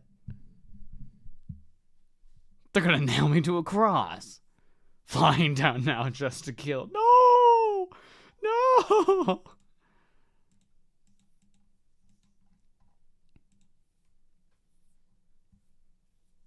Oh, man. I am very hungry, chat. And I do want to record today, depending on how Carrie's feeling. So, I am probably going to wrap up.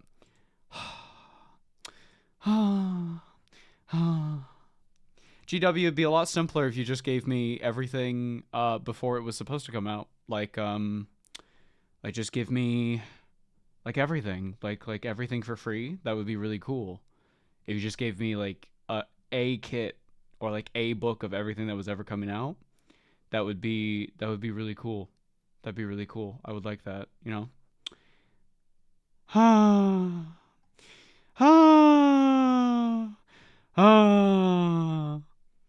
If only I had some book in my hand right now. That'd be very cool. But I don't. Interesting. I'm gonna email you. Don't. Emailing memes is a step that is crazy. You've received notification. Oh, what's it? Oh, fuck. No, man, no.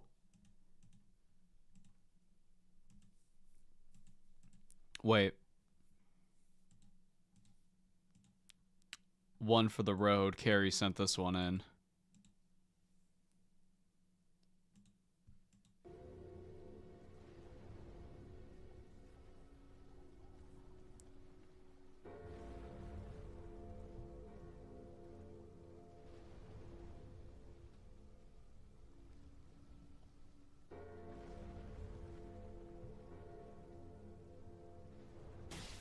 Yep. Yep. Yeah. Yeah. Yeah. Yeah. That's how it really fucking be. That's how it fucking be. Wow, this game is gorgeous. Did I just catch you exploring? Enjoying the scenery?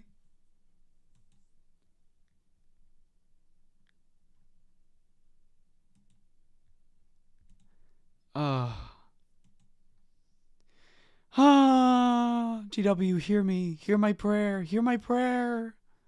GW. Give me things for free. give me want orange. Give orange me want orange. Give want me want orange. Give orange me want me eat you. By the way, Ava, for some reason the Elden Ring VODs on YouTube are very quiet for some reason. Uh-huh. That's a carry thing to fix. But we'll adjust that going forward. I think they're just gonna be quiet.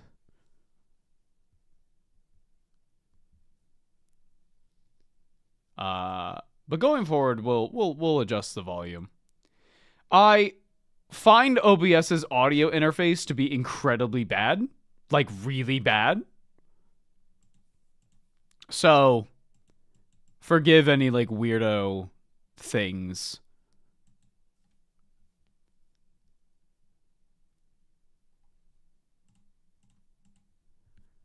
Like, typically with the YouTube videos, I try to keep it around, like, -6 to -3 dB. But if you try to keep -6 to -3 dB on fucking...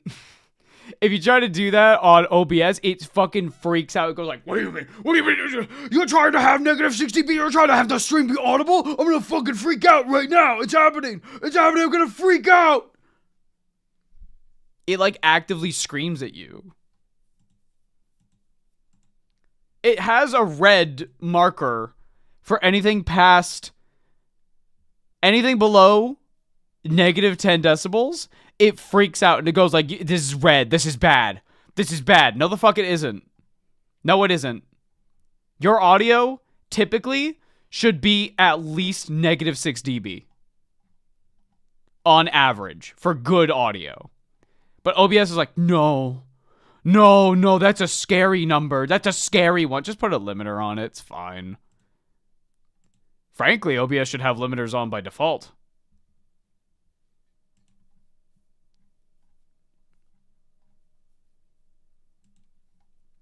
Not noise gates, but limiters.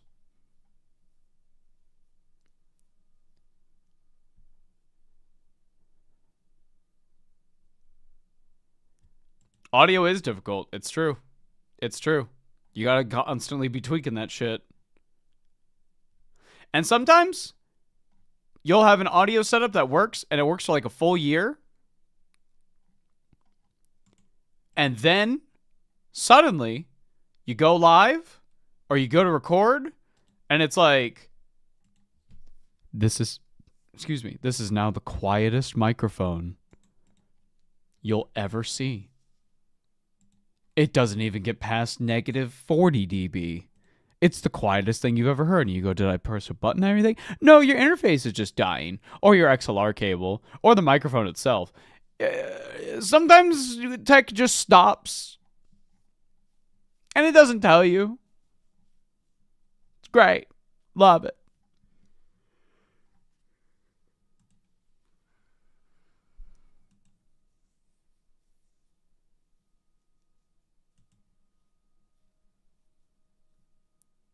Oh, they're late today. I can hear the alarms.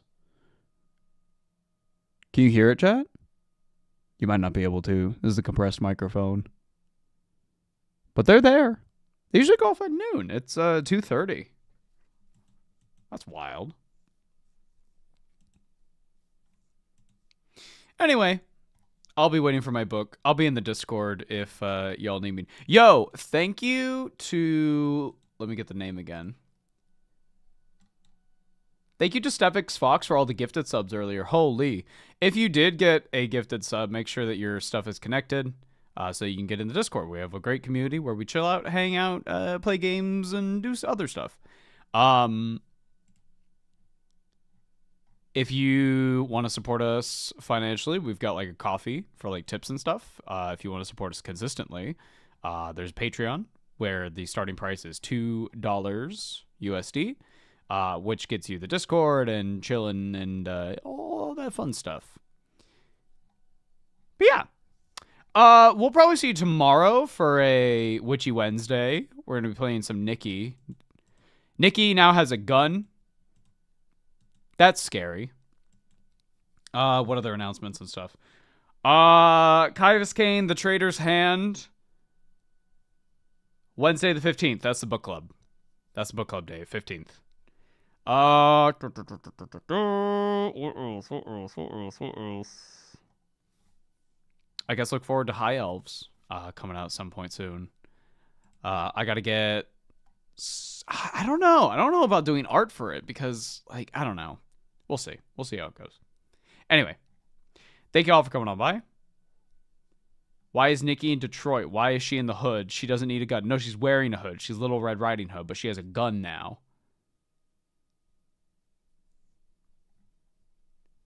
Have you heard? What? I was going to ask to see the grot. One last look at the grot. A final grot.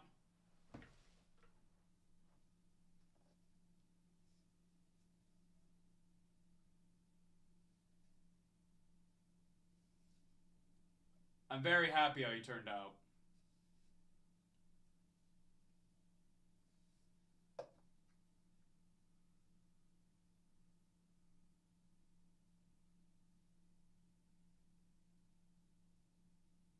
There's still a lot to go. But I'm happy where we're at. Very happy with that.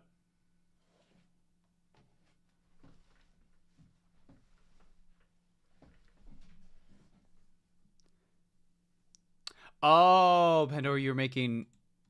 Have you heard of the High Elves? I started the episode with that joke. Yep. Crossing my arms, Yeah.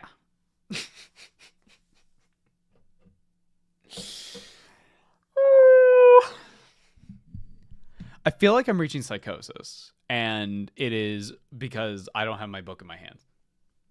I need it. I need it right now. I need it. But anyway, I'm gonna go get food, and yeah, I hang out with my girlfriend. Hope you all have a good day. We'll see you tomorrow for some stuff. I don't know if I'll be live tomorrow morning for painting. We'll see. If I am, cool. If I'm not, whatever. Anyway, see y'all later. Bye.